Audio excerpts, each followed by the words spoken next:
My people, today we honor the pillars of our homes, our fathers. To every good father watching me, happy Father's Day in advance. And to every man carrying the burden of fatherhood, may your strength never fail. In Africa we say, a child may outgrow a father's lap, but never his heart. A father is not just the man who gave life. A father is the man who gives direction. He is the roof when storms come. He is the wall when danger approaches. Another African proverb says, a father's wealth is not in his pocket, but in the character of his children. Today, let us understand the true meaning of father, letter by letter. Letter F stands for foundation. A father is the foundation of a home. If the foundation shakes, the house trembles. The tree stands tall because its roots are deep. A father is the root of the family tree. His values become the roots of his children.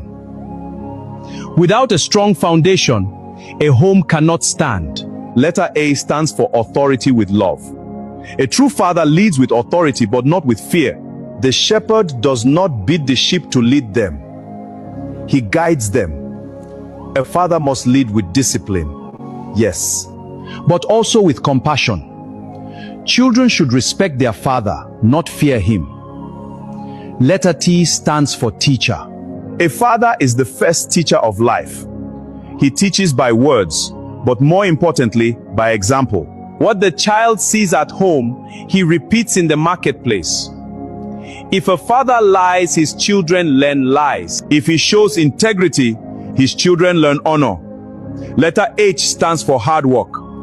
A father must model hard work. No man eats roasted yam without first touching fire. Provision is part of fatherhood. A father teaches his children that nothing good comes without labor. Letter E stands for encourager. A father must be an encourager. Many grown adults are still waiting to hear, I am proud of you. Rain helps the seed grow, but words help the child grow. Your children need your words. Tell them they can do it.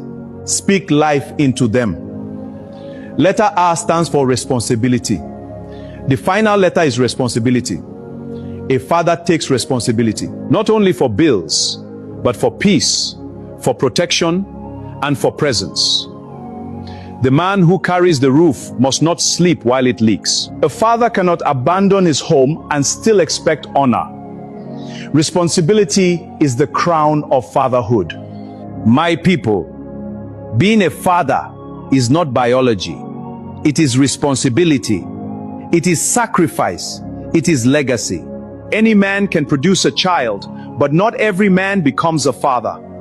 A true father leaves footprints his children are proud to follow. When an old man dies, a library burns. That is why fathers must pass down wisdom, not just property. To every father, your family needs your love, your leadership, your presence. Be the father your children will remember with pride. And to every child watching, honor your father while he is still alive. Because one day, you may miss the voice you once ignored.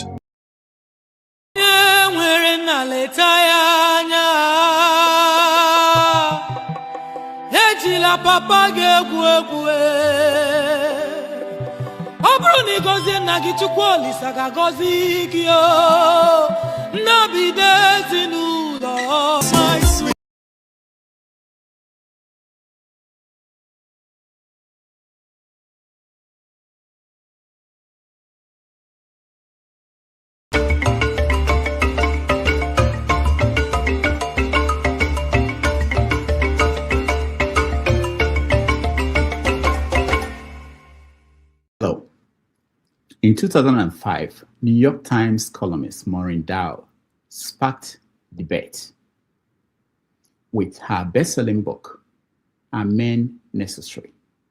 When Sexes Collide. 2 decades later, what was once a provocative question has, in some circles, become an article of faith. Men are no longer necessary. But is that really true? Is it?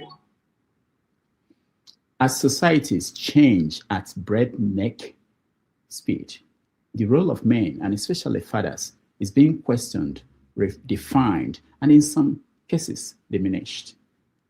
Are men becoming obsolete in the modern world, or are they simply evolving into something different?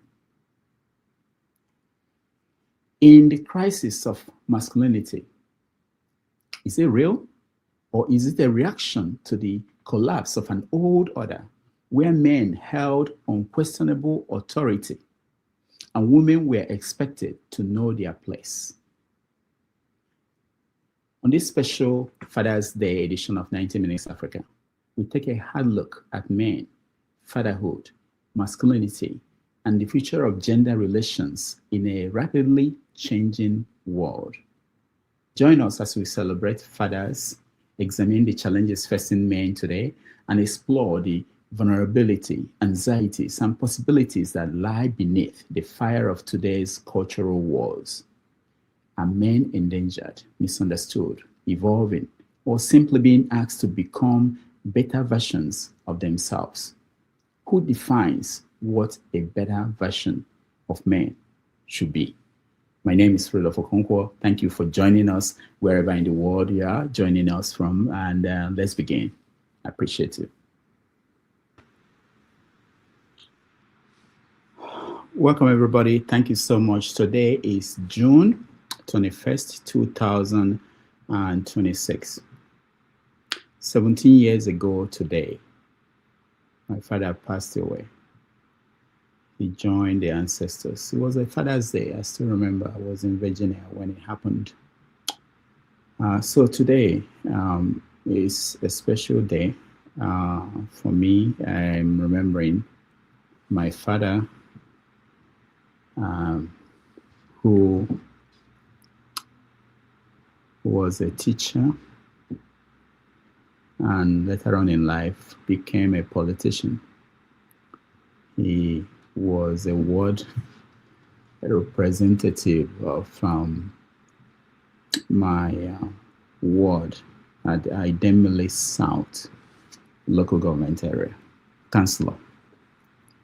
So he made me to reflect. As I was preparing for this show, I reflected on his life, what I learned from him, and how I'm playing my role as a father. So today we are going to touch on that and discuss how the world has changed. I want to hear from you. I want to hear who your father was or is, how he contributed to your life, what you are doing as a father, if you're a father, and how you are doing things differently. It will be a very open, honest conversation, and I invite every one of you who is watching, who is interested in being part of that conversation, to join us.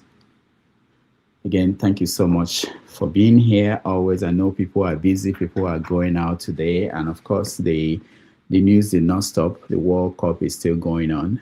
There are games that are being played as we speak. US Open Golf is going on around the corner here, and every other thing else. So if you want to be part of this conversation, you can join us through the link below. I'm expecting KJ, who actually suggested this topic, to join us and be part of that conversation. But in the meantime, let me invite Mr. James, who is already in the studio, to join me as we explore this topic. Mr. James, welcome to the show.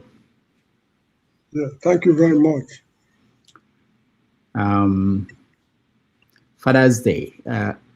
Is in the Gambia, are they celebrating? Is it a thing in the Gambia? It's not a national holiday. Oh, no, it's not a holiday here. It's not a holiday here. Among the educated Gambians, they might be talking about it, but it's not widely celebrated. You know, this is a predominantly Muslim society, predominantly. the Christian population here is very little. So most of their practices, they are more interested in Islamic customs and traditions than even African customs and traditions. So when you meet people today, outside or wherever you go, do they say Happy Father's Day? No, it's only one girl from South Africa who sent me a WhatsApp message wishing me a happy Father's Day. So the people around you there in the Gambia, they didn't say nothing like that. Maybe it's because of the circle, the company I'm keeping. Yeah. Okay, my friend has just whispered to me that they don't even know that Father's Day exists. So he's a pure Muslim. Yeah. So in the news, it's not mentioned, because if you watch any TV station here in America, the first thing they will say today is Happy Father's Day. No, it's not mentioned at all. Wow. At all. Well, among the educated, most of the educated people who school in America and in Europe, they come with, should I call it, fragments of European customs and traditions. But as they reintegrate themselves into the society, they forget all about those things and continue with their Islamic ways of doing things. Quite interesting. Okay, so can you help us? I see you. I will come back to you. Can you help us, Mr. James? Give us your understanding of the origin of Father's Day. I was preparing for this show. I was thinking, how is it that the world agreed, whenever they did, that one day should be Father's Day, and everybody accepted it? How did that happen? And Mother's Day is different in different places. Yeah, actually, from what on my own, I just checked the internet and I discovered that Father's Day, in fact, originated in the United States in the early 20th century. It was largely, it was created to celebrate fatherhood, honor the sacrifices of male parents, and commemorate men who lost their lives in tragic community events. So its origin is the United States. Interesting. Okay, let's I'll come back to you. Let's go to Ovie. Welcome to the show and happy Father's Day. Kilo Jembe. Kilo Jembe, what's that? What's that? What does that mean? Ovie, you have, okay. You're a father. You told me you have a child. I don't know. Why do we have that conversation? Why do we have that agreement? What's your evidence? But, okay, but you're a child of somebody. The calamity. You're a child of somebody. Ovie. Yes. Is your father still alive? Nah, man. I wish. Okay. So what do you remember? What do you remember about your father? Holy shit. What do I remember? I can barely remember. Yeah. I can barely remember anything. How old were you when he passed? I remember him taking me to a few places, that I don't know, it doesn't, I mean, as a toddler, maybe as a kid, I know his Baba, who is pretty much as old as he was there, and I want to guess maybe age mates, I don't know, but an older man, and one of his older, Kingsman friend. Then I remember being to a place where you remember. I don't know how to. I don't know the words to call it. When you go to where they are, that soothsayer or chief priest. I would say chief priest. If you ever been to a village chief priest or something of that nature, whereby they use this cowries. In fact, any tradition of your grandfather, where they will just put it on ground and you tell them what this. I remember Divination. Yeah, so I know, I think that's stuck. Other than that, I remember his passing. That's because it's pretty much like a festival thing because of his title and all that. I remember I only cry with my mom when I see my mom crying. And my mom only cry when somebody important show her that one of the sons, the stepson, somebody just pull out everybody and she erupt the cry. So those are the things that I remember. So I don't know. What was his title? But You said he had titles. What was the title? it's I okay the now that's why I thanked I salute my governor, in a way, because he has able to bring a lot of things to light in terms of that kingship, how it used to be. Also is one village, speak one language, they share that with anybody. We just one small, not even big. But interestingly, there are four quarters. So they share the kingship within them. So each quarter have their where we the headers of those quarter come together, do their whatever, then the headers or whatever becomes the king. Then after he passed, he moved to the next one. But each quarter have it's not just for everybody. There are king's families that are entitled to that. The Rivers families, the River family, the Okedu, and just the rest of them. So I think now again, some of my funny memory of then is that I remember community people bringing their issue to be settled in my father palace then, as it was.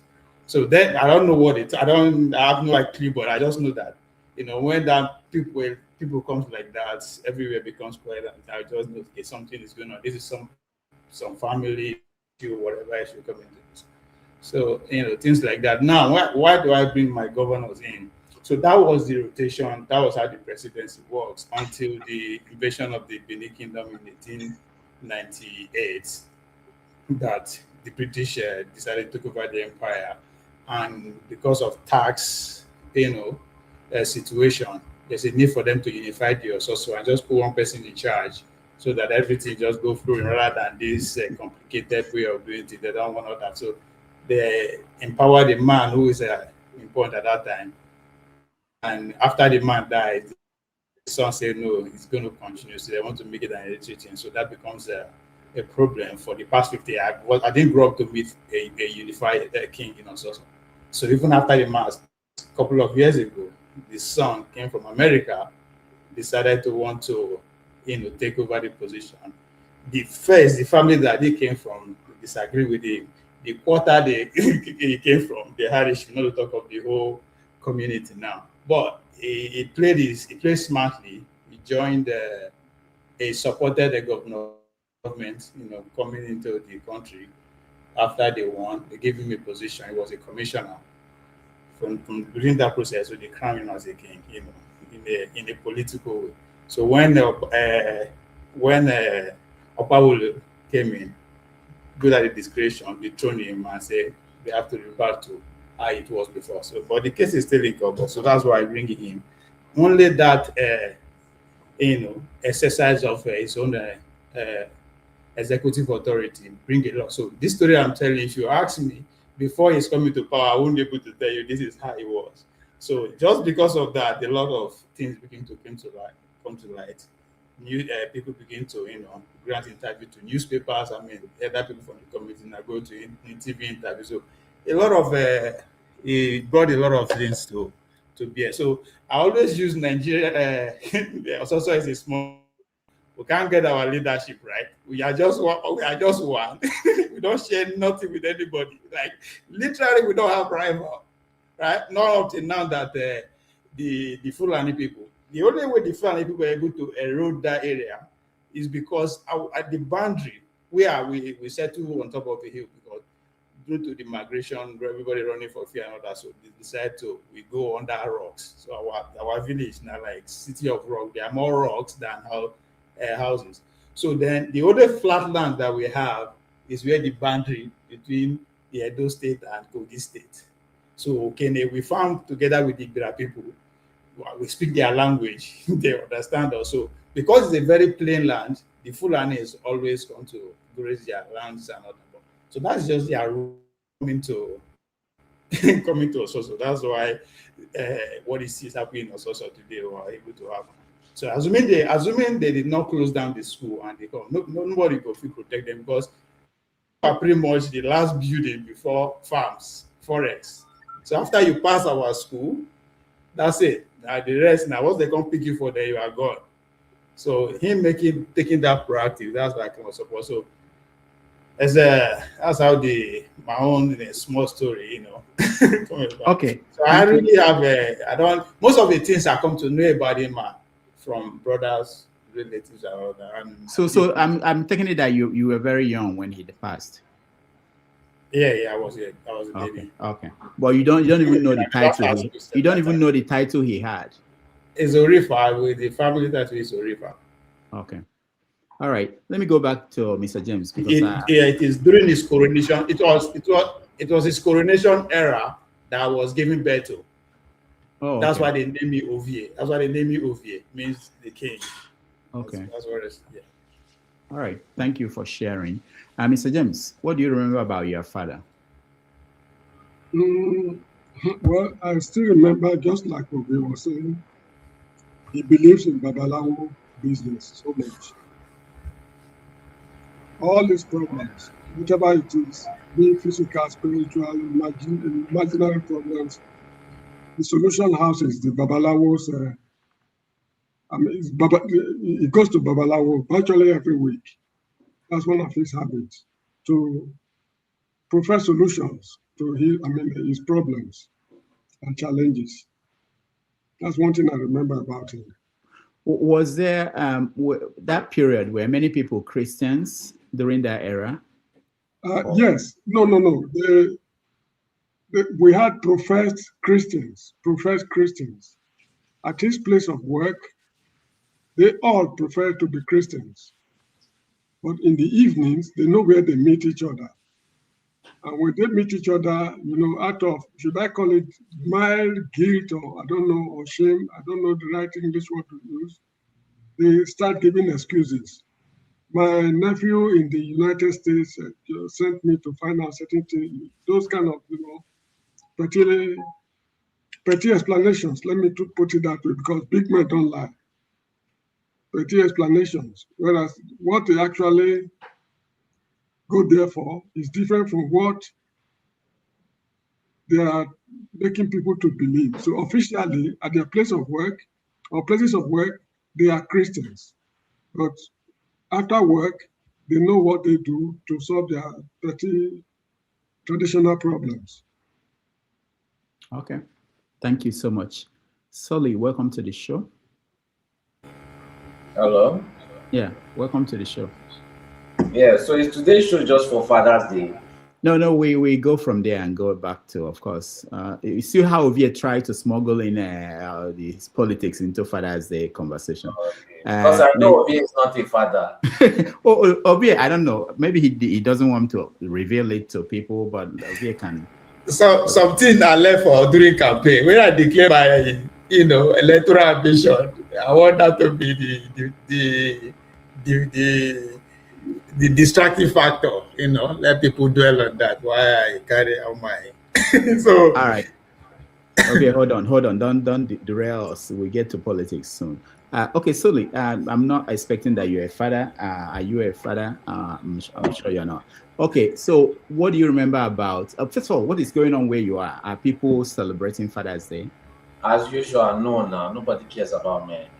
So it's just that's an angle to the conversation I want to have, but no, don't say that. Are you saying that the first country to legalize weed? Why do you think that was?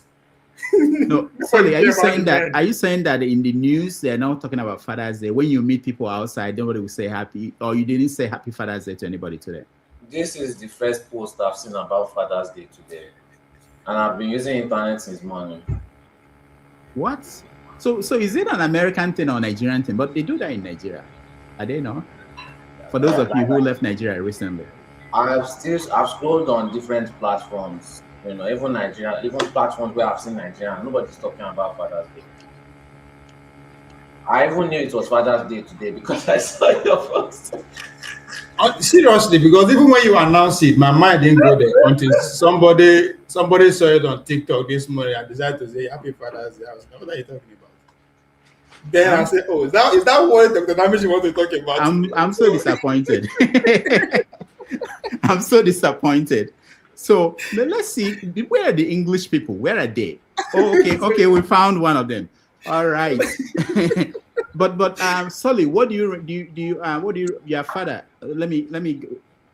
Okay, let's calm down. We will talk about fathers and everything. Despite the fact that some of you are living in a place where they don't celebrate, but I want to, because people are watching, I want people to learn something. Maybe there's something that you learned from your father that you are carrying on, or you are passing on to your children, or something that you are not doing, that you've evolved.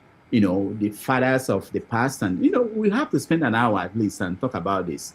And I think we can benefit from that. Men don't tend to do this. But I'm surprised about what you are saying. Sorry, I'll come back to you. Sure. Welcome to the show. Thank you very much. Happy Father's Day to you and to everyone else who's a father and those who are intending to be. Yeah, happy Father's Day to you too. Thank you so much for joining us from England. I know your country is in trouble. What about the irresponsible one like us? The country is in trouble again, but we'll get to that. But so Father's Day, how is it played? How is it celebrated in England? It's a big deal in England. The English are quite traditional about this thing, so it's a big deal. It's never going to be as big as Mother's Day, but it's still big. Celebrated. If you go to the stores, you can tell straight away, like your grocery stores, you can tell from like a week before. So I don't know, it might be different in other parts of the world, but in England, it's quite big. There's cartons and crates of beer everywhere for you to buy for your dad. You'd get the usual barbecue sets of the tongues and all these things.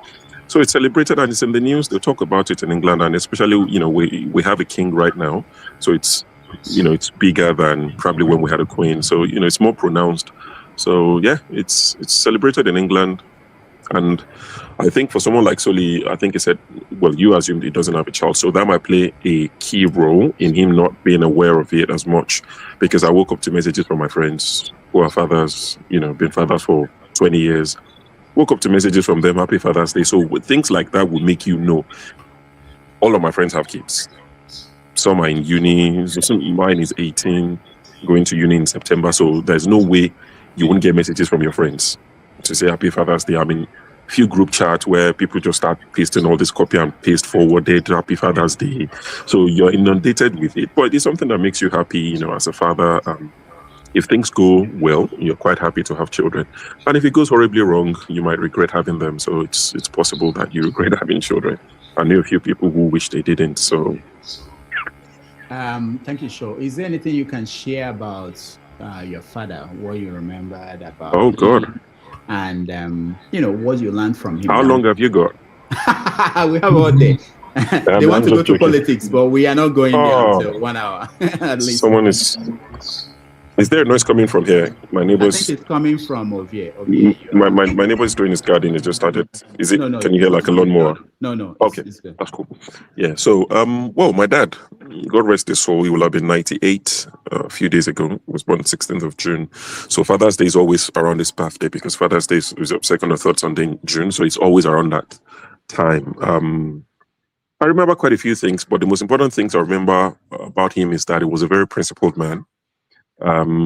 Despite the fact that, he was born 1928, and people from those days, you tend to think most of them, were responsible and disciplined. But when he talked about some of the people, he associated with when he was younger, there was always been bad and corrupt people. He would talk about politics back then, and he would talk about the corrupt practices that went on, even when he was a young man.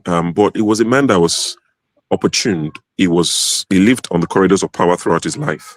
He had access, let's put it that way. But he was a man who was content with whatever he earned legitimately. A lot of his friends and some of his family members thought he was quite slow, in the Nigerian way. They felt this guy could have been a billionaire, legit, not legit, but he could have been a billionaire. He wouldn't be legit. But a lot of people thought, with the access you have, government houses, Aso Rock. Why are you doing this? But the man will come home and say, be content with what you earn legitimately. Don't earn anything that you cannot defend. In fact, I remember my dad telling my mom that if anybody comes to this house with any gift, if I'm not here, do not accept it, because it'll be hard to return it. He was that kind of man. Now, I'm not saying, he was a saint. I wasn't there all of his life, but the impression his children have of him, and when I speak to my, half siblings, my older siblings, some of them, one was 70 last year. When I speak to them, they say the same thing. That's the impression they all have of the man. It was tough love from him. It was a disciplinarian, despite the fact that we had help, what you call house help. He still made me and my brother the last to wash the car on a Saturday. We'll wash cars, and we'll think, so you have a house help, 2 of them. Why am I washing a car? What's the point? And he will tell us the same way your mother gave birth to you and went through pain is the same way their mother went through pain. When you can afford one, hire one. These ones are not meant to work for you. They are for me. I send them on errands, maybe certain things you're too young to do. So it was a man that was very principled, a disciplinarian. The only thing he left for us that I can, say tangible was education. He made sure all his children were educated. 10 of us. 10, I'm number 10. So he made sure everybody got education. He said, once I give you that, the rest you can sort out. If you cannot sort out, shame on you. I remember wanting to fill JAM forms, and I went to him to say, can you help me? He said, if you can't fill your JAM form, you're going to fail. He said, if you can't fill it properly without help, you're going to fail. Maybe you shouldn't write this exam. So it was that kind of, disciplinarian. It was a man that loved the English people, strangely. He just loved England. He felt like America was said Americans are loud, brash, sometimes maybe. Don't say that. Your visa I'm saying it. I can tell you where it's buried. You can go. Your visa is on the line. Yeah, but it was a man, he would say, speak English to a gentleman, speak French to a lady, speak Dutch to a... He must be a player, He must... the man had four women had children for him. What are you talking about? Wow. So it was a proper playboy, but you couldn't tell. It's like my older brother, the one I'm after. They don't talk much. But he didn't talk much. My brother doesn't talk much.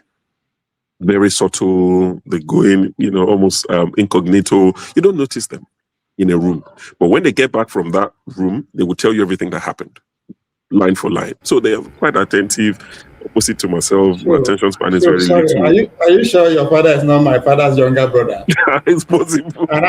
And how dare you share number 10 with me? How dare you? It's possible. So, so I remember him for things like that. And it was I remember there was a particular governor who called. This was in the 1999 set of governors, just before I left to Nigeria. So the governor called the house and he said, can I speak to Chief? And I said, who's speaking? And he told me his name. And okay, it was the landline. So I said, okay. So I called my dad and I said, XYZ person wants to speak to you.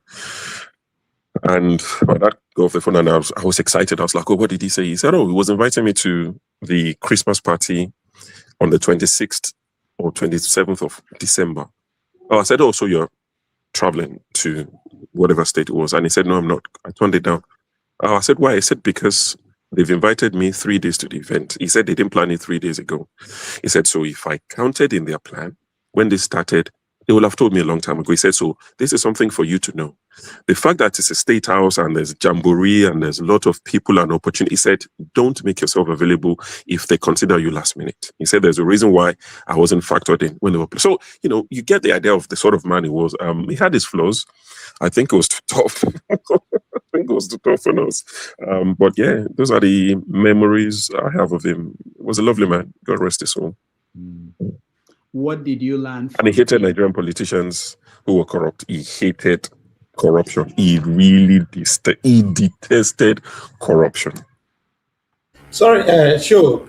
Those 4 women, were they at any point legally married to him individually, or he was married to the first one, like legally, all these normal whatever. The other 3, including my mom, it was more go to their parents' house and all this traditional, just pay the dowry or something like that and just bounce, just to make it legit. But in terms of proper marriage, the first wife, yes, he was legally married to, and I don't think he never lived with 2 women at once.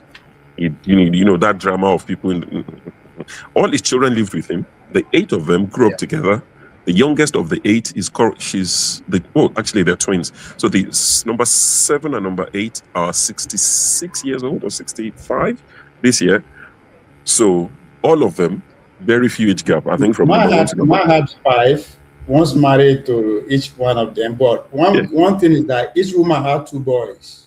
No one had 3, no one had 1. So we had 10. I've never thought about it that way, but I know that each one has. My dad, he didn't live with 2 women at once. He said, the drama is not needed for the class of person he was and all of that. Because he started his career with BBWA, British Bank of West Africa, now First Bank. Then he went on to work with indigenous contractors in Nigeria, Oni and Sons. For those who are familiar with Oyo State, Oni and Sons, massive, I think one of the first indigenous, contractors, all this Kanji Dam project and things like that. So he worked with Oni and Sons, worked with other indigenous contractors. Then he started his own firm. So he was a contractor in that sense. So he was a man who loved women, fine women. So, what did you learn from him apart from what you just shared with us, that you are not passing across to your kids? Any lessons? Any? So the things that I'm not passing across from him. Mm-hmm. Yeah. Or the ones you are making sure that your kids were. So some of the things that I'm passing down, which he told us, there's a particular name every male child in my house bears. That name, it can be your standalone name, and it could it can be a standalone name, but it's like a prefix in most cases. So it's Akin. Akin means like a brave one, or like, some people will say warrior, but not quite. It's like someone who's brave. So it could be Akin something. Every male child in my family has that name.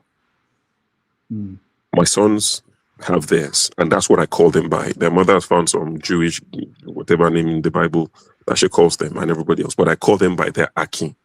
Akin Tunde, Akin Tomiwa. So that he told us, and that's the way, I've carried on with it, and I think all my siblings have done that. Another thing that he wasn't a fan of is funerals, burials. He would attend, but he didn't understand the fanfare that followed it. So he would say, you see people crying at the graveside, want to go in the pit with the person, and 10 minutes later they're dancing and throwing a party and eating food. And he said, I don't condemn those who do it, but I'm not a fan of it. So he never loved that. And I'm not a big fan as well. I've been to Nigeria many times since he died. I've not been to his graveside because he didn't believe in that. And somehow that stuck with me. I don't believe in visiting anybody's graveside. There's nobody there. I don't buy flowers. I don't go and talk to imaginary person. So that, I've adopted, and I would share with my sons when they're a bit older. It's not down to them to adopt. I can't force it on them. But some of the things that I probably wouldn't pass down is he was, it's of that generation that I felt like boys shouldn't be in the kitchen. I didn't see my dad boil water. What about you? Did you boil water? Me? Not now. Brother, there's nothing I can cook. In the Yoruba cuisine, there's nothing. I pounded yam. How did that happen? My mom is from Ekiti. My mom insisted that we cook. My mom is from Ekiti. I pound yam. Like, I will pound yam. You will eat it. You'll be biting your fingers. No lumps. I will make amala.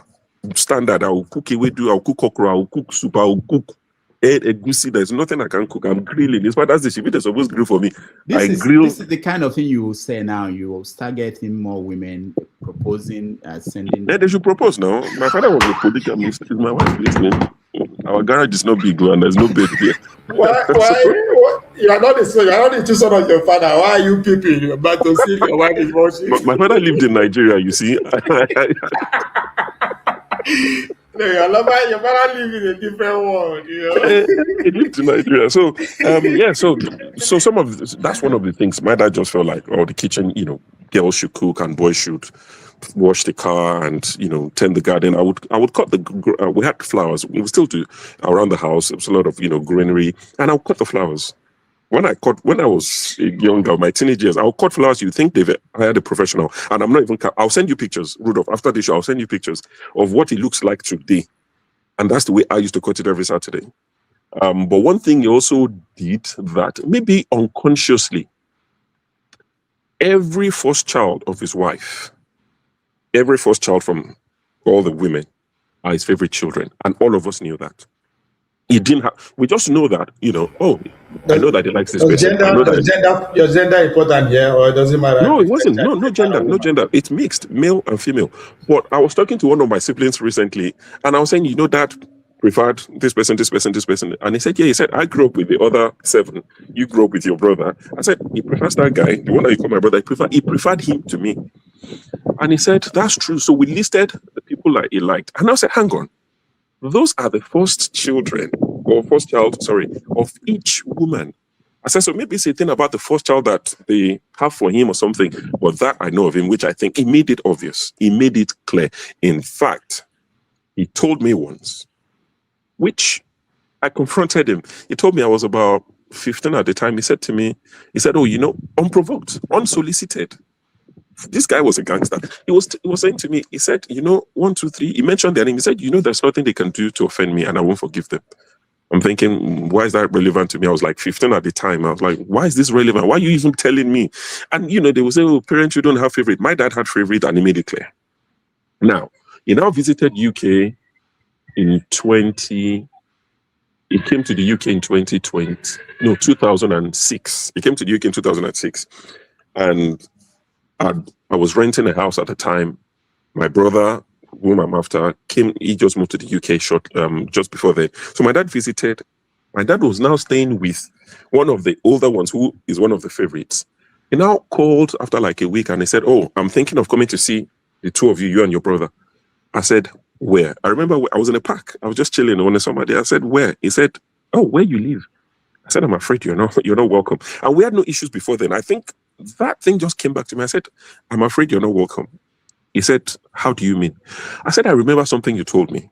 He said, what? I said, years ago, you might have forgotten, but I remember. I said, you said you have favorites. He said, I will never say that. And I told him the exact way he said it. I said, well, you didn't say you had favorite, but you said there's nothing they would do that you won't forgive them. I said, that is telling me you have favorite. And I said, for that reason, I actually don't want to see you. Plus, he never had you in his plan in the first place. So it was that advice he gave you initially that Probably. you were invited at the last You might not be far from the truth. Last child in most cases, it's like, okay, whatever. So I told him, I said, you're not welcome in my house.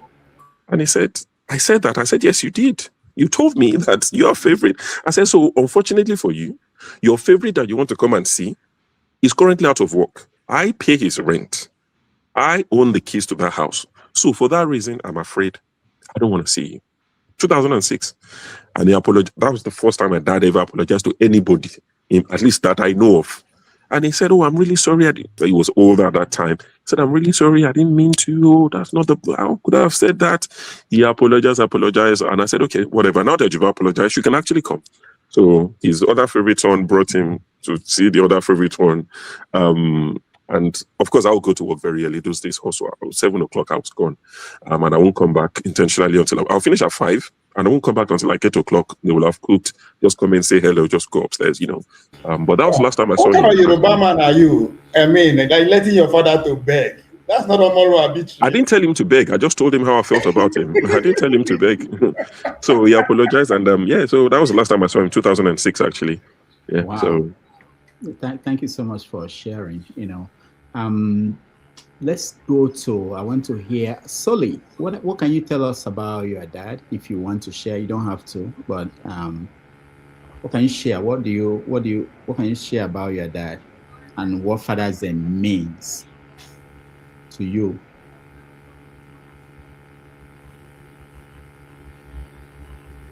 If you're not okay with that, we can move on. You're muted. You're muted, Sully. Yeah, sorry, I didn't hear what you said. Okay, your father, what can you share with us about him and what did you learn from him? No, it can't just be hitting on a very dark man and all that. We want to just hear stories about you. We want to learn a little bit about you. My own father's life is not it's not the regular kind of life. My own father has been in kind of corridors of power. From the time he was very small, even he went to the same school with Fayemi. So majority of the people he grew up with, they are in one corridor of power or the other. But I didn't see the significance of it till I grew older and I realized I could actually know this person. I went to this person's birthday. I went to, but back then there was no internet, so people were making decisions based on how they feel, and a lot of times it had to do with what's this thing that people in Lagos think that they are doing, socializing to gain connection. I don't know the name of it, but they try to socialize, they enter all these clubs and everything, but it doesn't work that way. You have to actually grow up with these people. You are not going to go to a club and then connect. What do they want to gain from you? They can't even trust you, right? So when you are looking at all these people, I keep telling them, if you like, make 100 million naira, make $1 million, right? You will never be in their class because they don't know you. They can't trust you. Just because you have money doesn't mean they would rather trust a gate man that they went to school with. So I learned that one very quickly. Then when it comes to a lot of my father's investments were not intentional. They just appreciated. So I knew what appreciates and what does not appreciate. Specifically car. Car does not appreciate at all, but it's the only thing that can help you, at least in Nigeria, in a capitalist country, gain the connections that you want. It's not by joining country club or whatever. And then he allowed me to understand that you should not just be going to places, you should understand what is going on in that place. Who are your local government chairman? How does the politics work? You should not just be ignorant, so that you are aware. That's why I keep on telling Nigerians that better be preparing to go back to your country, because soon these white people, they will make the country so uninhabitable. They will make it so hard for you to live a good life in their country, and that's how they pursue you out.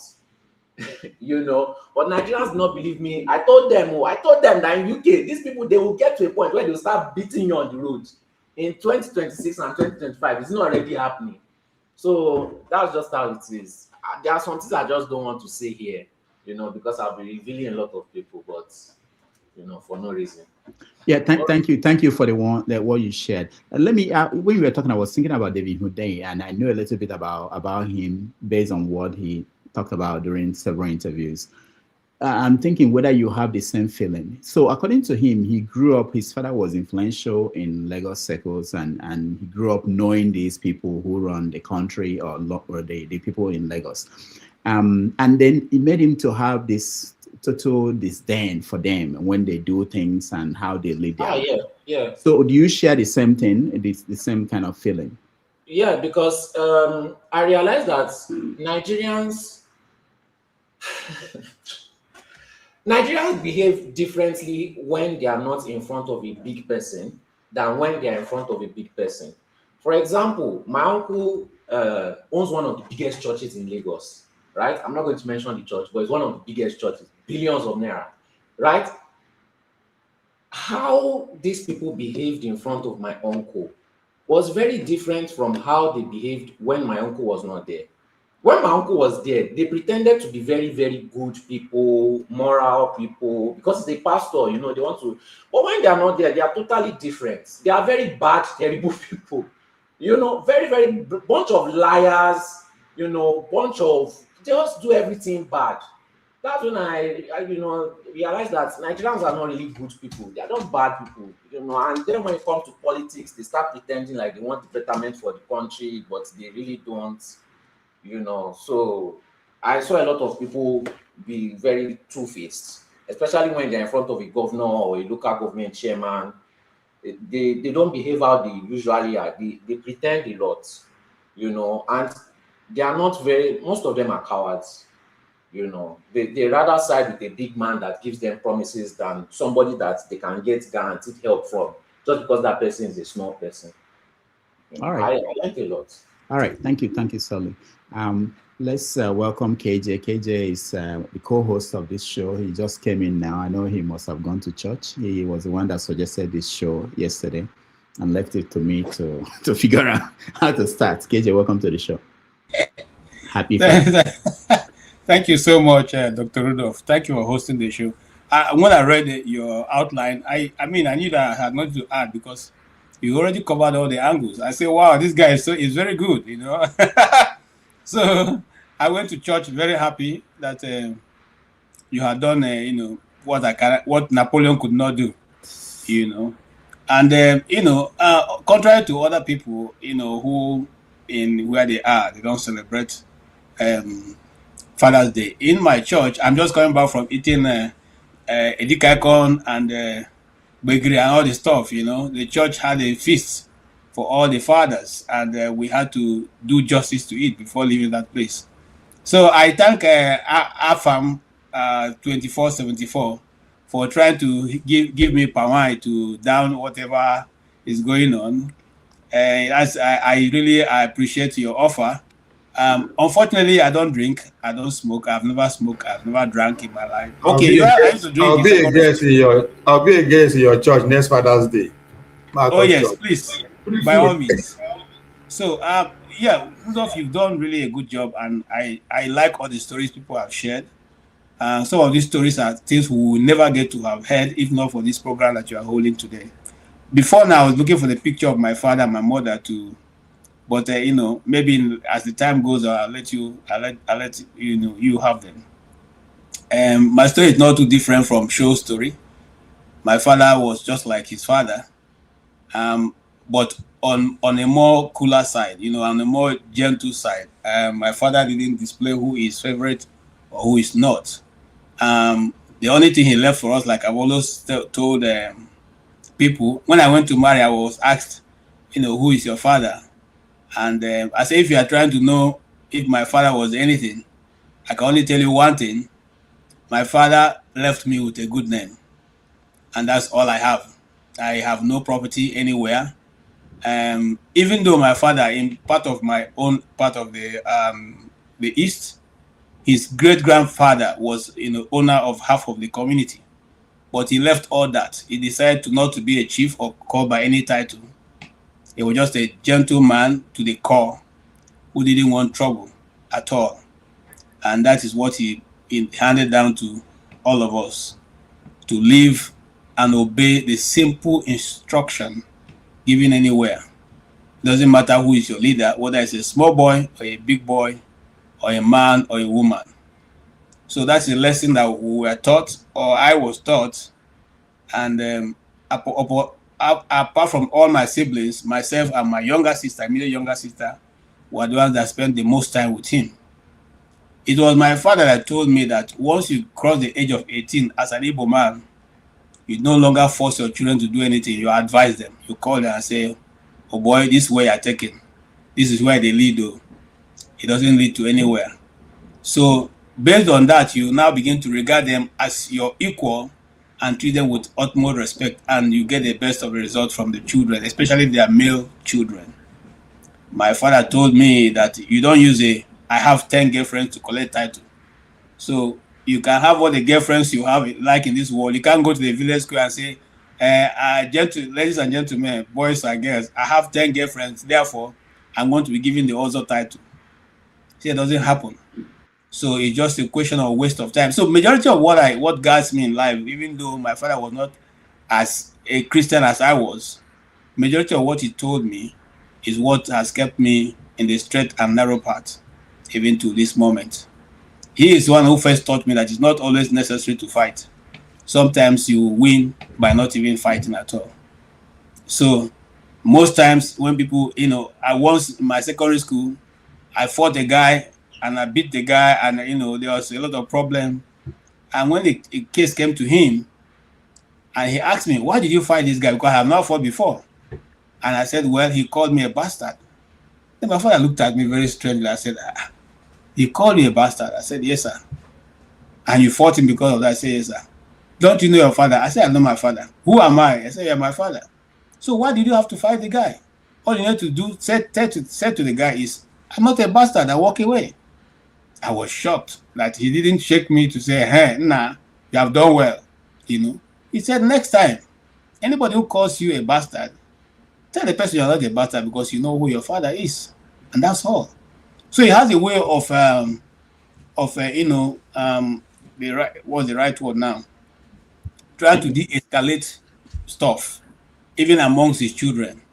He will make you see reason through what you are saying, to get the answer. He may not necessarily give you the answer. Most of the time, he wants you to reason through what you're saying and be able to extricate the answer from what you're saying.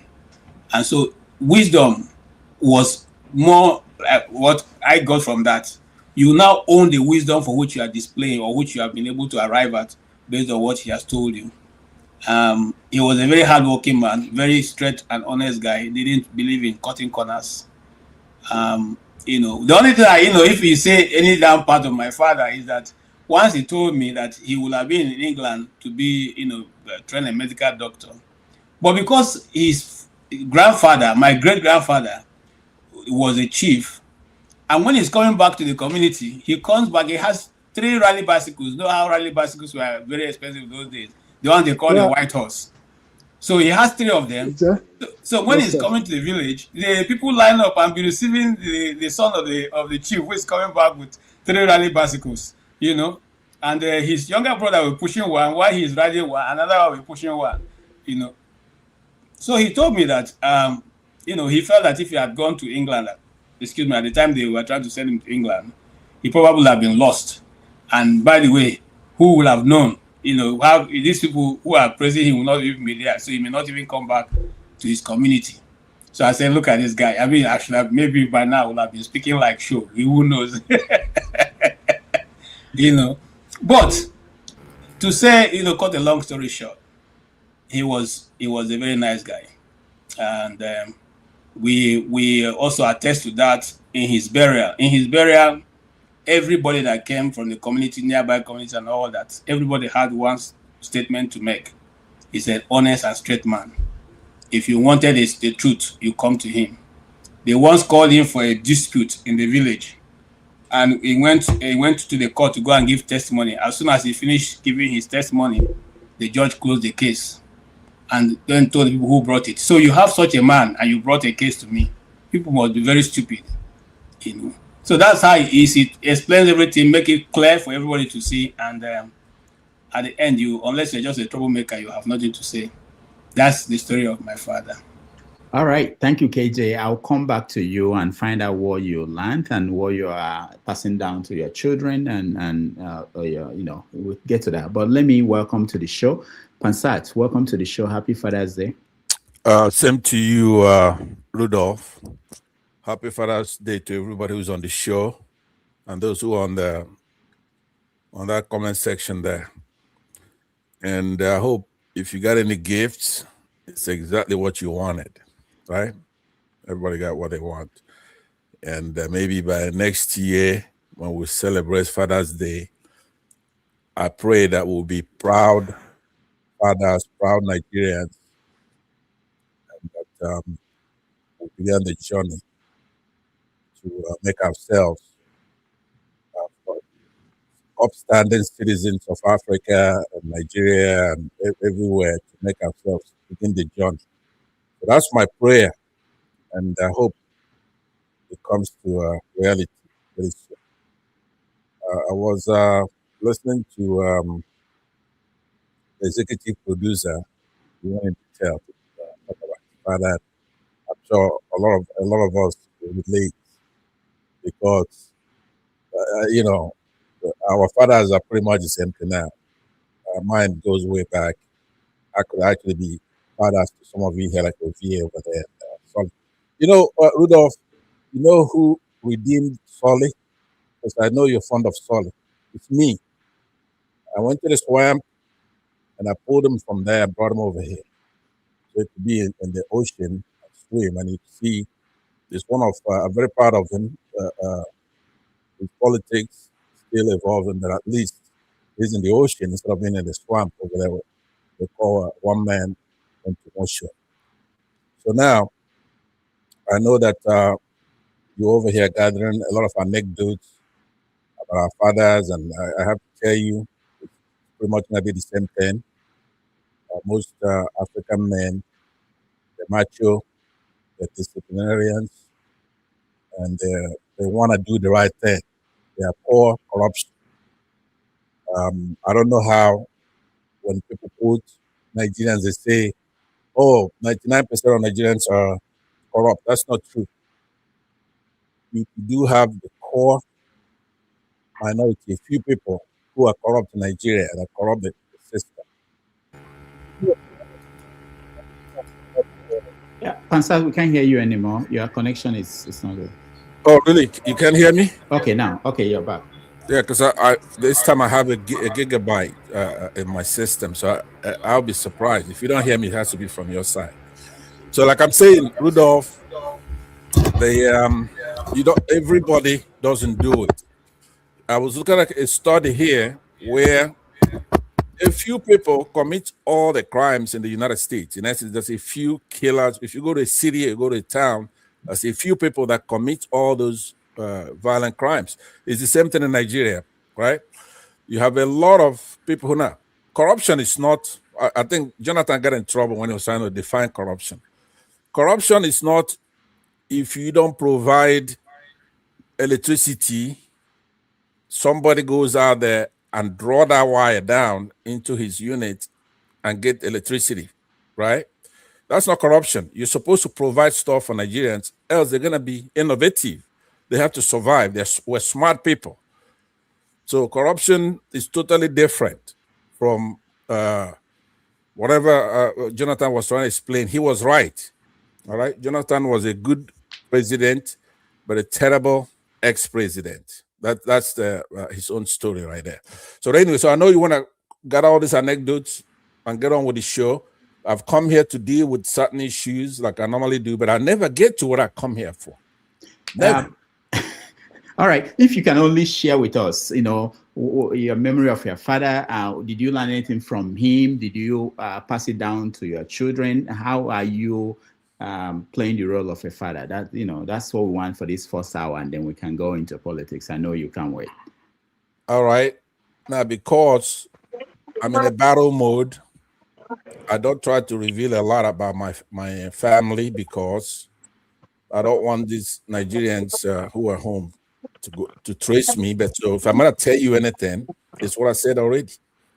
I'm saying that our fathers were conservative. My father was a conservative, was a disciplinarian, just like executive producer, right? Are you like your father? Let's go that way. No, I'm not like my father in where it's tangible, but I do have traits. Things that are genetic, yes. Things that I learned. What did you change when you were raising your kids? Okay, first of all, I don't believe in polygamy. I'm a Christian, right? And I don't know if you know what a Christian is, Rudolph. When I say I'm a Christian, do you know what I mean by that? No, I'm not trying to knock you. I'm just saying, as Christians, we don't believe in marrying more than one wife, for example, right? The virtue, I love my neighbor like I love myself, right? Unlike Muslims who believe in an eye for an eye, right? So there's a difference between Christians and Muslims. So you have to be able to discern that. You just don't go by. You see, well, hold on, Pastor. You see how you went on tangent now. The question was, what do you share with your father? What is the difference? You went, and you're not talking about Christianity. And can we get back to? Yeah, we'll go back to that. By the way, I appreciate that because I watched the last segment that we had where I was addressing forefathers and I was talking about the courts. So at some point you stopped me, you say, look, Pensat, you're going off tangent. I wanted you to go back and talk about that, what you were saying. Now, and that was remarkable. It shows that you do know what you're doing because I was talking about something and I want to finish what I was talking about. Do you mind if I talk about that? Just 1 minute. All right. Okay. I'll take 2 minutes to finish that. Forefathers are fond of saying that the United States is like Nigeria when it comes to jurisprudence. And I was trying to make a very key point. At that point, when you made that point, that's what I was going to say. And this is it. Here in the United States, a defendant, the accused, is entitled to what they call a jury, first of all. a jury is citizens. It may vary in some states, but here in California, for example, you're entitled to over 11 jurors. But more than that, you're entitled to a jury of your peers. Okay? Now, what's a peer? A peer is somebody who have similar background as you. So not only are you entitled to a jury, you don't have to have a court trial. You don't have to have a judge decide your case. You have to be stupid to even opt to have a judge decide your case. So that's a big difference between the United States and Nigeria, for example, where you have no jury. So here in the United States, for example, it's a trial within a trial to select that jury. You, the defendant, with your counsel, would have a jury pool brought in, and you start questioning them. What is your background? What do you do for a living? And stuff like that. So you could pick somebody who's going to be fair to you, right? That process is called the voir dire process. It could take days. It could take weeks. And a lot of these people you could remove just for cause. What's called, you remove somebody for cause. I take a look at you, and I say, okay, I don't want, for example, Sully, I don't want him in my jury, right? And I have him kicked out. And until you pick out, say, 12 people who are going to be fair to you, or 11 people, or whatever the case may be, maybe 7 in Florida. So that is totally different now. It will be absurd for a defendant who's a Christian, for example, like me, for me to have to question the jury and somebody says a Muslim and I live in my jury. I will not do that. Nobody will do that. And I would suspect it's probably the same way, the other way around, but that's just being nice. I don't think if I'm a Muslim and I want a Christian to judge me, because it's going to be fair. So in Nigeria, to have Nnamdi Kanu go through a court trial where he has to have a judge. Not only that, it has to be a Muslim judge. Now in Nigeria, most Muslims in Nigeria who are judges never saw the 4 walls of a law school. The Sharia, they memorize their Quran, and that's how they become judges. So you cannot say Nnamdi Kanu had a fair trial or to equate it with what we have here. It's totally disgusting for somebody to suggest that. Right, Rudolph, now you play that role of where you don't make a call. What I just told you right now, you're in New York. What you just said, hold on, Pansa, what you just said now is totally wrong. It's not, you can't become a judge in Nigeria without going to law school, but I don't have to. That's not what I said. Hold on. You said that Sharia judges. No, but wait a minute. What the call I want you to make, what I said about the United States and its jurisprudence and the jury system, the voir dire process. No, you're right about US. Hold on, because what you did was to pick out something out of what I said, but you didn't want to acknowledge that. For education purposes, it's important for Nigerians to know that you cannot have justice, you cannot have the defendant have due process if you don't have, for example, a fair trial, a judge. So Pansat, hold on. Yeah. There's several things you said that are totally. Well, let's go at it. So one of them is. I also want to go at it also, please. Yeah. But let me just, because we don't want to derail, and that's why I wanted you to stick to the conversation. No, I understand. Let's take a moment. Okay, but let me just say this. Okay. I don't even know where to begin. First of all, the process of being a judge in Nigeria, you cannot be a judge in Nigeria without having gone through the law school. That's one. You're talking about jury trial, okay? And in America, what was crossing my mind as we were speaking was that Desiani Madeke got a jury trial in the UK. The question for us to ask is, why is it that the UK, where we copied our system, they have provisions for that, but we don't have provisions for that in Nigeria? It's not the fault of, it's the way it is in Nigeria. You're not going to say that because Nigeria, they don't have jury system, then you shouldn't be tried there. And again, the other thing you're talking about is, you said Muslims. In America here, okay, in the system we have in America here, you can be on trial, you, Pansat. They are not going to ask the jurors and say, are you a Muslim or a Christian? They don't ask that question. From all I know, from all Yeah. the people I know that went there, they are not going to say you're a Baptist. Because you're a Baptist, we're not going to have you as a member of part of the jury that will decide this case. It's not that way. Let me correct you. Okay. There's several things. Virtually everything you say is wrong. Okay. Let me tell you now, Rudolph. Nobody want to be nicer than me. Yeah. You are fair. We cherish people like you. Don't get me wrong. I'm tough on you sometimes here. We're tough on you. You need to be doing what you're doing here, which is you moderate all Nigerians and you're fair to all. But you do have one fault. You go overboard to compensate, right? If after everything I said, I try to bring the segment together by saying that your shows anecdote we have in common, right? So that should be over now. We're now back to serious business. No, we're not. Okay, you know what, Pansa, this is what we're going to do, okay? I want to hear from everybody here on the Father's Day topic. When we are done, we get into any conversation you want to have. Okay, fair. But can I respond to what you just said, though, before I pass it back to you, right? You made some remarks that you said that some things I said are not true. So I'm saying to you that here in the United States, when you try to do the voir process, you can remove somebody for cause, right? Yeah, but not because they are. You don't say because they are Christian or because they are Muslim. Yes. Yeah, hold on. You said you don't know, right? Did you just say you don't know? You're guessing. But I'm telling you because I know. I'm in public, so anybody could call in, anybody could come in and challenge you. But I'm trying to tell you, if I'm a defendant, like you said, and somebody's name is Mohammed, right?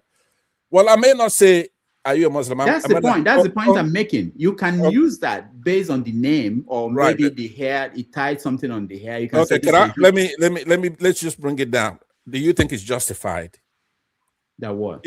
That a Christian can remove some Muslim for cause? Is it just could I assume that a Muslim is not going to be fair to me? Remember the main point why I'm making this point is Nnamdi Kanu's fate in Nigeria. If Nnamdi Kanu went through a process, there's a noise here. I think it's from Ovia. Ovia, your line is not good. Yeah. So now I want you to be fair.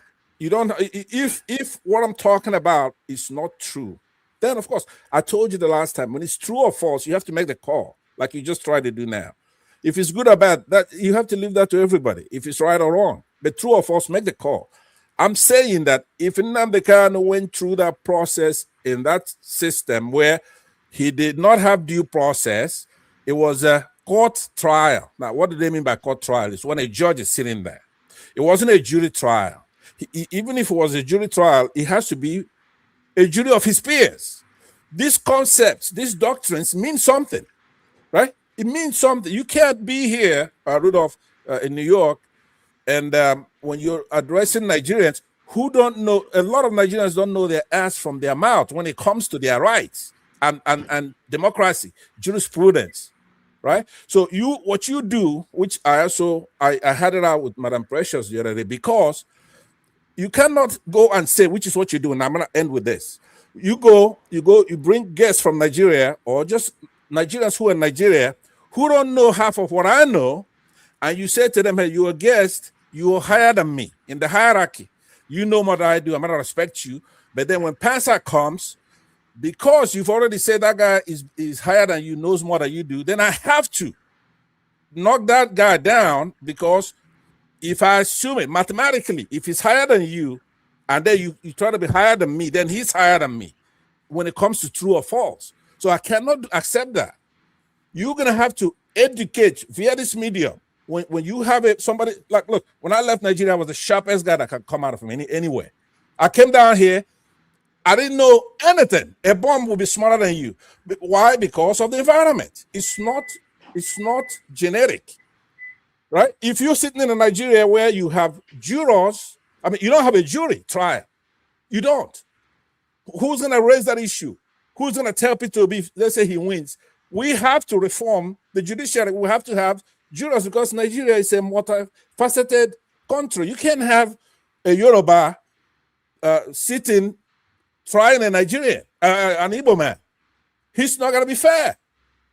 99%, maybe 100% of the times. Pansa, thank you. That's the issue. No, don't let Pansa go. I still have to challenge him, please. Thank you. Let him give me a minute. All right, let's go with your Christianity. First of all, you said, it's not about polygamy. Please, can you show me where in the Bible, because me, I've read the Bible more than 3 times. I was forced to. So you can't lie to me. Where in the Bible did they say that you should not practice polygamy in your Bible? All right. The way the Bible, when you look at the Bible, okay, you have what called the Old Testament. Where exactly? No, hold on. Mute him while I'm answering his question. In the Bible, you have the Old Testament when God was dealing directly with human beings. God will appear, he will give commandments. He has the 10 commandments, and he will deal with you, and you have your culture and all that stuff. God was dealing with human beings. Then in the New Testament, the Lord Jesus Christ came here, and that's God in human form. When he came down here, died for our sins, he narrowed those 10 commandments to 2, right? You have to love thyself like thy neighbor, right? You understand? You have to love God, your Savior, confess your sins, believe in the Lord Jesus Christ, so you'll be saved. That's it. So it changed. It's no longer, it's now a thing of love. It's no longer a thing of you trying to merit your salvation. You can't. So you have to go through the Lord Jesus Christ. So now, when it comes to the New Testament, now you don't read the Bible the way you're reading it. It's not a textbook. It's not a literature. Right? You have to have the component that the Holy Spirit has to guide you through it. Right? The Lord is going to talk to you. Hold on. Pansat, just 1 minute. The question is, where is polygamy in the Bible? Where did they say that polygamy is illegal in the Bible? That's what he asked you. You went on another tangent. Please, we have to move back to the conversation we're having, and you can come back. Please. Let me just put. So when you say you love your neighbor as yourself, when you are going on this tirade, when you insult Fulani people or you insult Yoruba people, are they not your neighbors also? Or in the Bible, there's an exception that you can insult the Yoruba and the Fulani, and the rest, is love your neighbor as yourself. Okay. Neighborhood in the Bible is not done by proximity, who's next to you, right? The Fulani, they're not my neighbor. They're not my neighbor. Okay? They are absolutely not my neighbor. South Africans are my neighbor. Right? Even though they commit all kinds of aggression towards our people, you have to understand something. Your neighbor doesn't mean somebody who lives next to you. You're my neighbor. Everyone on this platform, they're my neighbor. Now, if you don't love the Lord and you're evil, you go into a village, defenseless villages. See, hold on. Rodolph wants us to address this in more serious. I don't think you've read the Bible. Hold on, let me say this, and then I'll pass it back to you. What I'm saying to you is this. I want you to listen to what I'm telling you. There is a difference between evil and doing a bad thing, or evil and committing a crime, right? Evil, there are 3 components to it. No, okay. Pansat, no, we can't go there. So you have no answer. So hold on, James. Everybody hold on. Pansat, the answer is 1 Timothy chapter 3 verse 2. No, hold on. Excuse me, please. Pansat, hold on, James. Pansat has no answer to the question that Sully posed. We are going to get back to that, but let's finish with our conversation on Father's Day. Let me hear from other people. We heard from you, Pansat. You didn't share anything out from your father. The answer is 1 Timothy chapter 3 verse 2. That's all. What is there? Chapter 3 verse 2. What is there? A ministerial servant to be a husband of one wife. 1 Timothy chapter 3 verse 2. Okay. All right. We'll get to that. What does he get? What does he get for that? For what? You didn't know that, Pansat. So you don't know what I know. The point is know that. So you shouldn't be talking about something you didn't know. I'm not worried. But Pansat, we'll get to that. I don't want to. Somebody who is in a 99% Islamic country, Gambia. That's what James says. He just quoted the Bible for you, right? Yeah. And you hate it. Please, 1 Timothy chapter 3 verse 2. This discussion is on Father's Day. 1 Timothy chapter 3 verse 2. That answers the question. Amen. Amen. Yes, please. Can we just, Rudolph? Thank you, Pansat. Thank you so much. Let's go back to the conversation. Let me bring in Michael. Michael, welcome to the show. Happy Father's Day. Happy Father's Day. Thank you. You guys can hear me? Yeah, we can hear you. We survived All and right. All right. Happy Fathers to everybody, and happy Fathers to those who are behind or on the platform and to the rest of the world. Up goes Knicks. We won. We got it. We got a champion. All right. Yeah. Um. What in fact, like you say, we want to share about our fathers, and this is a special moment to do that. And I appreciate that bringing the subject because in the essence of the word is like the fathers we have not been recognized in a lot of ways, so have given much attention to the mothers or the women.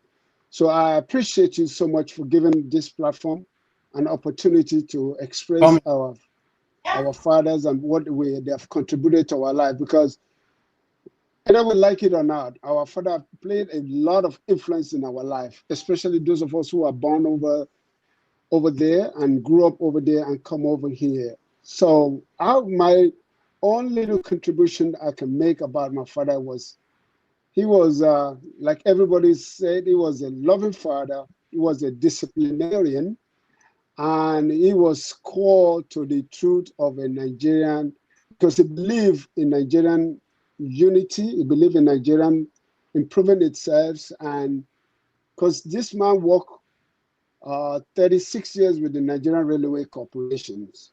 So you guys, if you have family who does that, and this man has never taken a single thing from that corporation as far as something extra, even though he has the opportunity, like a lot of people have shared, he never did that. So he shows us a good example of what we follow. And I remember what he told me when I was living that country. He said, remember who you are and do not tarnish your family name. So to that point, that has stick to me to today. Even with having my children here, I've made sure that, listen, you have a name to carry and do not disappoint me, because your name is everything to you.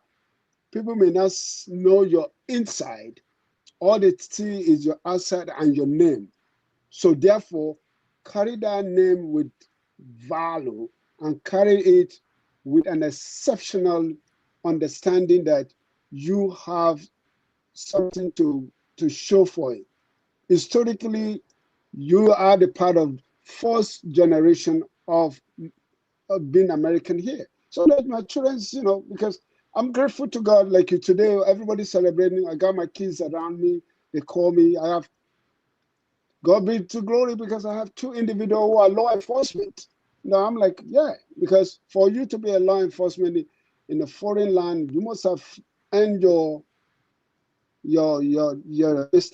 understanding of the law. So I'm so grateful that we have a good father, and my father has given, even though sometimes when you look back, you want your father to do more, because for me as a young man growing up, all I want my fathers to do is give us that attention of education. But the man was much involved in his job, because my father will go travel to Kaduna, Kafanchan, Enugu, Meduguri, all in there, because it was a man they called the railway traffic department. So he was involved in the movement of the railway. Any breakdown of railway in Nigeria in those days, my father was he was part of it. So he took the job to his this thing, because he was trained by the British. So he took his job seriously. So and that's the ethic of job responsibility. I think I'm grateful to that, and I love my father for that. And that's basically I want to share today. Thank you so much, Rudolph, for giving this opportunity, and I appreciate that. Thank you. All right, thank you, Michael. Let's go to Obi. Welcome to the show. Happy Father's Day. Sorry, Obi, hold on. Rudolph, we want to hear from forefather. Since he's the one who bears forefather, doesn't he have something to tell us about his name, forefather? Call him. He will come. He's coming. Wherever he is, call him forefather. Let's hear from you. Thank you, Rudolph, and members of the panel, and everyone listening and the comment section. If you have not liked the platform, please do like it now. It's very important. That's what I do first before I log on. It's key. support. Be that as it may, I talk from the point of being a father, and I've been fathered too. You know, I'm on both sides. I have 3 kids now, and I learned a lot from my father. My father was a military man in the Nigerian Army. He's 6'2". So you could imagine that kind of, and I'm 5'9" at the time. You know, so he was a big guy. So you could imagine the kind of disciplinarian he was with that kind of operation in height and in size, and as a military too. So in my house, you still listen to today, military zone keep off. It's still there in the front of the house where he built his house, you know. He was from a polygamous home. In fact, I learned a lot because I was a fallout from that environment too. You know, so the elder brother who lives in, you know, those days they used to ship their first son to UK to go and study. You know, they had another brother who was in the UK who went to study. He was a different mother anyway. So when he came back and drove everybody away from his father's house.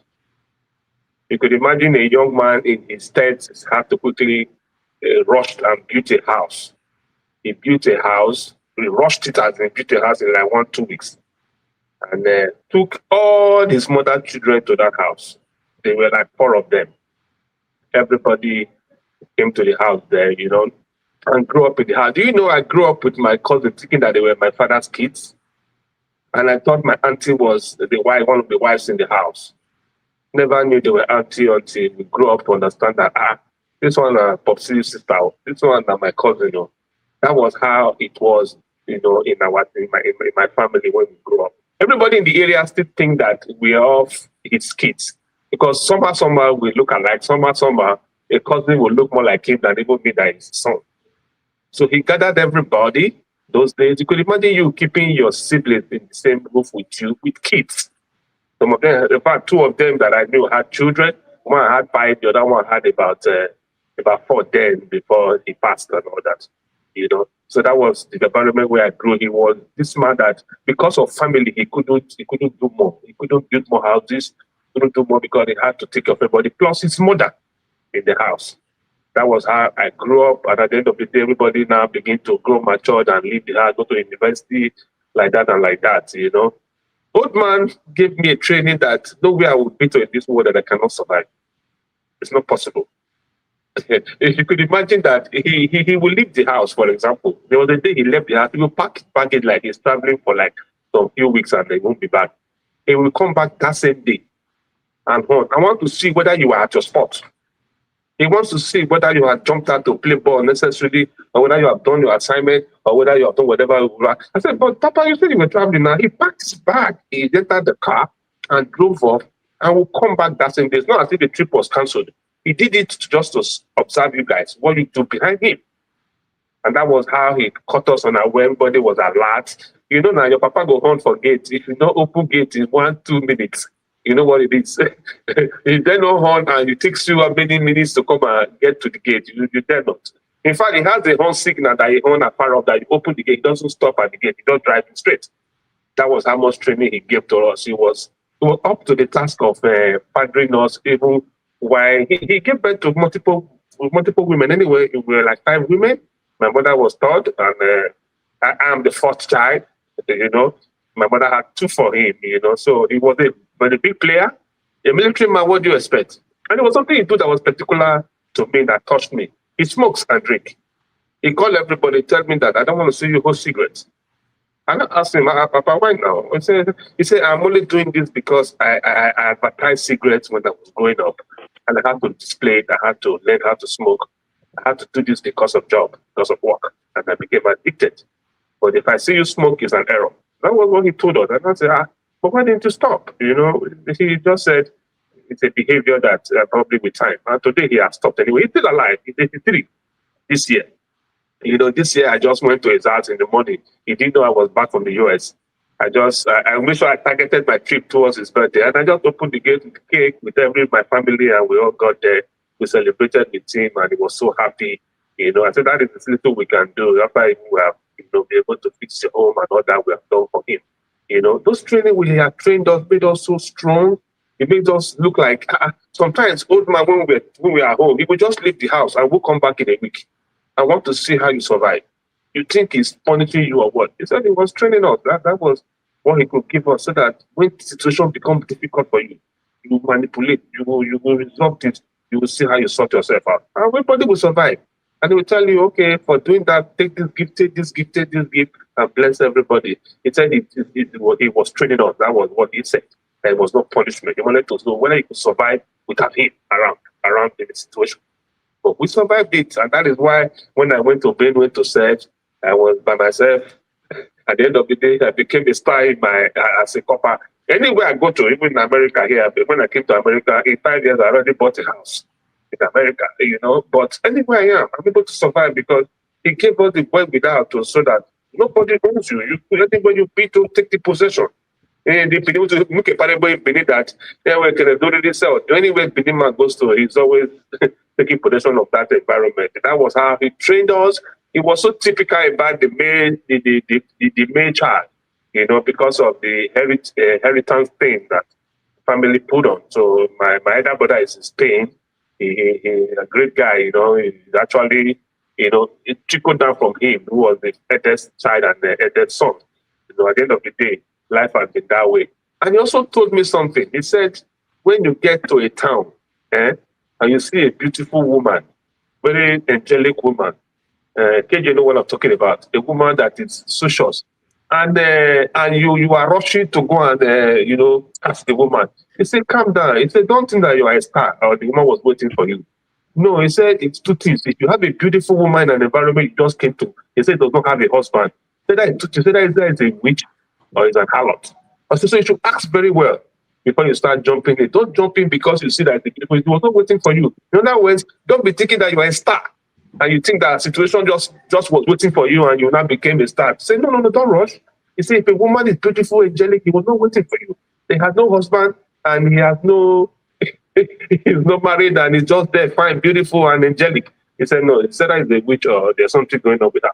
Ask questions very well before you jump in, or else you're going to, regret it. That it's always significant to life. That when you get to watch your environment, be careful that you don't take advantage because you think that, you are a Superman. Say, no, there's nothing like that. You have to be careful. So these life lessons were coming because I grew up particularly staying with him. So he passed it on to us subconsciously and consciously too.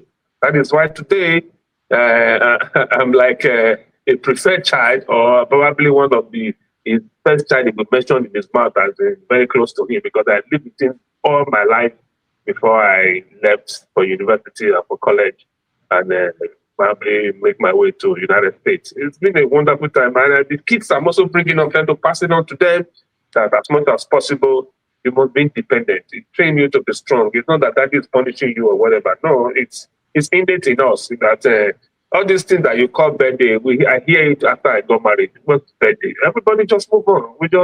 We all just do our thing and we're driving out and making life as much as we can in the primitive way where we also grow up from. And that is how Father's Day has been for me. Today I called him and we spoke. Of course, he will get a Father's Day gift, So it was that nice and beautiful. Thank you. Happy to be a father and to be fathered too. Thank you so much, LB. Thank you. It's so wonderful. Really, I think this conversation, I'm really enjoying it. I think that we forget that we are products. All of us are products of our environment. To actually understand who you are, why you have the opinion you have, why you are the way you are, you have to understand the story behind the man. So that's what I'm hearing. I'm beginning to piece together in terms of why we are the way we are. So, Tony, welcome to the show. Happy Father's Day. Happy Father's Day to you, Dr. Damages. Happy Father's Day to everyone on the platform and those who are listening. Yes, I don't know much about my dad because he passed when I was about 8 years old. As you know, he was killed in the Nigerian Civil War, the pogrom in Asaba. But as a kid, there are memories of him that I remember. First of all, my dad came from a very polygamous home. My grandfather married 3 wives. My dad's mother, that's my paternal grandmother, was the last, was the third. And she had 12 kids. All of them died except my dad and the sister. My dad was the last. In between, they kept dying and dying and dying. My dad was the last and the only son of my grandma, my paternal grandma. So for her, it was his son was very special to him. If you didn't have a son, in those times it was troubling. So when he eventually had my dad and he didn't go, they gave marks. My father had facial marks because it was thought traditionally that could stop him from dying. But the thing is that his brothers were by far older than him. Some of them had started working when he was born. And nobody cared really for him. My grandfather died young. And so every wife had to take care of her kids. And that's the situation with my grandmother. I took care of his son. The only daughter was married out early. But that experience, had very deep impressions with my dad because he had to struggle. First started as a teacher after going through school, went to the West African Frontier Force, and then became one of the pioneers of the PNT, which metamorphosed to Minister of Communications and Post and Telegrams. Became a Minister of Communications, and then later on was unbundled to NIPOST, NITEL, and so on and so forth. And my dad rose rapidly. Very intelligent. He writes English, and you think that this guy is the PhD holder. He was the secretary of Asaba Union then, which comprises the entire Anioma, what constitutes the Anioma area today.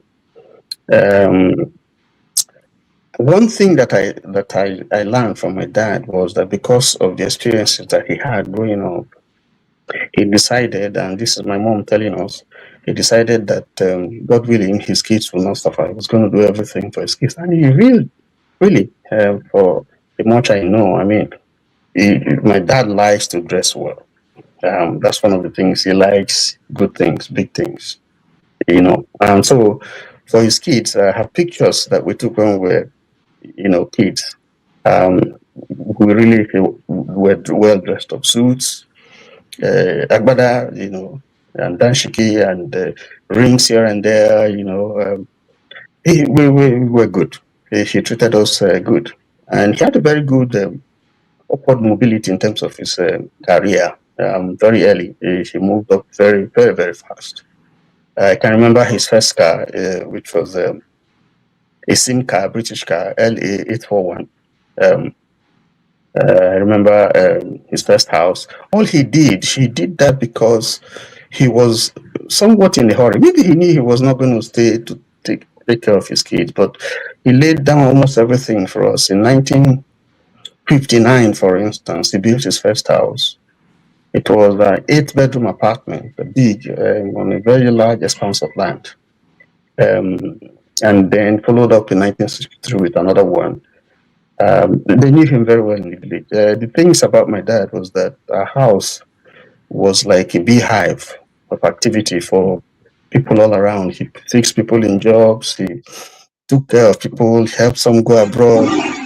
He did, in those days, once you are fortunate to be up there, you became the father for so many people. So my dad did that, maybe because of his background, the experiences that he had, he knew what it meant to suffer. To go through pain, to struggle. And so anybody who had that, I benefited because I remember one of the town meetings that I attended many years back. And they were asking me, I was coming there for the first time, they were asking me to introduce myself, and I did introduce myself. And one man there started crying. I didn't know why. And later on, when the meeting finished, he told me he knew my dad. My dad was one of those, well, employed him. And he said so many nice things about my dad. So that's one thing that I probably took from my dad. If I had two shoes, and I'm not trying to be modest, if I had two shoes and I saw someone who wanted it too, I'll give it out. I'll give it out. How am I going to replace it? I don't know. And that's what my daddy was doing. And then my daddy kept records. Tony, I need one kidney. I know that you get two. My daddy kept records. You go to his library, you have the history of everything about him, his life, his children, when they were born, how he rose. Everything was documented. In fact, when we had a land dispute, my daddy's first property, and some people were trying to encroach on the land, part of the land, because in those days you live 6 feet from your property, so that the night soil person would have a place to go around. So my daddy left all around, and so we thought that was our land, so we need to take it. So when we're pulling down the fence, someone came to say, no, it's my land, it's mine. So we went to the diary, and it was evident.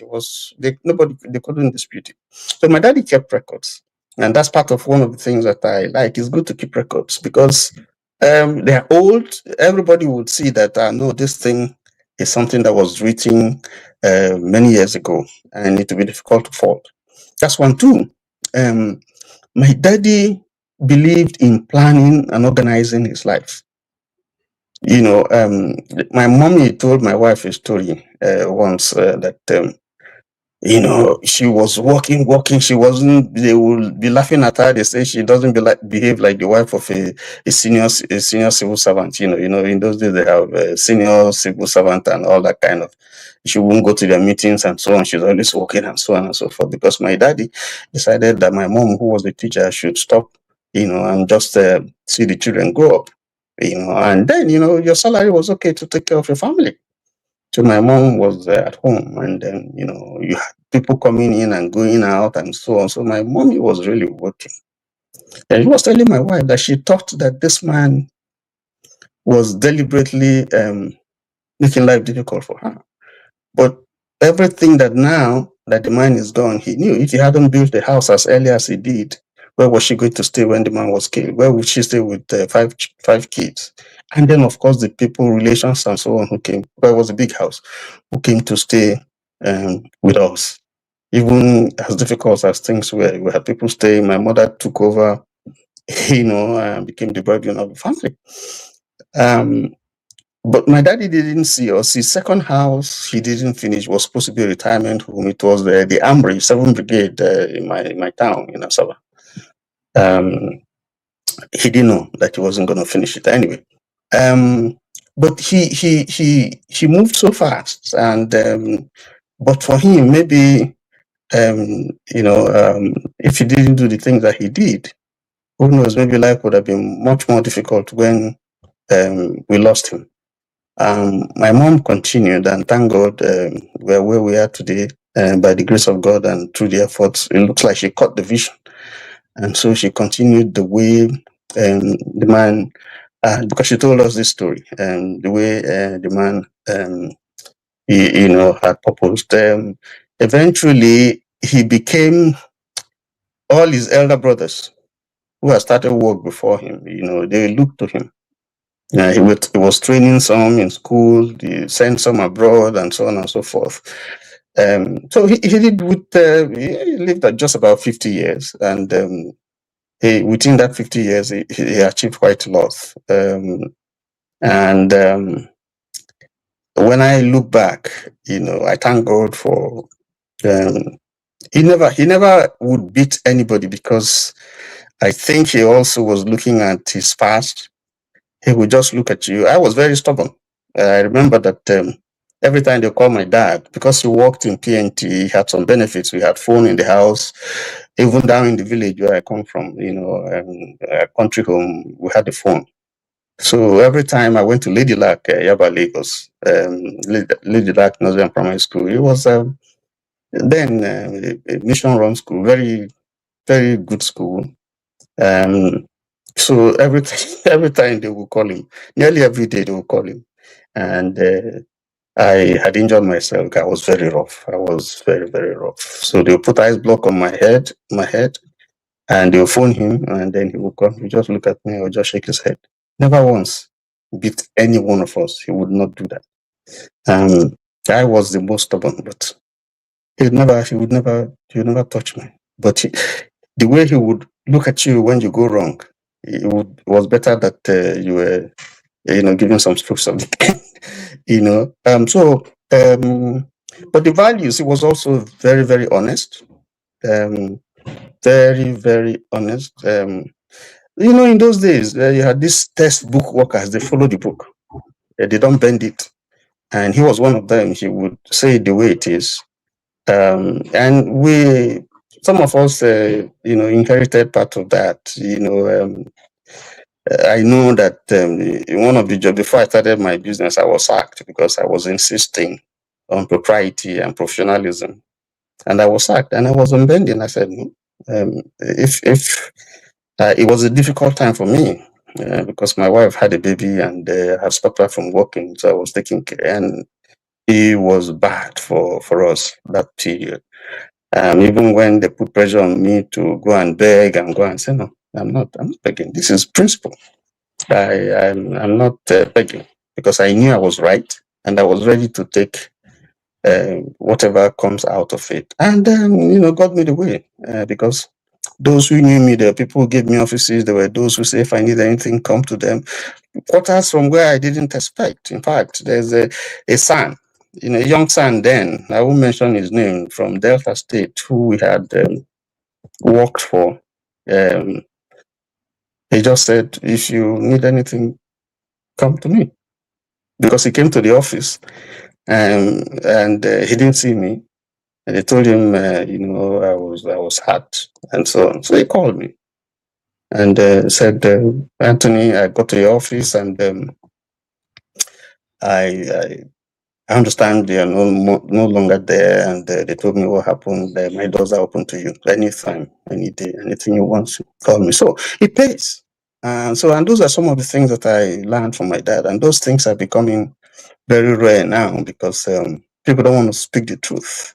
Sometimes circumstances compel you not to, because if you do, you pay for it. But I think that even when it comes to paying for it, so long as you know you're speaking the truth, you should go in for it, because that's the way to go. Nigeria is the way it is today because we see the truth, we don't want to say it, and then we're afraid that if we say it, then there'll be penalty. Either way, there's penalty. You tell the truth, there's penalty. You lie, there's penalty. So why not tell the truth because the truth will set you free. So those are some of my recollections of my dad. Fantastic man, good guy, tall, and I wish he stayed much longer. Thank you.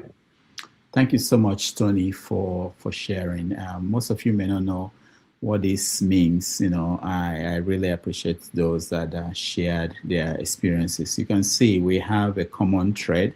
If you think about it, most people on this platform.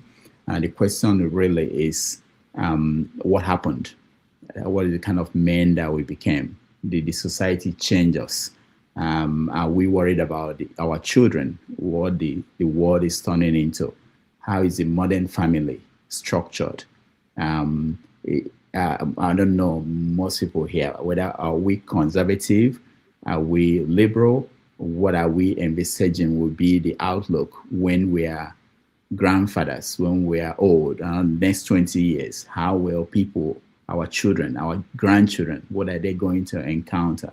Now we talk about toxic masculinity. You hear that's being thrown around.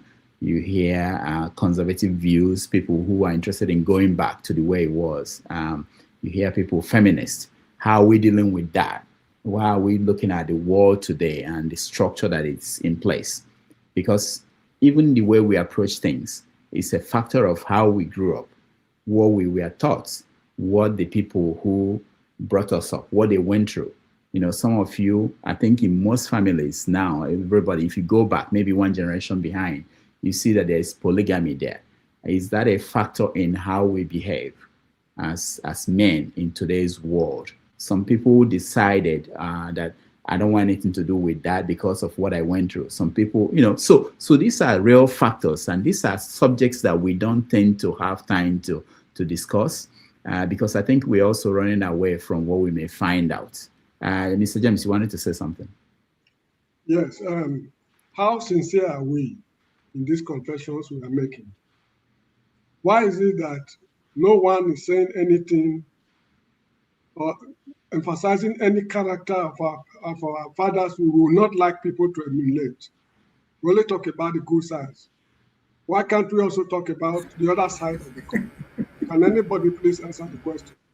Yeah, okay, very good, Mr. James. I think you also touched on, some people touched on that already. Like, for instance, Sho talked about the father having with women, you know. Yes. There are some people who have mentioned that, but it's a good point also. Yeah. KJ, go ahead. Having women is not the issue. You can marry more than one wife. It's not a crime. But I think I was reading somewhere on the comment section, somebody called Skido. It might be a Benin man. Skido. I can remember that name when I was a little boy. He said, Anini's son should come and give something like evidence about his father or something like that. If Anini's son were to be here, testifying about his father's character, will he also speak the way we are speaking now? You see, one thing is this, we should stop deceiving ourselves. If we are saying good things about our father, that is good, but we should also emphasize the evil thing, because most of the atrocities committed in this country called Nigeria, they were committed, or they are being committed by the men, not necessarily the women, although I'm not exonerating the women. The men are more guilty than the women. So why is it that we are not talking about the bad sides? It's only the good sides we're talking about. Mr. James, I appreciate that question. Another observation here. I also want to say that majority of the times house stories are told. KJ, sorry. Oh. Let him finish now. Yeah, let him finish, then you can speak. Go ahead. Unless what you want to say is in connection with what I want to answer. Okay, so majority of the time when you are called to tell a story, you don't start from the bad part of the story. You tell the part that you think what you learned, and then eventually you bring in some of the things that didn't work very well. And as an Igbo man, I've said that many times that for me, I don't know about, well, I can say with confidence, for most Igbo families, their parents tell them where they failed. I said that part of it here. Now, my father's, you know, when I became a man, told me part of what he felt. For instance, he wanted to do trade. My father lived in Ogidi for long, very long, Idemili local government. And he told me, he was the first person who told me how snakes come into people's rooms. And, you know. They are not snakes. They are not snakes. They are what? Python. Okay. Don't call it snake. Python is not a snake. No. They are messengers of the God. Don't. You're making me shake here by calling it snake. No. I'm from Idemili, so we don't call it snake. I'm sorry to say that. If they're not snake, so there are certain gods that go in form of snakes, you know, in those places. He was the one who told me, and he told me that why he left the trade, you see, was that, you know, they use, you know, kind of charm to do their trade and all that. So he tried doing it, okay, but it never worked for him. And then he asked his parents, you know, why didn't it work for him? He said, oh, our lineage do not get into voodoos or charms. Okay, so if you do it, it will not work for you. Okay, that's one. He also told me, you know, one of the things that I think when he was telling me his story, that I heard him personally, I heard him for a long time in content, was that he allowed his uncles to influence him too many times. You know, he allowed, you know, his brothers. There's one, his last brother, he loved so much. That one destroyed almost everything that he owned. And after the war, that one was responsible for making him even poorer, because every other thing that he owned, that one filtered it away. and eventually got into a very serious case. And I will say it here, the guy had gone to a prostitute house, and a prostitute came to sleep over in his house, and in the course of the night died. Okay, so the family of the prostitute woman said it was his younger brother that killed him. I'm telling you stories that affected my family greatly, and so my father asked his younger brother, because at this point, those days when they were court martial and all those things, it was a serious issue because the British was still running the system. And so he asked his brother. His brother confessed that in all honesty, he never did anything that was wrong. That the lady just died a natural cause. So he took the body. They took the body and did whatever post-mortem, and it came out that it was natural cause. But the family, because the family was very rich, the family of the woman, they decided to make sure that that case doesn't go that way as the first court has ruled. And so they appealed and cross-appealed and appealed until everything my father owned went into that case. Okay? Because he was supposed to have been hanged, but eventually when the case went up and up to the final point where it was judged, he was given 7 years imprisonment. Now, why do I say that? He gave too much to the external family, just like Sho said. I said most of what Sho said is almost applicable to all of us whose parents worked closely with the British and who had some form of British training. They are more straightforward. Not that I'm not saying my father was, didn't have any fault as a human being, but they are more straight to tell you the truth. Now, that was one. Secondly, because my family is a large one, like I said earlier, we don't agree to take the titles from our village, okay? But we owned substantial part of the village, and so everything he gave, land and all, everybody he allowed them to have it without anything. In fact, he allow you to, as long as you are building, he will allow you to have it. And so his brothers influenced too many of the decisions that led to his being whatever he eventually became. And we learned from that, because eventually the lesson we learned is that, yes, much as you want to help people, and that which is what I still do today, I don't bring you into my home. I try to help you from a distance, no matter what it is, because that way you don't have any reason to influence my day-to-day running of my family, or to know that my wife doesn't know how to cook a egusi soup that become a problem for me. So, but if you learn how to deal with your members of your family and immediate family and the rest, you probably have a better society. As for whether Nigeria was, what has influenced Nigerian society right now, you all know that when we were in primary school, Nigeria was not this way. There was very little corruption. In fact, those who are corrupt, I'll give an example. I was friends with the friends of the children of the former governor of Benue State, Apeyaku. And what brought Apeyaku to limelight was because he wrote a petition against corruption. It wasn't because he was anything. He was just a teacher, okay? But when he took up to write the corruption case of what's his name, police commissioner J.D. Gonwo, that was what brought him, shot him into limelight of Nigerian politics. What about Dabo? If you know the guy called Dabo, what brought Dabo to limelight? It's because these people were after writing against people who were corrupt in the system, and those systems will pick out these people and punish them for it. But now, when we talk about corruption, people celebrate it. They celebrate those who are corrupt. As long as you can look at what people are jumping up and celebrating, what the nonsense Wike is doing in the FCT. Are they not celebrating it? Have anybody protested about it? So, but that the time we're talking about, and I'm not talking about when Nnamdi Azikiwe was a small boy. Okay, I'm talking about in the 80s. Here, you could be able to say this person is corrupt, and the system will check you, and as much as possible, prosecute you. So it's not that every member of Nigerian society was corrupt. There were corrupt politicians, yes, but when they are found out, the system checks them. That's what I'm trying to say, Mr. James. We cannot pride our fathers to have done the best, because Nigeria didn't become Dubai. But we are saying that at that time, if you are found out, you are summarily dealt with and even dismissed from the system. Thank you. All right, thank you, KJ. Let me second Mr. James' observation. I think outside me and him, who our papa and our local champion, everybody else seems to either work either in power or very close to power. But most importantly, they are the first beneficiary of the Nigerian state by form of education. In other words, the Nigerian state put them in a position whereby they could educate their kids outside, which is UNA at this point. But the funniest thing is that I think the goal was to educate you people and go back and work for the country. But for some reason, all of them seems to be outside. I think that's what you guys have in common. Everybody that talked about that his father was close to power or related to power, for some reason, benefited immensely for the Nigerian state and giving it to outside countries. So I don't know if anybody observed that.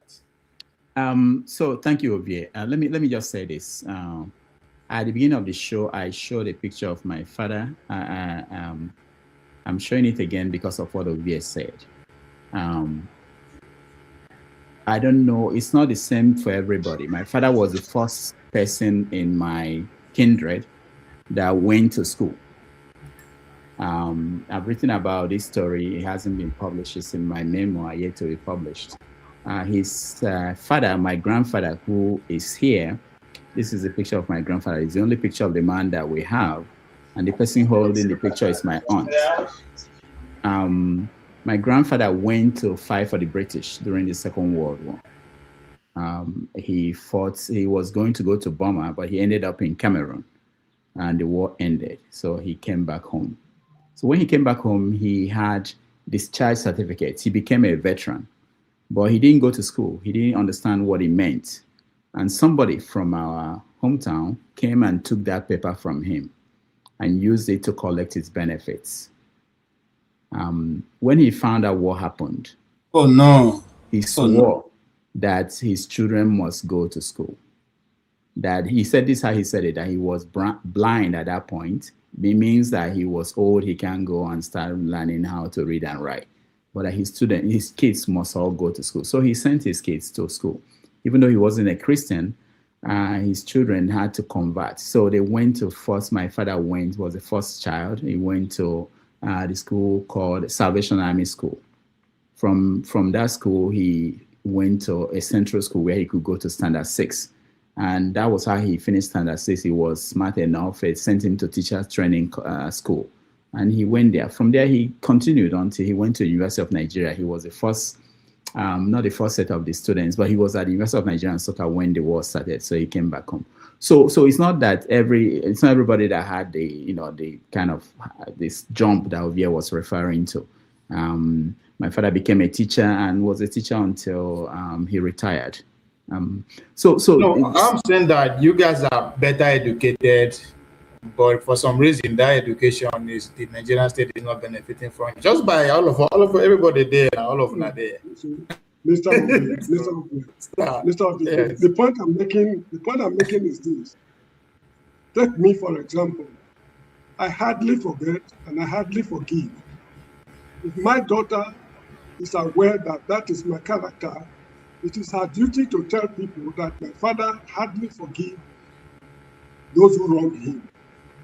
I don't retaliate, but I hardly forgive. It's a question of saying, let's forgive and forget. No, I keep it in mind till I enter my grave, but I will not retaliate. Because in the course of retaliating, I might foul the law, and I will bear the consequence of fouling the law. That's what I'm talking about. If the son of Anani can come and say, my father was a thief, then I would believe him. Because you see, I'm raising this issue because by nature, man is very, very hypocritical. We always talk about good things. The horribly bad things our fathers did, we don't like to mention it. We only talk about the good things. How they are philanthropists, how they spend money and so. Okay, James, let me help you. Okay, James, let me help you. So what you are talking about is what we deal with when we talk about biographies, when people write their biographies, or when people write their own autobiography. When people write the one of their father or their relations, they are writing the biography. So that's something we deal with. So that ties to what I want to say, which may be my own lesson for So when my father passed away, before he passed away, I started encouraging him to write his biography, his life story. I will be bribing him with money. I will say, I will give you money and write it. But he was old that time. He was very, very, not too old. He was in his 70s, but he was sick and not very healthy. But he didn't do a lot. But he wrote. This is the hard copy of his handwritten. No, that's not what I mean. No. So hold on. Let me finish, James. Let me finish. I'm sorry. I'm not too good at it. The issue is this. For example, I failed the West African School Certificate examination when I first attempted it. When I'm writing my biography, I should put it there black and white that I failed. It's the second attempt that I made it to survive. But when people are writing their biography, particularly the Civil War stories, they embellish it with horrible lies to the extent that you cannot even use their writings as history, references in history, lessons. This is the point I'm making. We should learn to be, to be truthful. That's just it. We are just like Gowon, right? Just like Gowon, exactly. Right? Gowon, if you listen all right. So James, you can't force people to write what they don't want to write. Especially if it's autobiography. So this is how it's described. They said that just making an observation. They said that autobiography is when people dress up to go to church. When you see people in church, that's not how they dress every day. So books written by people, they decide what to write. Sometimes it's a difficult thing.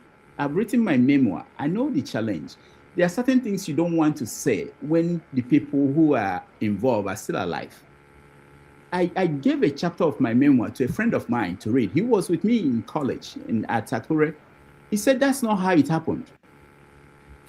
So sometimes remembrance is different. The way you remember what happened today, 20 years from now, will be different from the way I remember it.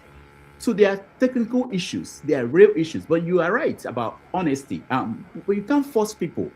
Go and read Obama's biography, autobiography. Go and memoir. Go and read Clinton's memoir. You decide what to present to the world. Nobody can force you to put what you don't want to put out there. That's why the best books about people are not the ones they wrote about themselves. It's ones that people write unauthorized. So there are some biographies you see. This is unauthorized biography of Churchill. That means that the family of Churchill did not approve what is there. The person went out, talked to people who knew Churchill, look at books people wrote, look at files, and wrote a book. Those are the better books, not the ones that the family or the person you are writing about will have to approve before it's published. If I write my own autobiography, and I mention that I'm from a broken home, actually I'm from a broken home. I didn't like the way my father treated my mother. I'm from a broken home. If I put it in my autobiography, how will you see it? Okay, now James, let me tell you. Those are the ones that are selling. If you want to think about it, what's happening in memoir and biographies now? People who are honest, they tend to sell more than people who painted a good picture of themselves. So if you approach a publisher now and say you want to publish a biography or a memoir, they will press you to give people something they learn from. And it's not just about good things. It's also about bad things that happen to you. Yes, what did you learn from it? Right now, we are not saying any bad thing. But it's up to anybody to tell you what they want to share. You have to understand it's not easy. How do we build a nation?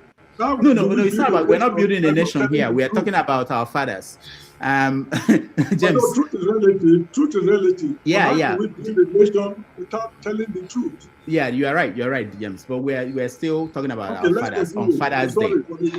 How do you know somebody else's truth anyway? What is the truth anyway? All right. So let me finish. I'm trying to get into something, okay? I know for those who still have their fathers that are alive and they are watching, I will encourage you to encourage them to write if they can write. If they cannot write, you can make out time to interview them, record it, or even send somebody to interview them. It's very important. These stories. Okay, Can I say something too? Hold on, let me finish now. Let me finish. Hold on, very short. We are 111 right now. We only have about 9 likes. That is not fair. Please, let's at least make it 50. So if you have not liked it before, please go back to your whatever medium you're using, whether it's YouTube or Iroko TV. Please like the broadcast so that our number can increase. When you do like it, it will be exposed to more people. Do us a favor. We're not charging any money. Do us a favor to just go back and like so that we all can enjoy. Thank you so much. Rudolph, over to you. All right, thank you, KJ. That's very important. So I don't do that enough, but I always thought that people will. Anyway, that's something I also learned from my father that wasn't good, which is self-promotion and be business wise. I'm not business. All right, so let me say this. It's very important to me. So I try to get my dad to write the story of his life, and he will write few copies, 2 pages, and send to me. I will get it and we will type it, and I keep pressing. But at the end, he wrote not enough. But we had something. This is one of the most cherished thing I have in my life. This is his handwritten story of his life. So when he passed away, I put it together in a book form, and it's called this book, Onye Nkuzi, The Early Life of Honorable Jesse Okonkwo, written by himself. You know the way if you go to funeral in Nigeria and people buy things and put pictures of the person that died and sovereign giving out to people. And what I took home was this book, about 200 copies of it. And the people I gave the book to were his contemporaries. You know, he was a teacher. And later on in life, he became a councillor at the local government.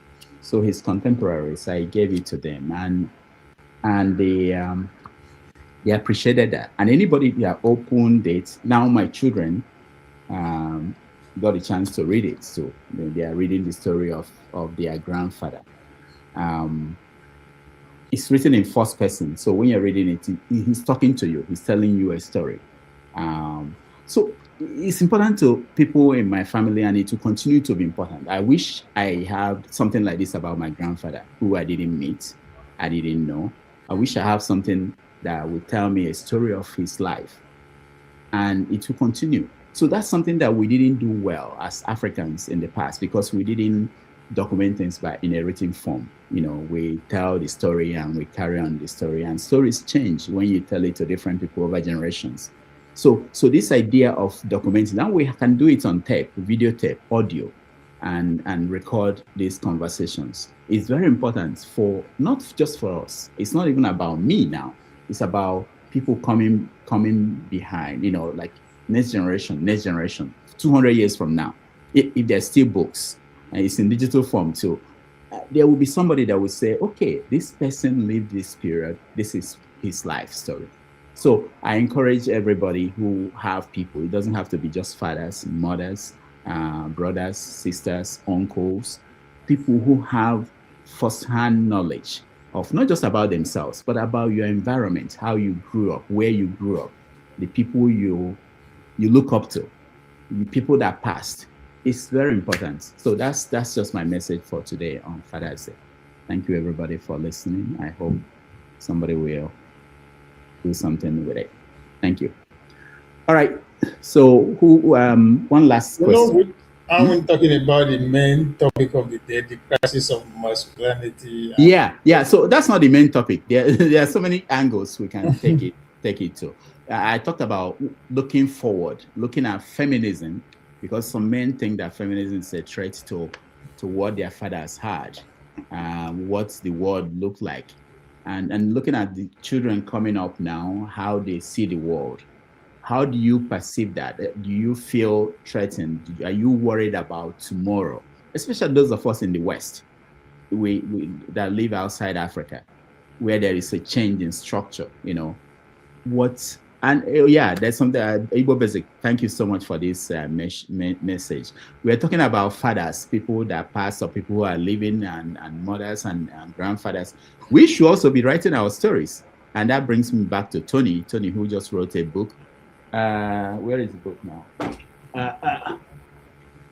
I tried to read it, Tony. I will still read it, but it wasn't your story. You still owe us your story. And like what you shared now today is very important that you document it. Even if look, let me tell you, even if your children are not interested in that story, your grandchildren might be, your great-grandchildren might be. And if you don't write it, nobody will write it. Nobody will write it. So it's very important that we also should be thinking about that. James, you should be thinking about it. We all have stories to tell. The best way to also see it is that if you can every day encourage anybody that is alive, if make it tweet, if you cannot tweet, it should write. If you cannot write, it should blog on daily basis. You should just pick up your phone and record your voice. If you do it every day, 30 minutes once a month, 30 minutes once a week, by the end of the year you'll have a book. It's not a that's how you live for. That's how you live forever. Dr. Damages, I have some documentation already that I have done, so, but I also need to, there are a few things also I need to add, to it, before I write a book on my dad, but I have done quite a lot, and I have pictures also. Okay, very good. The Pansat, too, someone like Pansat should write a story. I want to read the book of Pansat, who he is, and and why he is the way he is. I'm interested, and I'm controversial Pansat. I'm sure most people will be interested beyond just anybody. Every life is important. There's no way I didn't live the life of Mr. James. I didn't live the life of Akwachi, Prince Akwachi, and they have stories. So it's important that we document that, even if I don't get to read it. People 200 years from now, we want to know. There was one Prince Akwachi that lived in California, in San Diego. This is what happened to him. All right. One last thing before I bring it up. Rudolph. Yeah, Pansat. Could I complete the statement you're making? No, don't complete it. I want to. I can't get a word in here when you are around. Why do you do that to me? That irritates me. I know. I enjoy that too. I enjoy that. Pansat, hold on. Pansat, hold on. Let me hear Apache, because he's been in and out more than 3 times. I want to hear his Father's Day story. Prince Apache, happy Father's Day. Dr. Rudolph, Dr. Damages, every other person they ponder. Yeah, it kept going off and on, especially with Mr. Pansat. Mr. Pansat, today is Father's Day. For the sake of father, please, can we just, we are not saying we should lick anybody's butt, but for the sake of fathers, just give us this opportunity, keep politics away from, just keep it aside somehow, and let's have conversations about fathers. I was really enjoying the stories of KJ. Now understanding more, I can tell the way he behaves, especially when he tries to keep people 20 feet away, and the people he brings closer to him is the MAGA people. That's his main family. But I understand that. Okay, I get it. Prince. Before you hold on, I think we have a delay with him. Look, Prince, look. I can hear you. I understand what you're saying. It's a reasonable thing for somebody to say. But unfortunately, this is the same thing I was going to tell Rudolph, so don't take it personally. Our country doesn't give us that opportunity. It doesn't give kids the opportunity to grow up, or pick and choose when to talk about fathers and then when to rescue our country. Once we achieve it, then we'll go, we'll relax and we'll be civilians, right? So I understand what you're saying, and you're a good soldier, so I'm not going to be harsh on you, but I'm trying to tell you that... Pansat, hold on. I'll have to stop you. Hold on. 3 years ago, you've been coming here for 3 years, and for 3 years, you've been trying to rescue the country.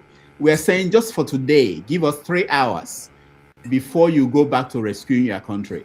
Yes, sir. I cannot do that. Then excuse us. I cannot excuse you either. You have to ask. No, Pastor, wait. Let me tell you. Sorry, sir. Women decide not to come today. They take your family. hold on, Please, 1 minute. please, I will Pastor, exit. I will exit. hold on. I will exit. Give me 1 minute, then I will exit. Here's what I'm Just saying. today, we don't want to hear that. We want to listen to one another and know people one on one. Please, that's what we want to do today. Papa, they argue like this, Pastor. Here's what I'm saying. I'm going to exit, right? So you could have your fun. But remember, when I'm gone, you've got our kids in the forest in the hands of kidnappers. You got people who don't have something to eat. So what should I choose?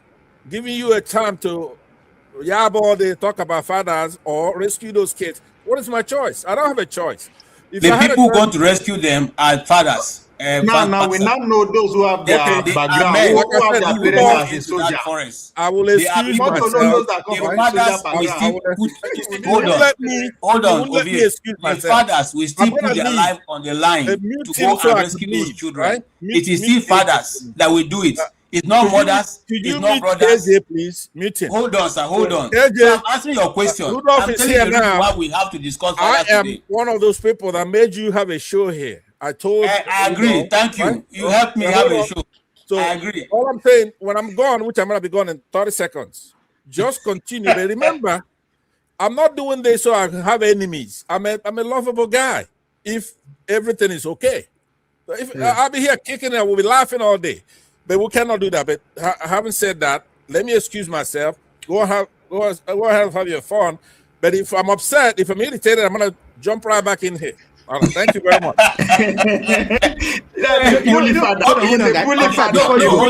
Hold on. Let me make my point. Let me make my point. You see, what we are talking about here, you may think is not important, but it's very important. Why is it important?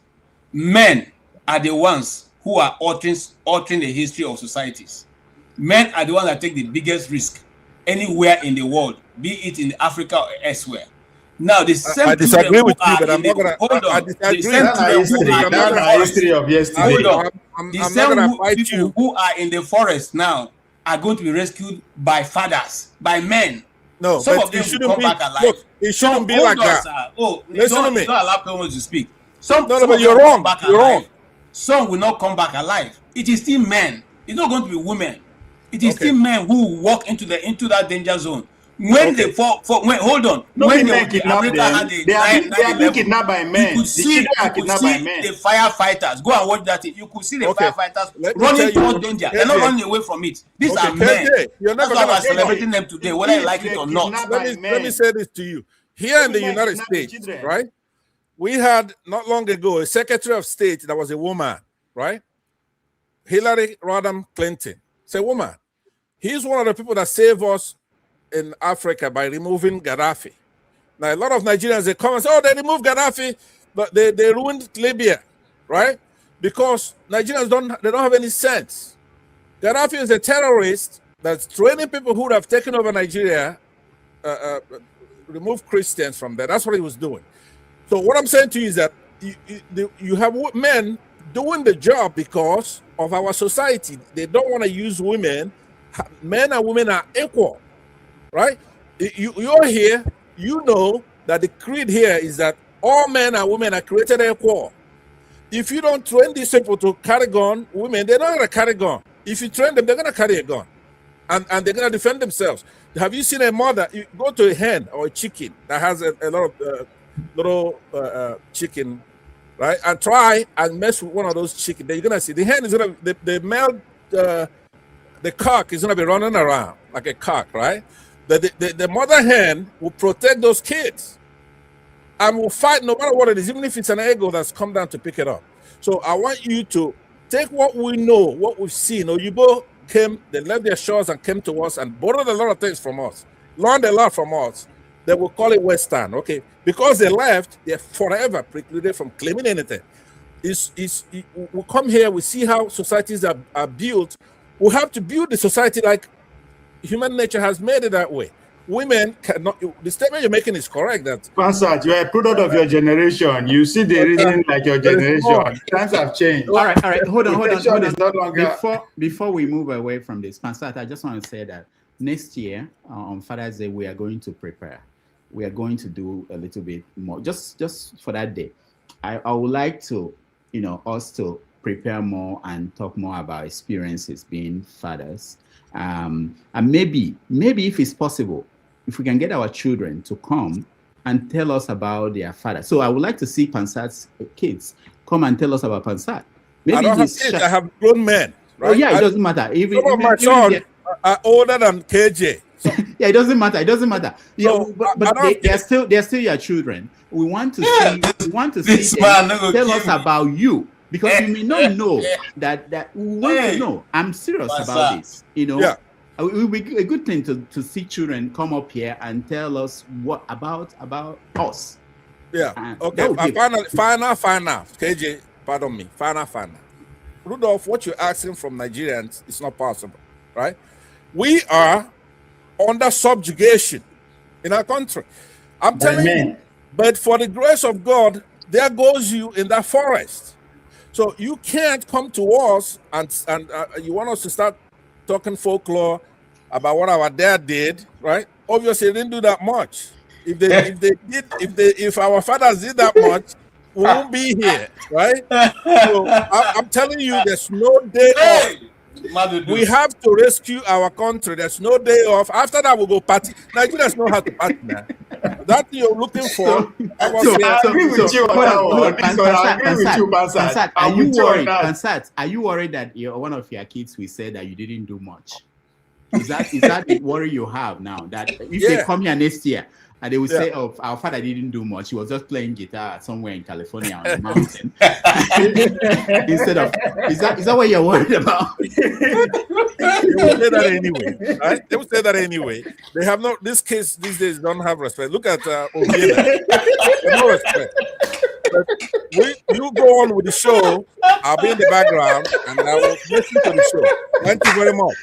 All right. Thank you, Pansat. Oh my God. It's wonderful. Hey, Madudu, people day. All right. So it's my time now, right? Yeah. Go ahead, my brother. Go ahead, completely. So basically, I love the show. It's kind of like making us understand very much about everybody, you know. Now I will tell you the truth. I must confess, today Mr. James showed his character. Now I really knew where all these things is coming from. But it's not to judge anybody. It's okay and all that. So the little I know about my dad, he passed. If he was alive today, he would be about 101. Passed 35 years ago. I mean, I could have, he's somebody that I wish to have had him forever. How many months old were you then?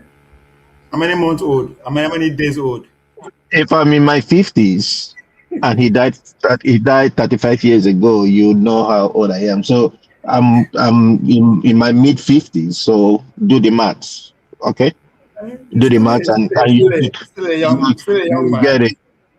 Yeah. So pretty much he, just like Mr. Tony, my dad was the first son of my paternal grandfather. Mostly his father was more of, all those farming and fishing and all that kind of a thing. So he's the first son, and he is the only son among the three brothers that actually trained himself and ventured into, school. He loved school so much. But then, did his standard 6, and before you knew it, got into these those years when they used to have all these white men, and he got into what was known as a PNT. He grew in rank to the extent that he got up to the chief. Then they don't call them engineer; they call them chief technician, the chief tech of PNT. I think he retired in my memory will serve me right. He retired at about 1985-86. That he did retire at Enugu. Um, one of the dynamic things I learned about my dad, he had friends, but selected friends. Very, very selected. I mean, he's friendly with everybody, but not everybody that he could go to their function or go to their house. No, he only had at the time I knew him well. We were at Enugu. He only had 3 friends, and those are the 3 people that you can go to there if he's not at home. That you can actually say, go to this person's house, and you will see my dad there. And once, depending on who is looking for him or depending on what's going on, as soon as he sees you, he knows that he's been needed at home. I mean, I didn't really know much. I didn't really know truth be said, I didn't know the bad side of my dad. But one thing I know about him is he would not beat anybody. He would not put his hands on anybody. His way of dealing with us then is sitting you down. We always call it the red chair. You sit down there and you tell him you have to explain what you did and what you did not do. And then he will be the judge to, kind of like say something to you and all that. But he will not put his hands on you. That we don't love. We just don't like going to that red chair or being made to do that. Another thing I understand about him very much is he taught us that being a Christian doesn't mean that you have to go to a particular denomination or go to a particular church. No. My dad was an elder in a church, but this man sits down every Saturday with these Jehovah Witnesses. They will come, they will sit with him and all that stuff. And they will tell him whatever they tell him, and he will tell them also his own research, his own, what he also understands by whatever they are saying. He wasn't conservative in the sense that, I mean, he's somebody who could give you whatever he has. Had his little view, I would say, per se, is that about marriage, it's not that he doesn't believe in polygamy, but not because he's against it. Why I said he doesn't believe in polygamy, there are opportunities that came by, of which in my place, there's something they said, when a relative dies, there's an opportunity for somebody in the family to cover the woman, the wife, or whatever it is, and all that. He wouldn't do that. Instead, he passed it on to his junior brother, who actually, that one gained almost about extra 3 women or so. So that one was, we call that one Maradona. He flies anything that goes under the skirt. Yeah, that one is ready to take it and all that stuff. He also believed in give to Caesar what belongs to Caesar. Not that he was, he doesn't believe in voodoo, but when it comes to tradition, he will always encourage us to even go and witness whatever festival that is going on. He wants us to learn. He wants us to see. And he also talks about his own time growing up, things that he saw being done in the village and all that kind of a thing. He believes in truth, justice, and uprightness. That nobody will take away from him.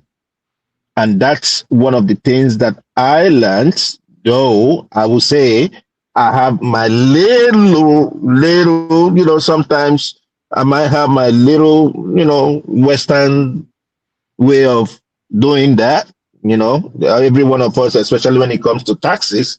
But my dad will always be upright, you know. Before these people will take all the money, So sometimes I kind of like twist things a little bit, yeah, Prince, Trump is watching yeah, the show, and yeah. his people are watching the show. So the hint you just gave him, don't be surprised. Your governor is beginning to get the hints that Trump is watching everything. But go ahead. Let him come and catch me now.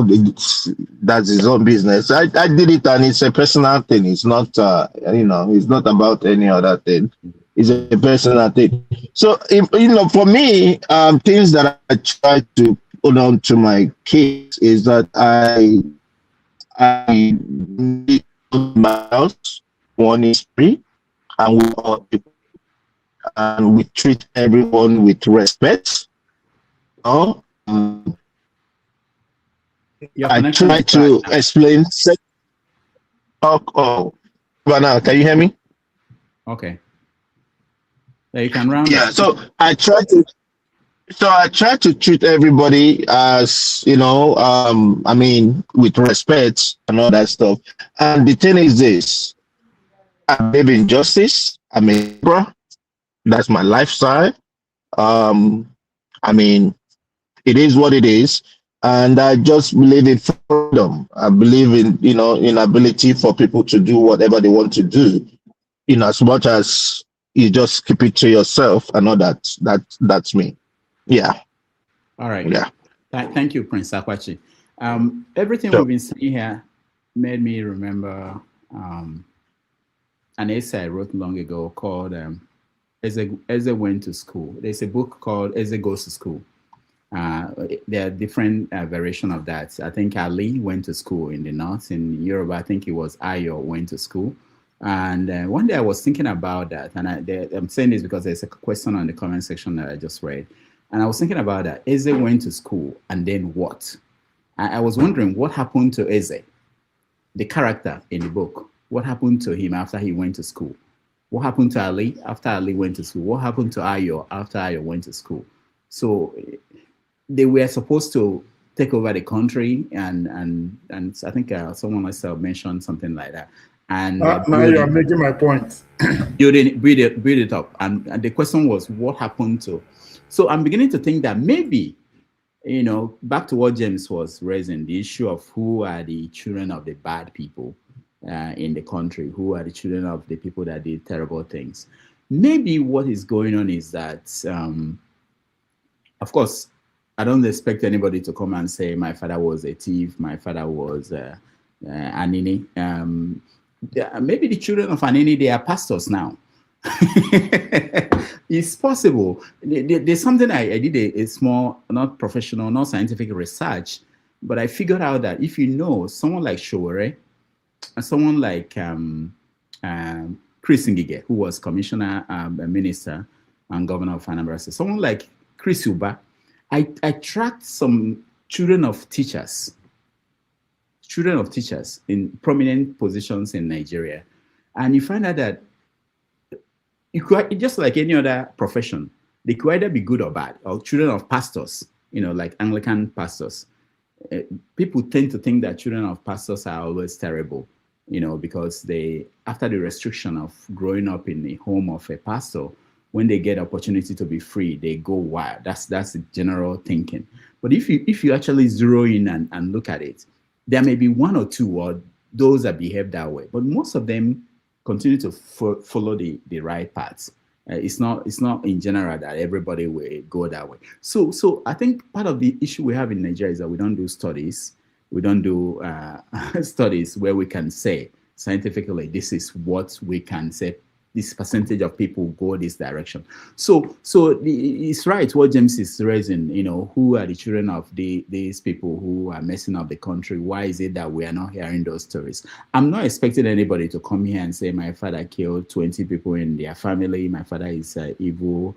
It takes a lot. What we did here today is something that is not even recommended if you don't have a psychologist or somebody who can deal with emotional outbursts that could happen. It's sensitive. It's not something that's why I'm not forcing anybody to share any story. If you share a story you're comfortable with sharing, we appreciate that. It may be another 10 years, some people will feel free to share some stories. They may not want to share now. So you're not going to meet somebody, a stranger, and start telling them the most intimate and the most personal story of your life. You tell them what you're comfortable with. If we continue to have this conversation, over time, people will remember some things and share more stories. So I appreciate everybody in terms of what they shared with us. I know it's not easy, and it's really a good start. But again, think about writing your story. You can start small. It doesn't mean it may take you 20 years. It doesn't mean you have to publish it in the next 10 years. But start writing things because you might forget them. And if you don't know your story, run for politics. All right. You will know your background. Oh yeah, that's what people say too. Mr. James, go ahead. Yeah, you see, we are now living in what I read somewhere they describe as we're living in a post-truth era. That is the era we are living in now. Because if you read literature, if you go deep into literature, Roman literature, Greek literature in English, the days of William Shakespeare, Charles Dickens, Bernard Shaw, and Henry James in America and others, you discover that the character of man has not changed. We have thieves, liars, prostitutes, murderers, and what have you, since the ancient days till now. And if that is the case, I'm a bit surprised that when we are describing ourselves, we lie to ourselves. We tell blatant lies to ourselves, painting ourselves to be good men and women. Look at this, the horrible state we are in Nigeria today. Who are the cause of this condition? It is the men, not necessarily the women. 1 or 2 women might be involved, but almost 80 to 90% of the perpetrators are men, not women. And when we are describing our character in society, we portray ourselves as saints.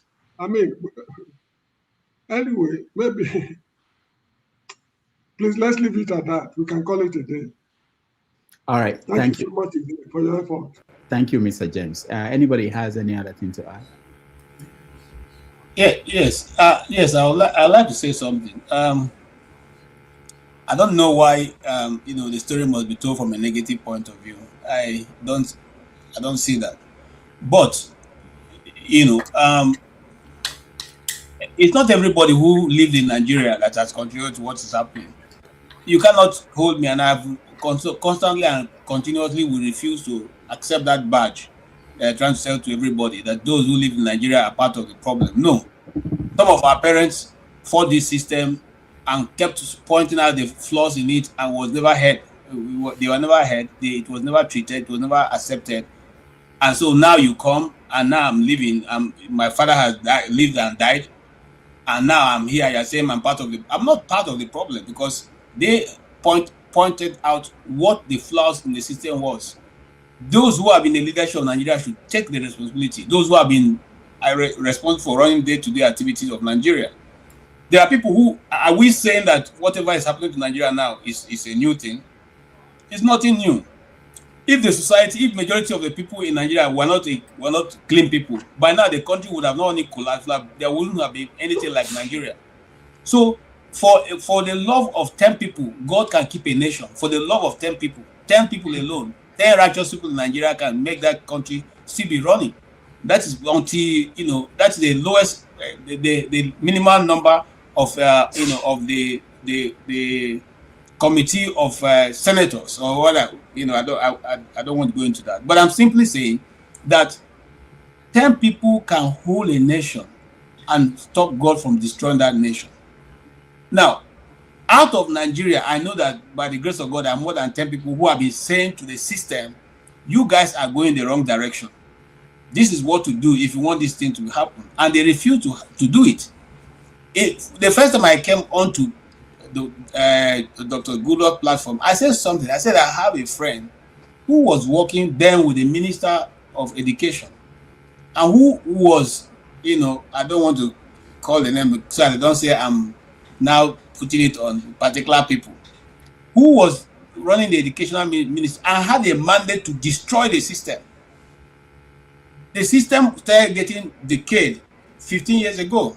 I mean, yes, like about, if you add in days of Buhari and, this man.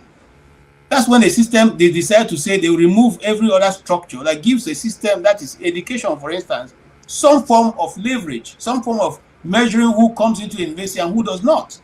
Is it, don't we know when it started? We knew when it started. We knew when they said university should no longer have cut-off marks. We knew when they said if you get a note from the University Commission, you go into the university, whether you have your qualified papers or not.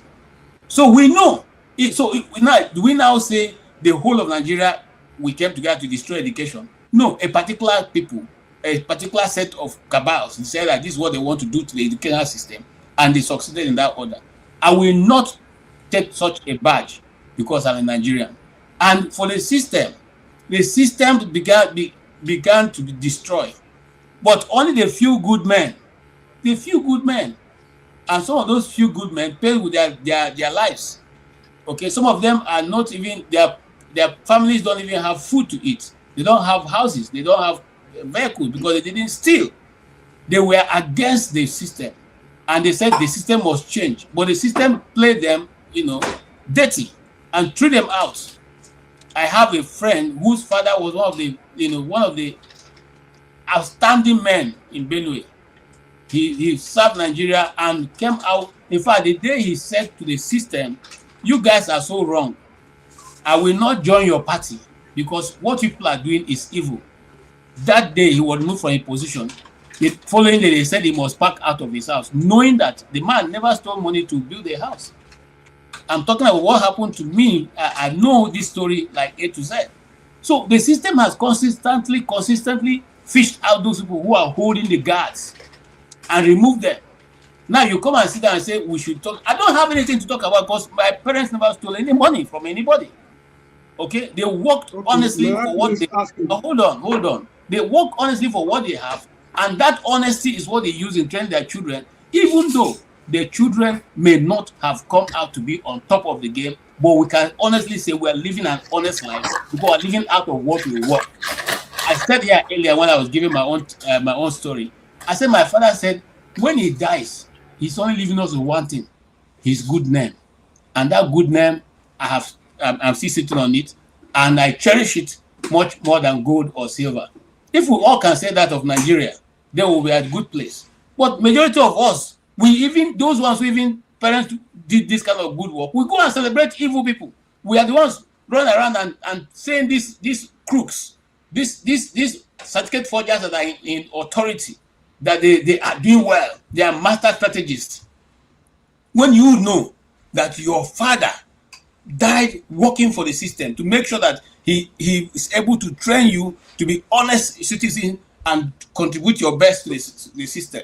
So we are simply saying, my brother, if you want to understand what my argument is, I will not accept to be among those people who destroy the system. I didn't. If it's like now, when we are grown up, Rudolph, we had a Boy Scout, the Girls Guide, the Cub Scout, Boys Brigade, the Manobe. These are systems that were put in place to help train youth as in form of leadership, how to follow a simple chain of doing things properly. These people came and destroyed all those ones, and they didn't replace anything. So when you leave your son, where do you go and teach value? Since you're not teaching those values and principles in the schools, you're not teaching leadership in schools, you're not teaching custom and tradition in the schools. Come to the American schools. They teach you once in a month or two or twice. They carry you your own child who is listening to go and eat Mr. McDonald's and the rest of them, and they call it what? They call it cultural, whatever they call it. They're telling you this is the way our system runs. and you need to conform to it. Have we ever told our people, okay, today is the day we're all going to go and eat iwedu and what is the thing we're teaching that we should hold on to? What is the thing that we're teaching? So the system knows that they don't care about their citizens. Do we even have citizens in Nigeria? We don't have citizens. We have masses. Okay, the masses. That's what we have. Nobody is a citizen. So the masses are left on their own. And since they've called them masses, nobody is important because they're masses. And they address you. The president called the masses. Let the poor breathe. When the poor is breathing, that's all they do. We only breathe to be able to survive the next level, to survive the next day and continue in the vicious circle. So don't say that. I will not agree, Mr. James, with with all right, due respect. May I ask you a question? May I ask you a question before we ask me a question, brother? I don't know if you can hear me. Can you hear me? Yes, I can hear you. I can hear you. Ask me a question. In Nigeria, why are there so many cases of successful sinners than cases of successful saints? Sorry? Come again. I said in Nigeria, why are there so many cases of successful sinners than cases of successful saints? If the sinners are more than the saints, why is it that everyone is talking well of his father? What happened to the sinners? No, you see, I don't know which part you hear. Every one of us here who spoke about our father said both the good side and the side we don't think they made a lot of progress. I, for one, told you here that my father told me the places he fell, the things he didn't do properly.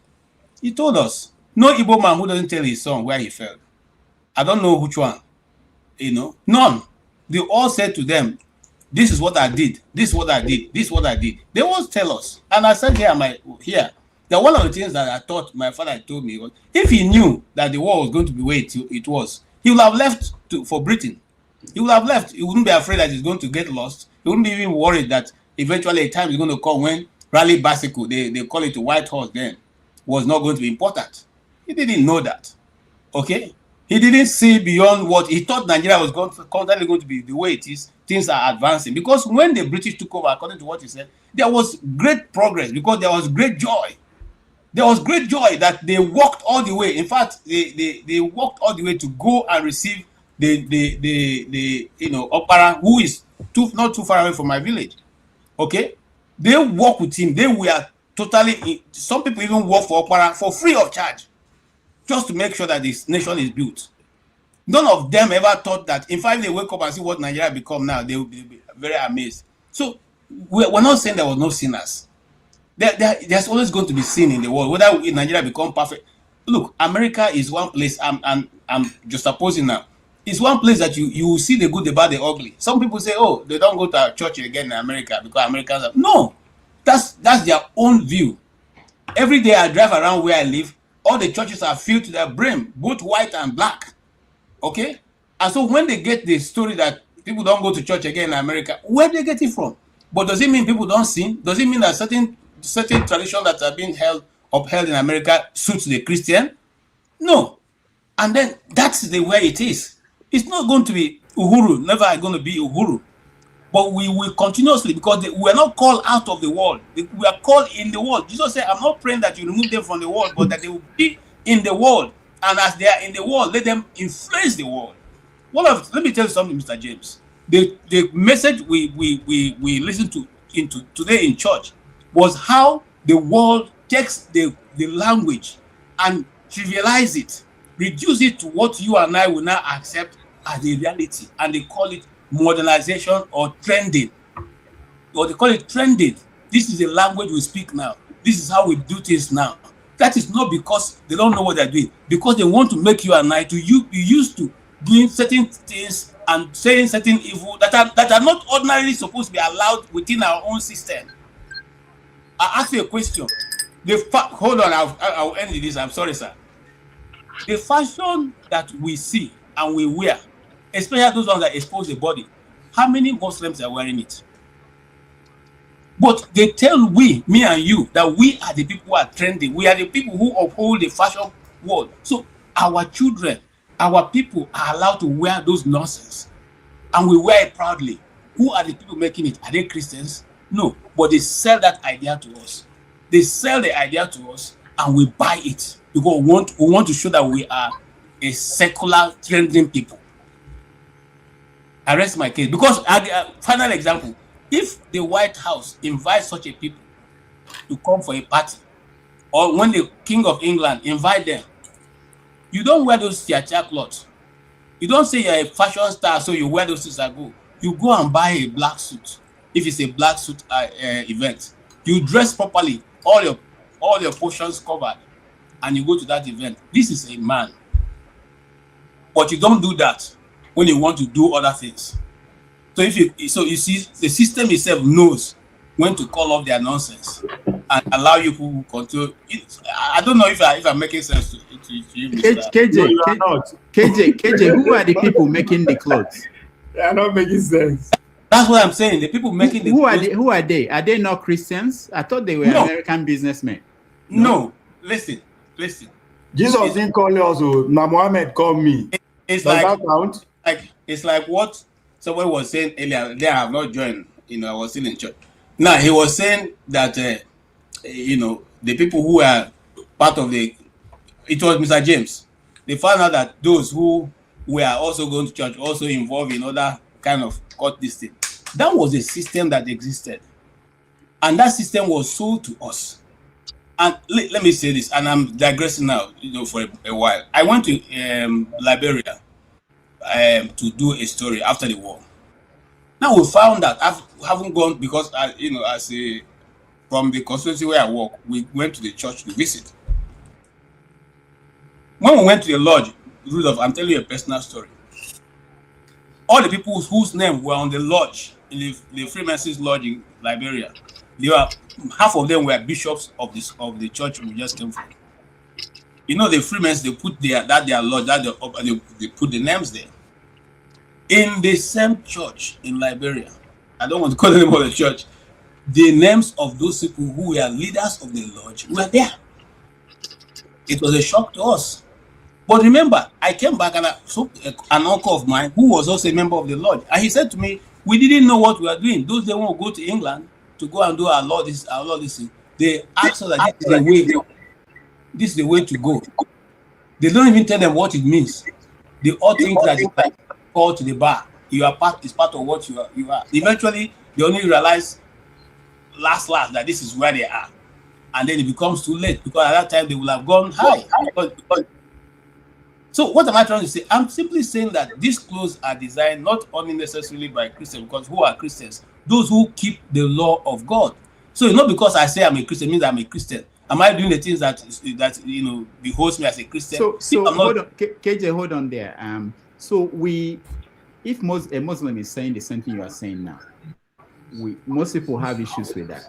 When they say that these people are terrorists, that the fact that they have Muslim names or that they say Allah Akbar, that they are Muslims, some people have issue with that. Now you separated Christians from, even though some of them go to church, even though they are in the lodge, they go to church, even though they might be whatever they think they are, that they are not doing right, they go to church. Even if they don't go to church, they are nominal Christians.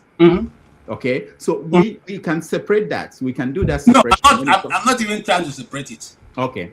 I'm simply saying that they claim to be Christians, but they're not doing what it takes to be called Christians. And so since we are not trying to put an exam for them to know whether they're Christians or not, we allow them. And I'm not the one who has called them. The one who called them will judge them. Okay, but I'm not going to say because they are Christians design those clothes, so I'm allowed to wear them. Okay, but you shouldn't say also that the clothes were made by non-Christians, that these people made it. And no, they're not. All I'm simply saying is that some of the words, I give an example, the F word that they're using everywhere now, that word was, in the time we were growing up, you couldn't mention those words. Okay? You couldn't mention them openly, but the society have now brought it down and bastardized it. You can now be quarreling with your friend, you say, go to hell. As if hell is something that is recommended for anybody. But if you take the weight of what you're saying, in the real sense of it, you can't even say that to your enemy. That's what I'm trying to say. I think that's the most perfect example in this case. Okay. I was actually thinking that what we're going to do is to round up this conversation and then take a break. When we come back, people can talk politics, because I know that's what people want to talk Hey, about. obvious harassment of politics. Nonsense. Yeah? Obvious harassment of politics. No, I have something short to say. I don't understand KJ, saying that you don't accept the badge of saying Nigeria is bad. But anytime Nigeria do good, you are proud to wear the badge. You are proud to say you are a Nigerian journalist at any point. See, the truth is that what Nigeria is today is the product of our action and inaction, right? And the bad guys, they win, right? That's how we did. But because we lost, that doesn't exclude all of what is going on just because you lost the competition. So when we talk about Nigeria, good or bad, we all carry it. No matter how you want to reject and reach, how you want to reject them, that's who you are. So select whatever you want to select, but reality, when reality come, they made it loud. When push come to shove, I don't agree. I don't agree. Abi, will you accept that you are part of what with the journalists that have made Nigeria what it is? No. Nigeria is a product of good, bad, and ugly, action and inaction. You are a product of Nigerian journalism. So, Mr. James's question is simply saying that we all contributed. I know contribute. I will not accept that. Ovie, thank you. Everybody, KJ has the right to say he did not contribute. That's it. And that's what it is. If you want to say you contributed, it's okay too. Jagun, welcome to the show. I see executive producer is back. My initial idea is that let me hear from Jagun and Show, and then we can decide to take a break. Or not that we can decide, we take a break. And then when we come back, maybe if people want to continue the conversation, because I wanted to hear from the executive producer, what's happening? Your prime minister is resigning on Monday.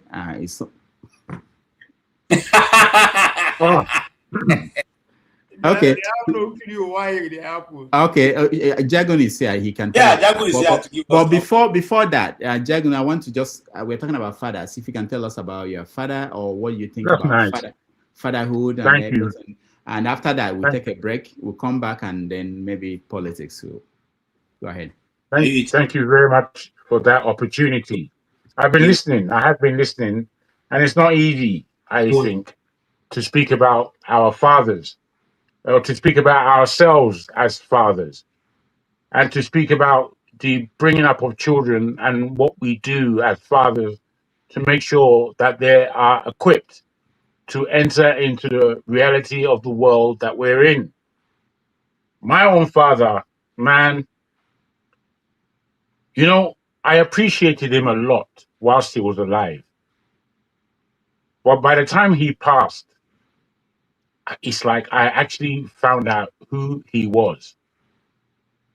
Because there was a big space missing, as there is if anybody passes. But there was such a big space missing that he filled. And it was then that I saw the chasm, the weight, the pressure, the love, the intellect that he carried.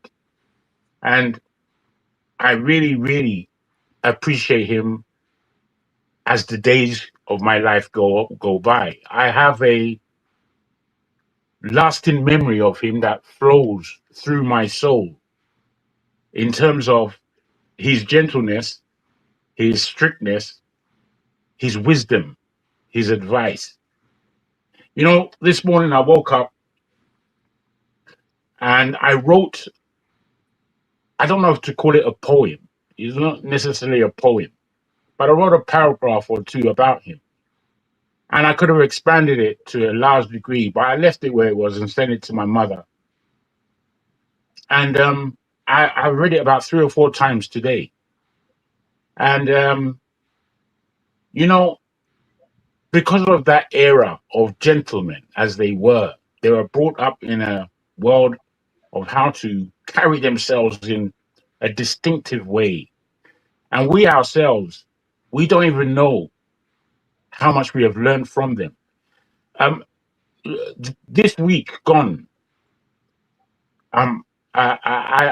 this area that I'm living in is not the area I grew up. I've traveled around so many times. And a lady, Brazilian lady who lives at the corner of my road here, we always say hello, but we've never spoken. And we spoke. And she said, after the conversation continued, she said, you carry yourself with such dignity. And I was taken aback a little bit, but I knew what she meant. And that stance I have is the stance of my father, who walked with dignity. You know, I know everyone knows me here as a complete ruffian, and I accept that position.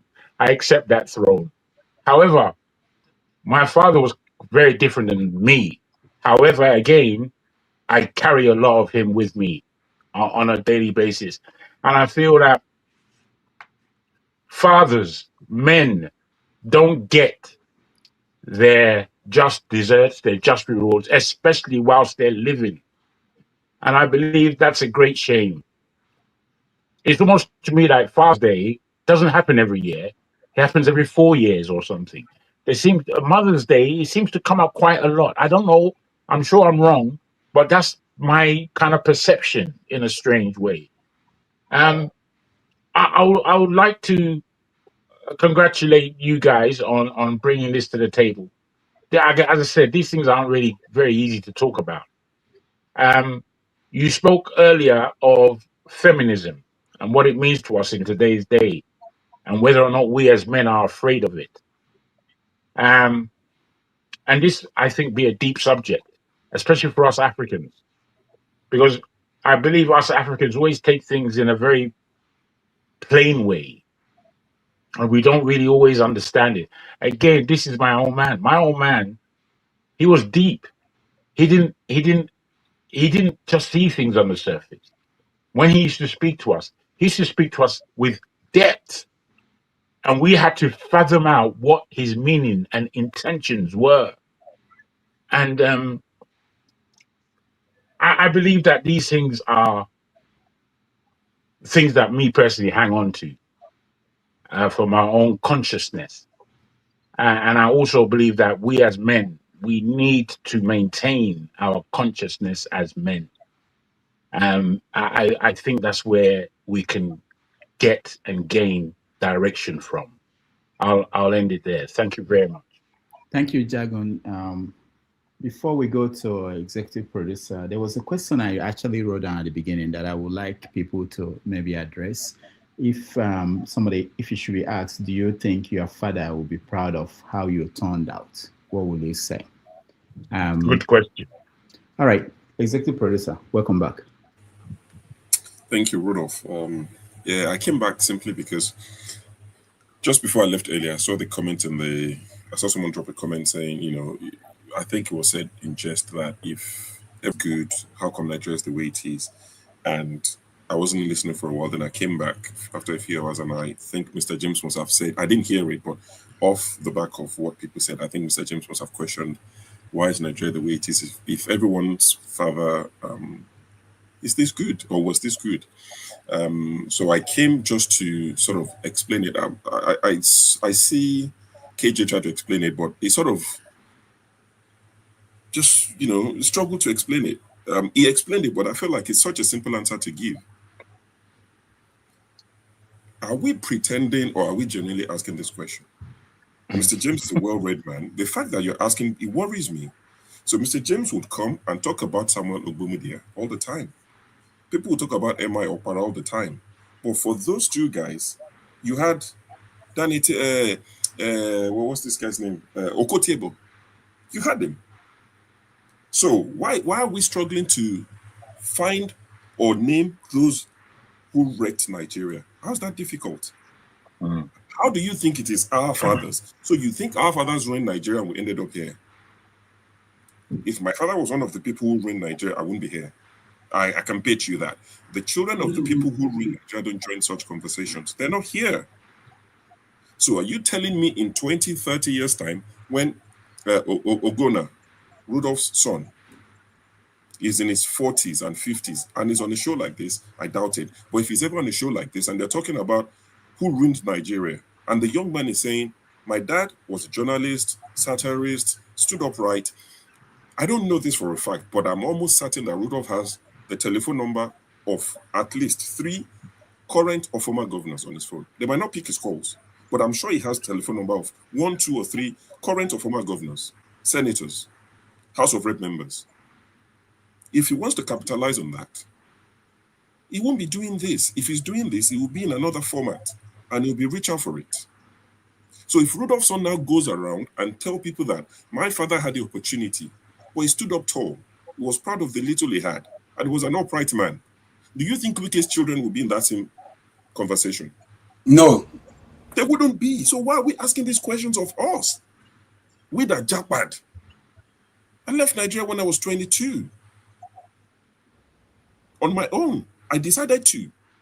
Nigeria was a much better place. I left because I just thought there must be better somewhere. I just don't think this is for me. Let me go and see what life is about, other places, because I read a lot, watched a lot of foreign TV, and I thought, let me go try that. I jackpot. I have friends whose fathers did other things that my father didn't do.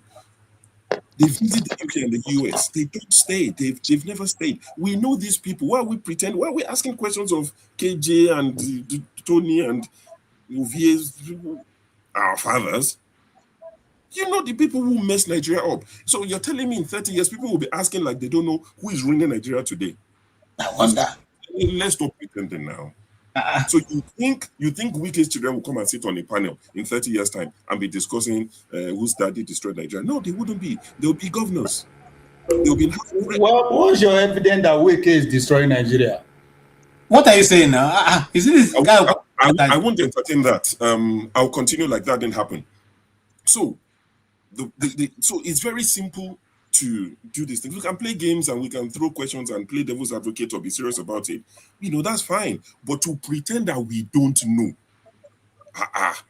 is this a joke? You don't know the people who ruined Nigeria 30, 40, 50 years ago. You don't know the people. And you come and you tell us you read books that we don't read. All the books you've read, what's the point of it? That you don't know the people. You're asking me that my father played a role. Played a role in what? That can be a serious question. It's not possible. So you tell Rudolph's son in 30 years' time that Rudolph was as bad as Beta Edu's. Rudolph was as bad as Beta Edu in the role they played in Nigeria. This same Beta Edu that they called, that they pushed that case to the side, never tried. Akpabio, that has a case with EFCC, that is now telling them he has arrhythmia, that he can't breathe properly, and they refuse to go and see them. The NNPC case that we're listening to, Kyari, happening in real time. Kyari, that they are calling 9 times to the Senate, that is refused to go and see them.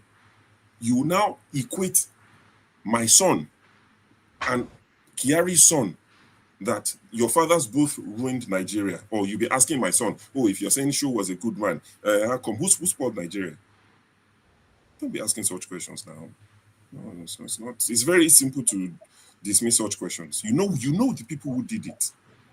Like Ovi said, in some cases, you don't have concrete evidence. But all these people that have cases with EFCC, my father had no case. My father, and everybody can talk about their father. My father was in England when the 1983 coup happened. He came to Nigeria the second day or the third day after the coup. He was separated with the man. They were in the UK together. That man was locked up. He died shortly after, not shortly, he died after because he didn't have his medications and all of that. But my father was executing contracts in Ogun State. DIA took over. They locked contractors up who did not deliver on their job. Soli, please, it's a bit distracting. Rudolph, please call Soli after. So they locked contractors up for not delivering. My father didn't sleep in jail for one day.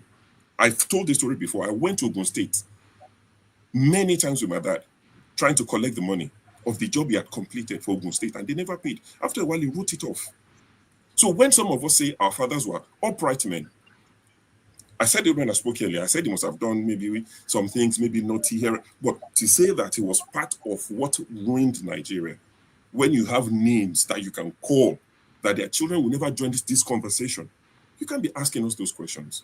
Ask the thing is, you won't even find those children. The children of the people who are in Nigeria, they won't join you on such shows. They won't come here. So to come and be asking us, don't ask us. So take the question to where it belongs. No, the question is no. Hold on. Okay, hold on. You have to wait. Let me control what we're doing, please. Everybody should not talk at the same time. Thank you, Sho. James, I will let you speak, but not immediately, so that if there are other people that raise concerns, so you can address them together. So there's a reason why I do some of these things we do. Sully, go, and then Ovie, you go. Go ahead. Yeah, so my question is, who are you? Who is your candidate for presidency? So who are you asking? Yeah, Mr. Executive Producer. Oh, Tinubu. Tinubu. Yes. Are you being sarcastic or are you being serious? Why? Is he not? I like him. Tinubu is my candidate.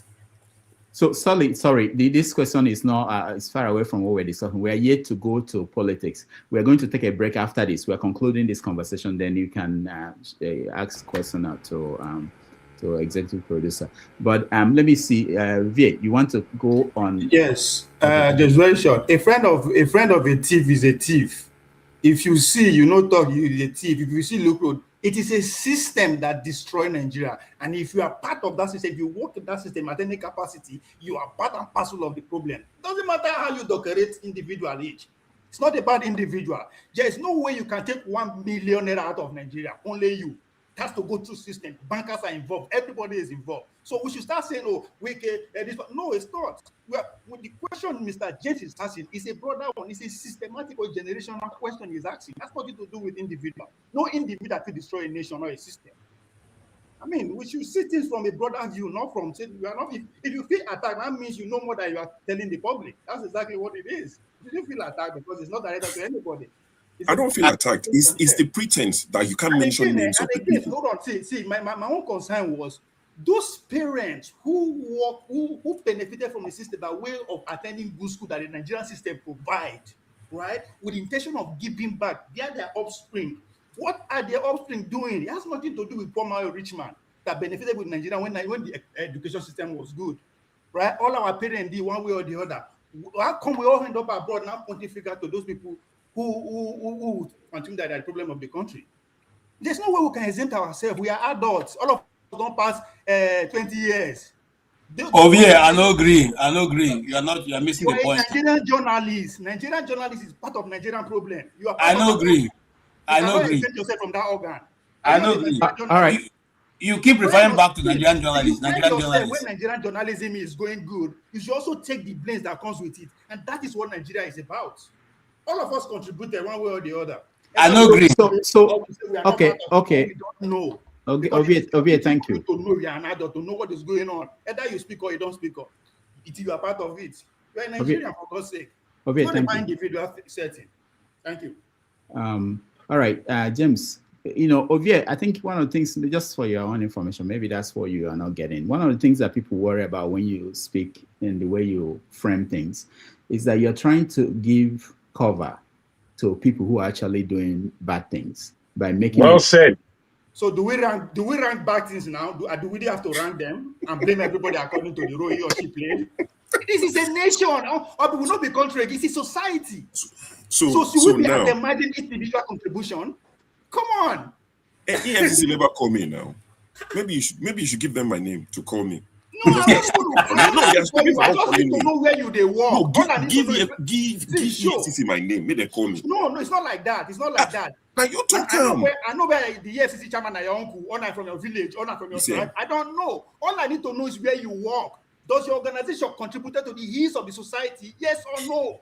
Either you know or you don't know, it's not the question. Ignorant is not, they say it's not an excuse. If you work for an organization that is corrupt, you are part of that system. You should take the blame. Even when the good is going good, you are taking the good. Take the blame also. Ovie, here's what system that we are accusing destroyed in Nigeria. Okay, but here's what out of that system. It's not going to work. If the Nigerian police is corrupt and your father is a police, he is part of the system. Either he partake directly or indirectly, or he know he come on, he high, and if we don't know, even worse, because you are supposed to know what this organization is about. Well, you are okay. I have a question for Ovie. So, if your father is I'm putting my hand up for being polite for once. Sorry, let me just ask Ovie this question very quickly. So, if your father is a policeman and he did not partake in corruption or any illegal activities, is he also part of the system? He said that now. He said it clearly. Yes. That doesn't make any sense. It doesn't have to make sense because if the police... It doesn't have to make sense. When they say police is corrupt, not be individual. It is the system, the structure that is corrupt. Just because it doesn't take bribe, that doesn't exempt you. You know your police are taking bribe. So Ovie, Can I come in? Okay, Jagu. I beg your pardon. Jagu, go ahead. Thank you, sir. Thank you very much. You see, when you look at Nigeria, you are looking at 2 or 3 different things.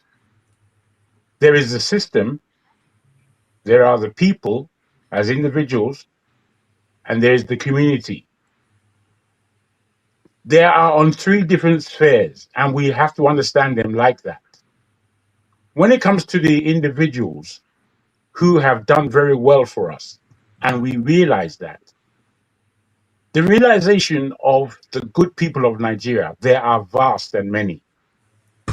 However, the power that they have largely is within their own family and not within the system at large. And this has to be recognized. In that recognition, you can separate who is good from who is not good. And I would put to you that our fathers and that generation of well-educated, well-constructed individuals who wanted to play by the rules, those people have to be recognized. I don't believe that the system that we have today in Nigeria, I think if bad was to win, Nigeria would have already been broken up. The glue of the system are those individuals who are trying their best to live by the rules. My father was a much better man than me in various ways. I am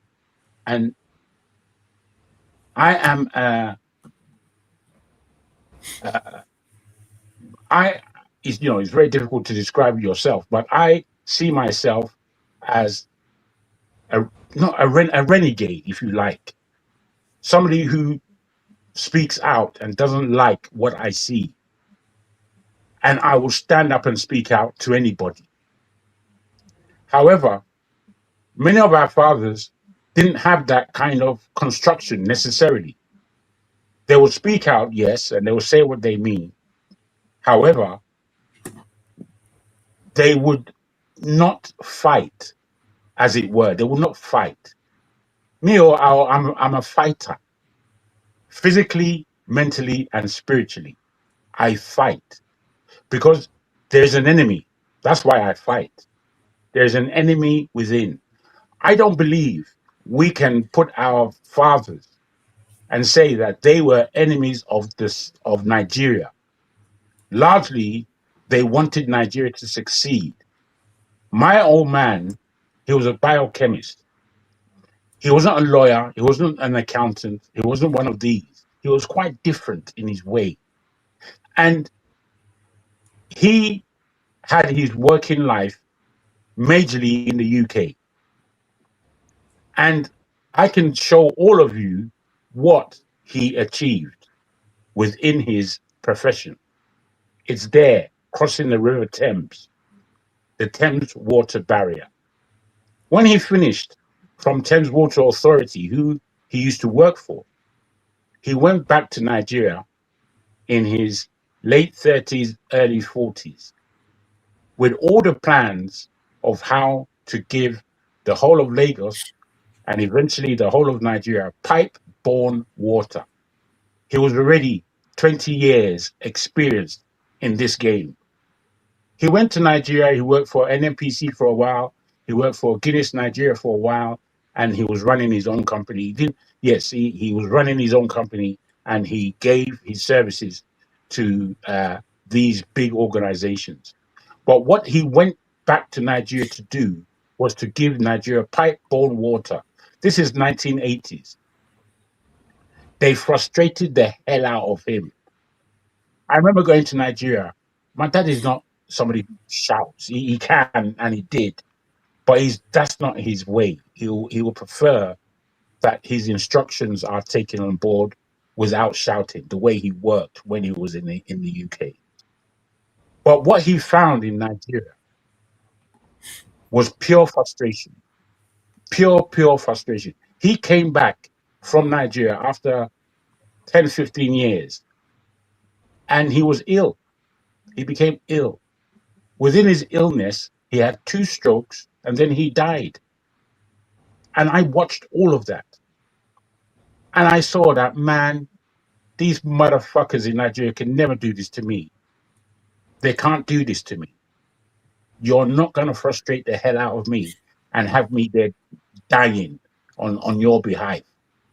So I put it to Ovier in the understanding that he's offering us, that we must construct what we are saying well, so that we can really give intelligence to what it is that we are saying. Nigeria is not one structure. It is various. And in its various levels, we have to understand where there are good examples and where there are bad examples. Everything is mashed into one, which is why Nigeria is the way it is. But we with eyes, we with knowledge, we with ears and understanding, we have to be able to distinctly describe Nigeria in a way that gives us understanding and value. You would see, I say it so often, the education system in Nigeria is not for Nigeria itself, which is why when Nigerians go abroad, they are able to succeed, because the education system of Nigeria is for the West.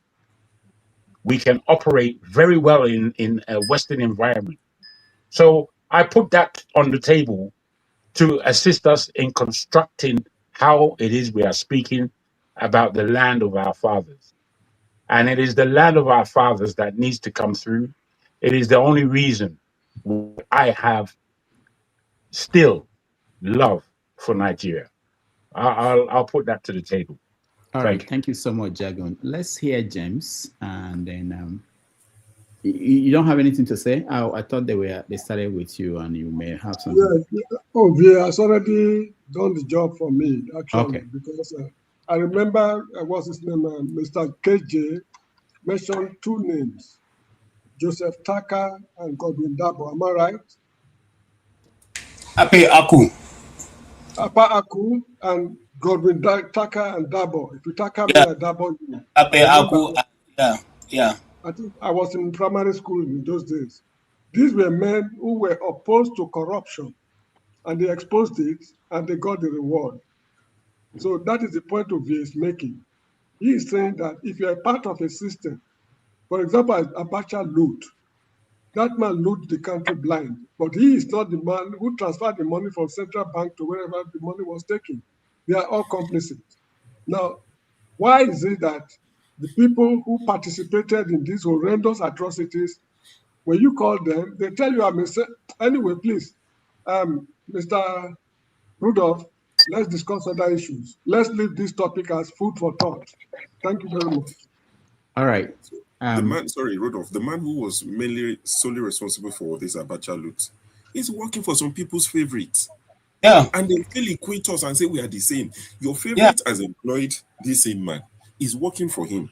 You will now say me and Tinubu. I'm not talking. No. I'm not referring to you. I'm just saying. So they will now say me and Tinubu towels with the same brush because I'm Nigerian. It doesn't. You can't. So see, if you want to expand this your theory, so we would say we can extend it and say the whole world, everybody in this life, all of us, because everywhere you look, there's failure one way or the other. There's corruption everywhere. There's no place anywhere there's money, there's corruption. So everybody on this earth might just well just burn, and because if we say, oh, everybody, just because we can't be. Maybe I don't get it. My argument is not. Yeah, you guys are. Now you guys talk everybody. I say if you will not be every Nigerian work for the Nigerian system. I'm very specific. Somebody's police as an example. When Abacha they thief money, some people were aware and take part. Some people were aware and decide to look away. If you work in a system, an organizational system, you occupy a position, right? Corruption is going on. You are not taking part, and you stay there. You look away. You are also partaking, because maybe if you decided to walk out, somebody else will come and do something. But you stay there and say, oh, you don't concern me, I'm innocent. You cannot be innocent when you are aware of something is going on in the system. It doesn't matter if it's trickled down to you or not. That's my point.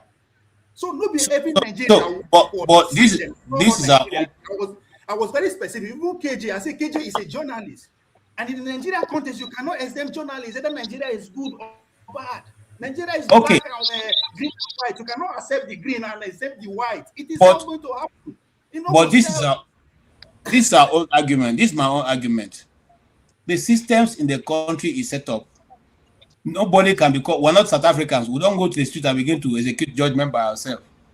So there's the judiciary, there's the police, there's those responsible for finding out those who are corrupt or who are not doing well for the system and to be prosecuted.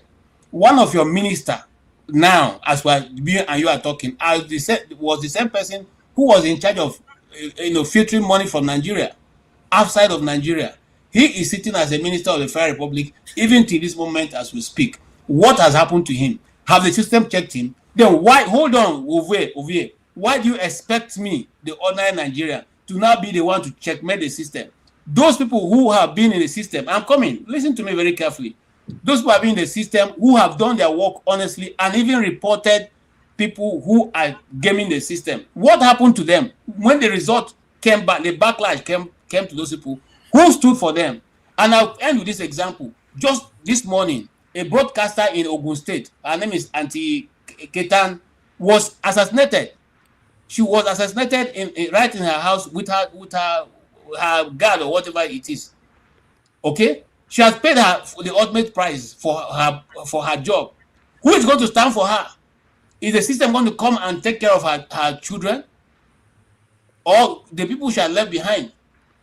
This is what I'm talking about. And when we're talking about you just be. It's not a play. We're not in a theater. This is real life situation. So when you find out that you don't have anybody to back you up, you don't even try to report them because they are more stronger than you. The best you can do is to do your daily job and get away. Look, let me tell you something. As long as the systems of justice is being gamed, you can't blame me. I'm not a judge. I'm not a judge. I'm not a police. I'm not a EFCC. You can't blame me. I refuse to take the blame. KJ. Don't make it personal. You as a KJ, you are not corrupt. I don't know you. No, I'm speaking on behalf of those people, those honest people in Nigeria who has put in their time. That's what I'm not speaking to myself. You made your point. KJ, you are not corrupt. I cannot stay here and say you are corrupt because I don't know you from Adam. But you are part and parcel of an organization, an association that cannot be exempted from Nigerian corruption. You know that. Either you look away, we're not part of it, but you are part of that organization. You cannot accept the good side of journalism that make Nigeria great at some point and reject the bad side of Nigeria that make Nigeria what it is. It's not going to happen. Nigeria is green and white for a reason. You cannot accept white and reject green. No, you are part of that corrupt system. That's what I'm saying. All Nigerians are not journalists in this case. So when we talk about the Nigerian system, the fact that you accept that there is a system and you know that system is corrupt, embedded in corruption, but you still go ahead and work, not just a day or 3 days, yes. And you are safe to say you are innocent because you are not taking part, yes. But the fact that you are not innocent because you are aware that corruption is taking place in the court of law. Is it therefore fair? Ovie, is it therefore fair when people who would see Nigerians and say that Nigerians are corrupt? Is that a fair statement? Are you not in Nigeria? No. Well, yeah, it's a fair statement. Nigerians are corrupt. So is American. So is Japanese. So is Ethiopian. So is every other country. It's not. So you've come to my point. It's just everybody. Nigerians. The person make it say, are you not Nigerian? It did not say you're. It's not being specific. The Nigerian state is corrupt, to which we are proud of that. You cannot be holding a Nigerian passport and you are denying it. Unless you say you are no longer in Nigeria, I will exempt you. When as far you are in Nigeria, you have to accept the good, the bad, and the ugly of Nigeria. That's what makes you a man. You have to accept it. Just because the so-called wicked people are winning, that doesn't exempt us. That means we are sure. That means we are not fighting hard. What are you going to tell your grandchildren? That all we do is we complain, we point about the evils and the shortcomings of our fathers and our forefathers. Okay, we pointed them out. Then what do we do about it? No, I will tell my grandchildren. Now they make a I did hold my on, now best. they make a pass on here. I Can don't I take say? drugs. Can I Where say they talk Nigeria. something? Hold on, I don't take Can drugs. I? Does that mean Can Nigerian I? Federation today is not infected with drugs? It is. Ovie, And I'm responsible. I Ovie, should be responsible for what is happening in the Nigerian Federation. Ovie, What are you talking about? I'm just going to use real life example of the location that you are living in. Miami used to be one of the most dangerous places in the world. It was one of the most violent and most dangerous places in the world. They did not fix Miami by arresting all the police officers. You know, some of the police officers even used to carry cocaine. They used to collect bribe. They even used to help transport the cocaine, right? Arresting all the police officers and saying just because you're a police officer, you are guilty by association is not how they fix their issue, right? I would employ you to just do some research on how they fixed Miami. You are trying to group everybody into, it's kind of a lazy brain analysis, sorry to say. That's not how it's done in reality. Thank you. All right. Thank you, everybody. I was really baffled by Ovie's argument and trying to tie everybody, just model things up so we can say that these are the bad guys. That's really the impression. What happened to him? The impression that he's giving. Yep. And what happened to Ovie is that while you guys were spending hours to try to defeat his argument, I solved it in less than a minute and he ran away. Thank you. You are welcome. Don't be silly. So he'll come back for you. So that's, which is really unfortunate, but it's okay. Let me just say that this is a quote that I admire so much. It's a quote from Achebe. He's Nigerian. He's a corrupt man. Who's listening to him? Say that stereotypes are not necessarily malicious. They may be well-meaning and even friendly, but in every case, they show a carelessness or laziness or indifference of attitude that implies that the object of your categorization is not worth the trouble of individual assessment, which is what Sully just said now. There is a kind of laziness in saying that everybody in Nigeria is corrupt, that if you're a journalist and that because the institution is corrupt, you are too lazy to now differentiate who is not doing the same thing others are doing. Somebody just died, according to KJ. You can say Delegiwa, for instance. So if you are writing the biography of Delegiwa or an son Delegiwa, you just write on the first paragraph, Delegiwa is corrupt because it's a part of the Nigerian journalism structure.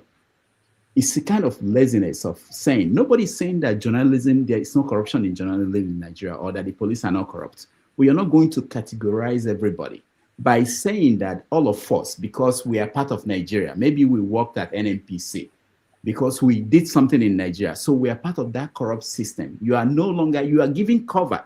If Wike is listening to you now, Wike is happy that somehow we are agreeing that everybody in Nigeria is so terrible that we are responsible for what Nigeria is.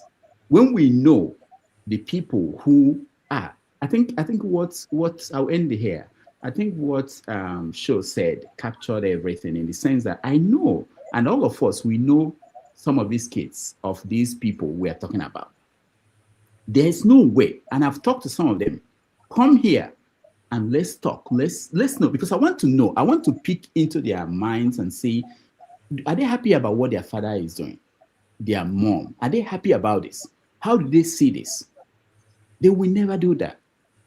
In private, if you talk to them, I don't know if you met some of these people you are talking about. They are not happy. They are not proud of their parents. They are not. I'm able to say this about my father because I'm proud of my father, what he did. They are not. They can't come out in public and say exactly what we did here today. And they are the ones who benefited from this structure. Unfortunately, we have to take a break. It's 3 hours, or maybe you guys are misconstruing. Yeah, we will give you time to do that again. Think about it very well, what you're going to say, so that we won't misunderstand it again. But let's take a break. We'll be right back. Oh,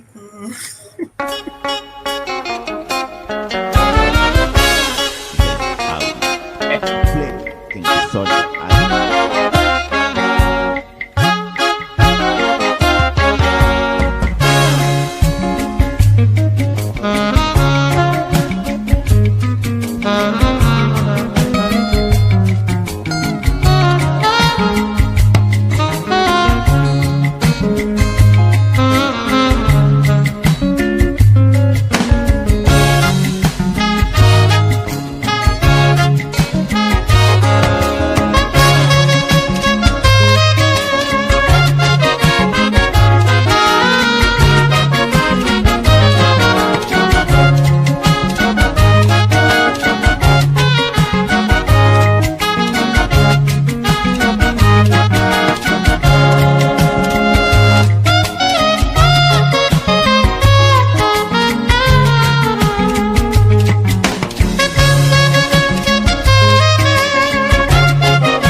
All right, welcome back, everybody. Thank you so much for hanging in here. Happy Father's Day to those who are just joining us. I see Ike. Ike, welcome to the show. Thank you so much for being here. And it's been a wonderful day. We got to know people on a little personal level. We got to also know where people are coming from, because sometimes it's always difficult to assess people without understanding where they're coming from. Thank you, everybody. Ovia will give you a chance later, but we're moving away from this. I will just let Ike speak to us, Ovia respond, and then we'll move away to talk about political issues. I'm really interested in knowing what will happen tomorrow in the UK when the Prime Minister resigns. It's something experienced out, something we've done. Most people don't understand. Those who have not lived in that country, so we have show, we have jargon that will help us to understand that, and other things in the news. I've not looked at the news, but Ike, welcome to the show. Happy Sunday, good afternoon, good morning, good evening, everybody. So what are we talking about? Oh, in your beautiful island, do they talk about Father's Day today? Is anything happening there? Yeah, they celebrate Father's Day, like they celebrate Mother's Day and stuff like that. But it's today Father's Day in the island. Yeah, they celebrate. Yeah. Okay. I didn't go to church, but in our church also they celebrate. They cook food for the men. Today when we have Father's Day, today from the pastor of who will give ministration to the workers today, to the to the today, then everything today, and the men are asked to enjoy today. That is their day, right? And after service, they eat, drink, So, but for me, I celebrate life. I don't Father's Day. I just celebrate life. I wake up every day that I'm healthy, I'm good, and I can go to work and I can come back. It's the day of my celebration. So I really do not have, a special day to say this is the day I celebrate. This is me personally. That's my life. My celebration is every day. Every day that I have life. Every day that I'm in good health. Every day that I can afford my 3 square meal is a day of joy for me. Beyond that, is there anything you learned from your father that you have been able to pass on to your kids? Is there anything you learned from your father you didn't want to repeat the same kind of experience or action? That's the kind of conversation we were having. Fortunately, unfortunately, I didn't know my father much. Our father passed away when we were very small. So we automatically grew up with our mother. And in Igbo land, when the first son passes away, the second becomes the senior in the house. And that's exactly what happened. My uncle, who we are supposed to be a to everybody, he took everything my father has, and we are left with nothing. My father had a cocoa plantation, and he has a palm kernel plant, but he took it. Our mother becomes everything to 3 siblings, 2 boys and a girl, 3 boys and a girl, so. But my uncle was he was a teacher. He went to Biafra when he came back. He's also kind of a man. When you hear the sound, the step, you have to run away or you have to go and hide. He's a kind of a military man, and the discipline is his own discipline has no limitation, right? And because of that, we grew up, fearing the man. What I gained, or what did we gain, was because you remember those days when your father or mother is the teacher, you don't pay for school fees in primary school. That was the only thing I think I gained. The formation of my life and the life of my brothers and my sister was done by my mom. And because I was surrounded with a lot of good people, also. So my life was, I didn't have a permanent place I was staying. You know, my life was with my uncle, this one today, tomorrow with my aunt the other side. So it was a mix, a kind of a mix of life for me, you know. But in the midst of that, our mother was the pillar of our lives. My mother was the engine of our survival. You are talking of fathers, so My mother taught us survival because even in the midst of everything my father had that my uncle took over, my mother was everything. I didn't enjoy what a lot of young men will say they enjoy with their father because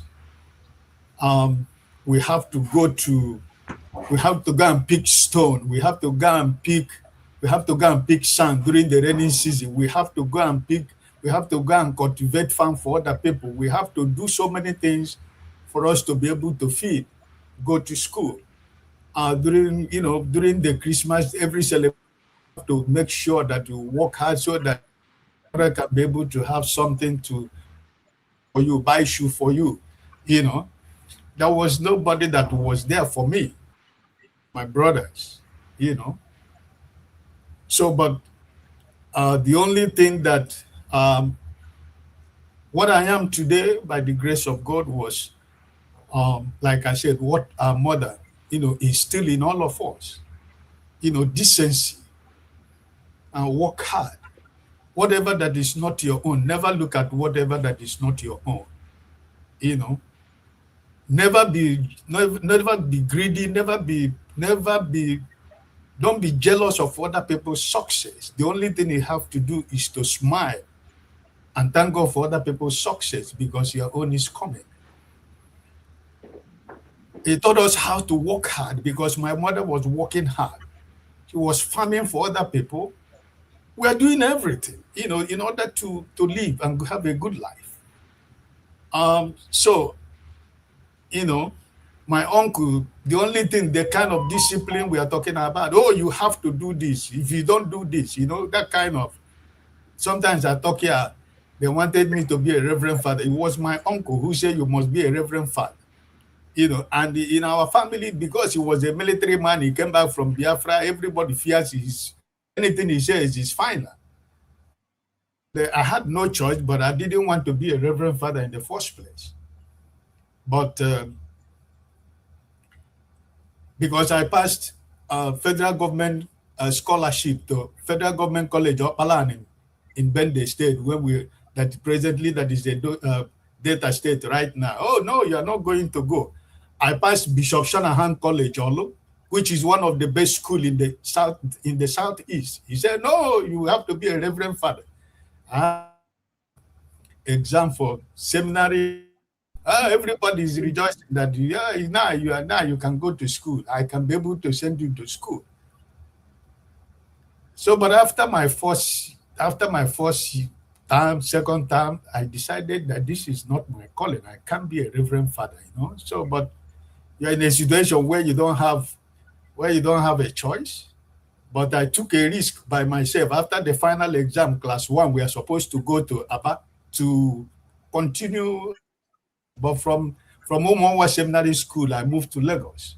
I called my senior brother. I said, listen, I can't continue with being a reverend father. So my senior brother, I find my way to Lagos. I went to Lagos and I continue at CMS Grammar School, So before I went to Lagos, so, I became a man at a very young age. I came to understand what success was at a very, very small age of life. So in Lagos after school, I was, no money to go to school. And, I have to go inside the Dumota. Boss here as an Igbo man, I was involved in almost everything in the Dumota, right? Sometimes we get customers that come from Cameroon. If you don't have, I can travel from Lagos to Ogun State or Ibadan. Looking for my job for something to Wherever the of product, you see, you are looking for a place where you can get it cheaper for the people who are coming from other countries in Lagos to buy, you know. So, but there is something that my mother told me among my two brothers when we are still very small. My mother told me that I am called to serve God. So all this business, all this hustling and bustling is not going to take you anywhere. Your calling is to serve God. You know, I was, as a small boy, I wasn't taking it serious. And when I became, after school, every day she keeps saying it. Every time of my life, she keeps saying it. I'm doing business, jump from one state to another state, move from Kaduna to Kad. You know, those. At the end of the day, when I go home, she will tell me, listen, all these things you are doing, you are wasting your time. This is not your calling. Your calling is to serve God.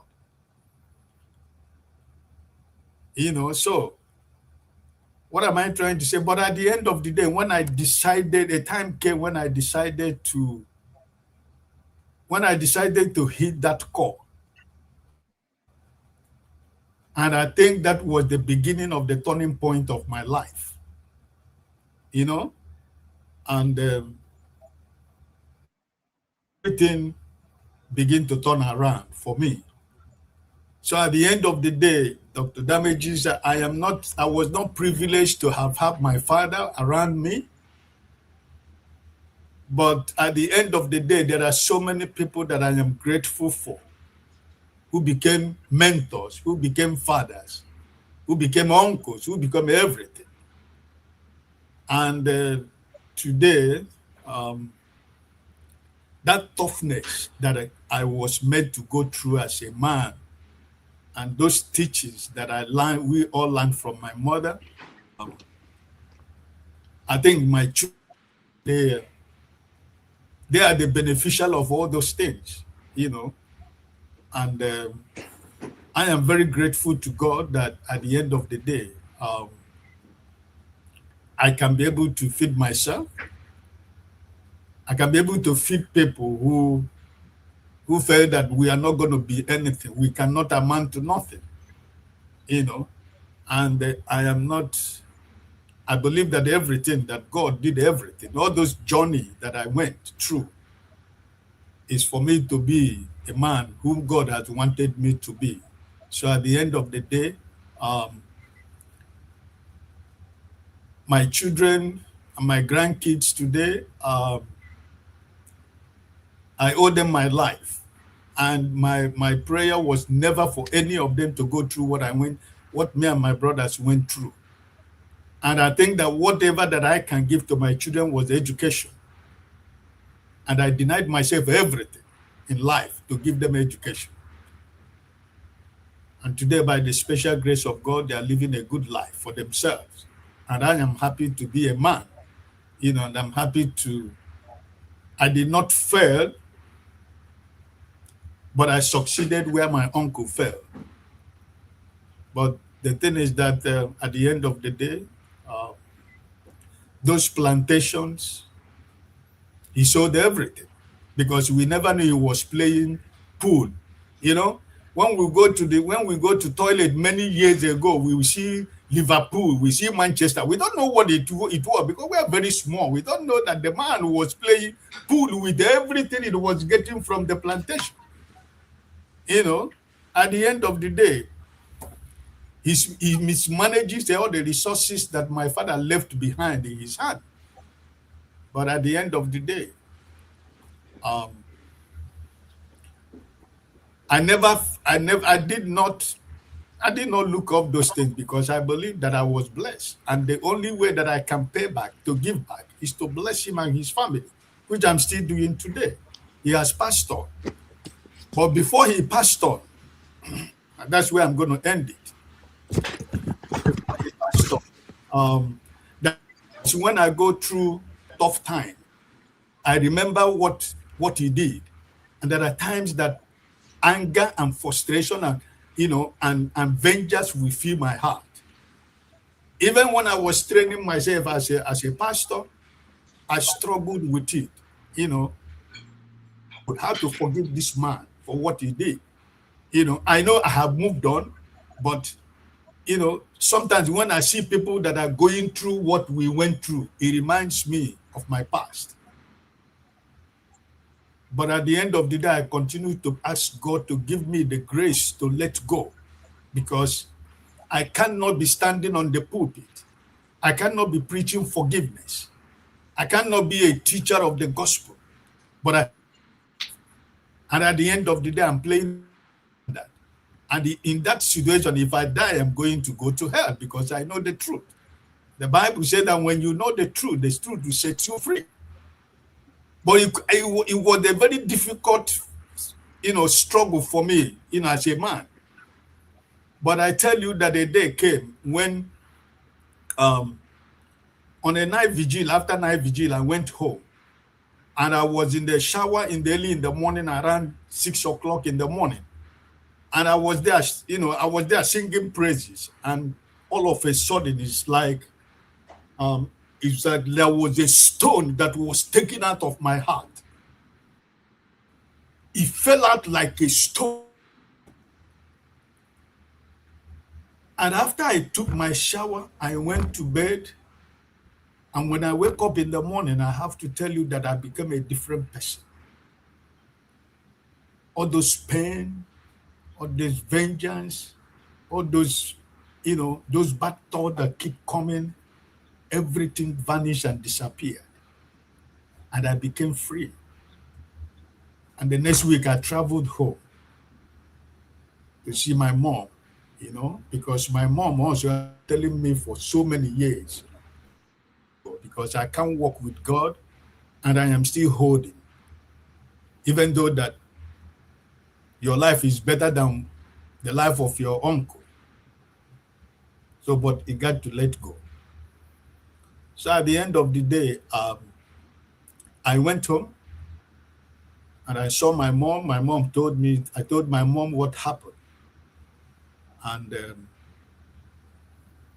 I forgive him. So, but the day I didn't forgiving him that trip.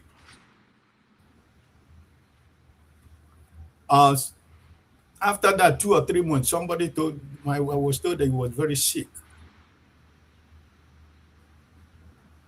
And I called home and I said they should take phone to him. And I told him that for everything that has happened, I've forgiven you. I owe no grudges to you. I bear no grudges to my brothers, to your children who are my brothers, who are my blood. I owe no grudges to no one. And in whatever way that my mother or anybody has offended you, I forgive you today. And after that conversation, after 2 days, he passed on. So wow, thank you. The journey of my life. So like you were talking, I said when you were the people write book, if I want to write a book about my life, I don't know how many pages it's gonna be, because what I went through, in life as a man, as a young man who is trying to make a living, it was hell, but here am I today. I thank you so much for sharing this story. Like I said, you should write. You should write. Everybody should write. But this is very important. Just hearing stories of different people. We all came from different backgrounds, different places, and we're here. And we are always, when we discuss issues, we don't tend to see that. It's like the root that is sitting in the ground. We just see the tree, and the trees in the forest are different. But the root is what is holding the tree. That's what is feeding the tree. And some of the things, when we criticize other people, their position, sometimes if we don't understand where they are coming from, what is behind who you see, you may not understand. And I think I got a different perspective of different people. Some of us have had better childhood. Some have difficult childhood, and it all plays a role. There's no childhood that had no challenge in what we turned out to be. So I appreciate everybody who shared a story today, and we'll do more of this. Maybe, hold on now. This idea of talking before you are called, it makes, there's a line I was going to say now, I've forgotten. I didn't write these things down. But it's very important. I think we should do this more than just once every year, Father's Day. Maybe once every 6 months. Opportunity to share stories and get to see people on the human level, and not just about ideas on something we read from a book or something we did not understand very well. We just come and, but the story of who we are, it helps. It will also help us too. When I write my memoir, when I wrote my memoir, I didn't finish this part 1, there's part 2. When you write it, it helps you to process more than anything else. Process what you've gone through, and you may be able to understand yourself better because if you don't understand yourself, people will not understand you.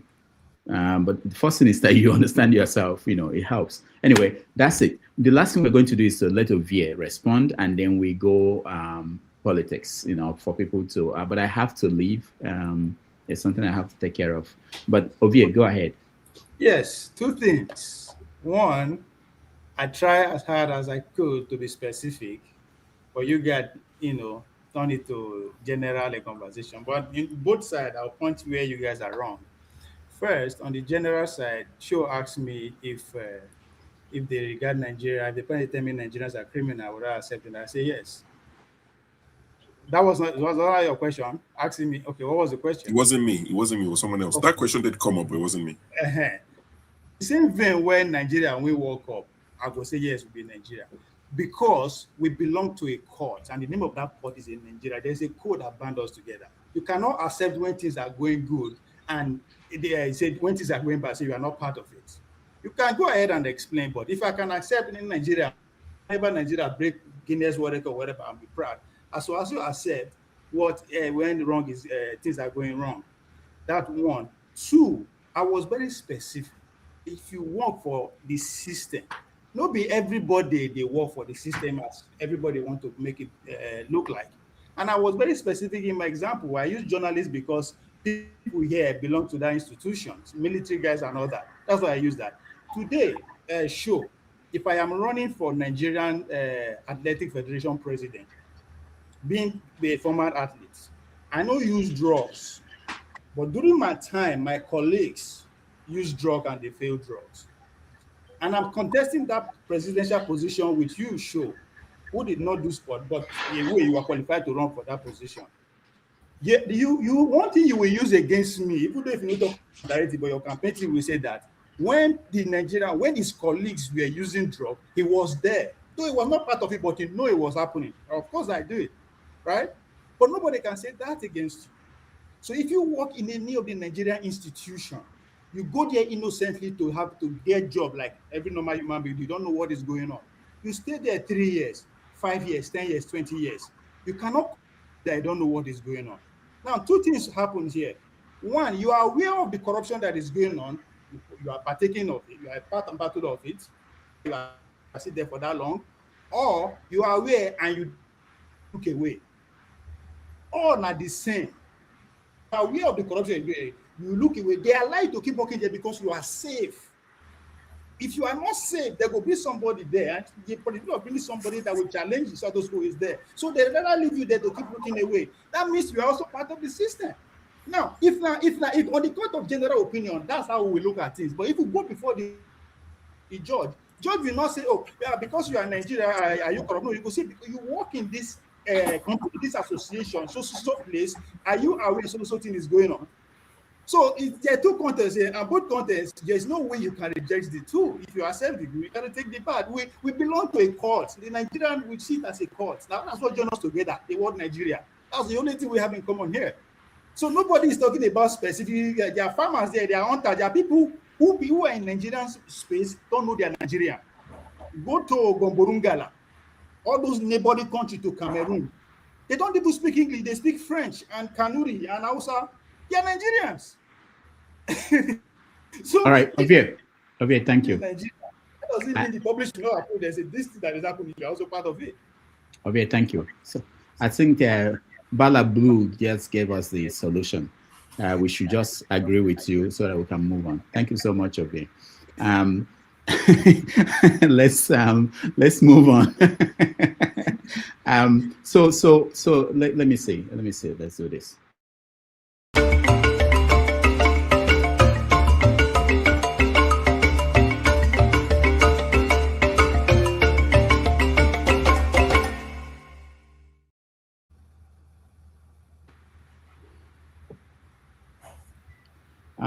Okay. I heard you saying you have forgiven me, that you sent me a message forgiving me. Maybe you don't have that on your phone, but that aside, Satan cannot forgive an angel. You have abused public funds. You should have been under house arrest with Anita, but because you are from the chosen tribes, you are out like there. You are a cheat. You forgive me. I serve the living God. I don't serve human being. I serve God. I speak for justice. Let me remind you so that Ugandans can also forgive you. In May 2024, you picked a helicopter hired by Parliament of Uganda. You went to Western Uganda. You called for the military helicopter. They said it is 7 p.m. They cannot fly. That helicopter is late. But to show power, because you are with 3 girls with big nyash, you called for the second helicopter. That helicopter crashed because of bad visibility, and you could not listen to the pilot's advice. You caused Uganda government 3.6 billion shillings because of having a high libido and showing political prowess. This is on record, and the taxpayers are suffering. There are no medicines in Koboko Health Center, no medicine in Kashari Health Center. People are struggling to pay school fees, and you steal public funds with impunity, and then you come and say you have forgiven me, who has not stolen. For years. So my question is, why does everything still feel harder? Here's something most economists won't say out loud. GDP growth and real human progress are not the same thing. They can actually move in opposite directions. Let me give you some statistics. Nigeria's GDP grew about 3% in 2023. That same year, inflation hit nearly 30%. Real incomes collapsed and millions fell deeper into poverty. The economy was growing, but the people were shrinking. Now compare that to South Korea in the 1970s and 80s. The economy didn't just grow, the people grew with it. Now how, you might ask? Because the government deliberately invested in industries that employed millions. Textiles, steel, shipbuilding, electronics. Companies like Samsung and Hyundai didn't just make money. They created jobs, built skills, and raised living standards across the country. In 1960, South Korea's income per person was lower than Nigeria, but today, it's over 20 times higher than Nigeria's. Same story with China. Between 1919 and 2015, China lifted 800 million people out of poverty. Not through aid, but through manufacturing jobs that connected ordinary people to that growth engine. South Korea and China built economies where the growth spread to its citizens. Nigeria built an economy where the growth concentrated in oil, in telecoms, in finance sectors that need very few people to generate enormous revenue. Economists call this principle enclave growth. It's growth that stays in one corner but never truly reaches the streets. So the right question for any African government is not, did we grow our GDP? It's, did our citizens grow with us? Because an economy that grows without pulling its people forward isn't really developing. It's just inflating. I hope you learned something today. And as usual, let's ponder on these things.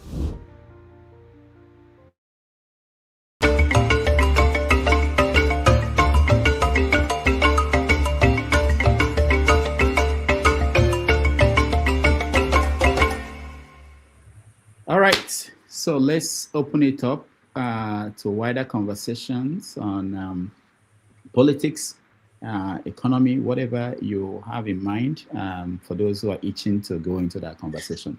Let me, where's KJ? It's right next to you. Oh, I'm losing it. I didn't know that you were dressed up for the show. Yeah, okay, so let's start. I want, who came in newly here? I want us to start with UK. So sorry for my own sake. I really want to understand what's going on there. Jagun, please, can you, Jagun and Show, please. I'll give you guys 3 minutes. What's going on in the UK? Why is your Prime Minister resigning tomorrow? Can we import that structure in Nigeria? He hasn't said he's resigning, but I'll let Jagan speak and I'll go after him. Actually, I will allow you to speak first, sir. Yeah, sure. Thank it's you. Not the top of my interest, but yeah. He hasn't said he's resigning. The loudmouth in wherever your president, DC, is that where your president lives? So the loudmouth tweeted on Truth Social. Oh, was he? I didn't know. Yes. So there's been rumors, there's been pressure. There's been pressure from MPs saying that he should go. Even Labour MPs, people from within his own party have been saying he needs to go. You know, they've lost trust and confidence in him. So there's been that rumor, go pressure. Over 100 MPs have told him to go. But the man said, I'm going to fight till the last day. Now, the loudmouth in America tweeted or posted on Truth Social today, and he said, Keir Starmer is going to resign tomorrow. What? He posted that on Truth. That is why the thing caught fire. If the president of America speaks, the whole world will listen, right or wrong. So it's on his Truth Social. That's what gave it the most oxygen. It said it posted it 4 hours ago today. Even all the UK news media went agog with it. Oh my God, Trump has said it. You must know something. Like, you don't know Trump. It's possible that he knows something, and it's just possible that Trump is just being Trump. So because Trump said it, a lot of people are now expecting it to happen. Now, there's this chap, there's this man, Andy Bonham, from the Labour Party, who, you know, who just won his own election in North England.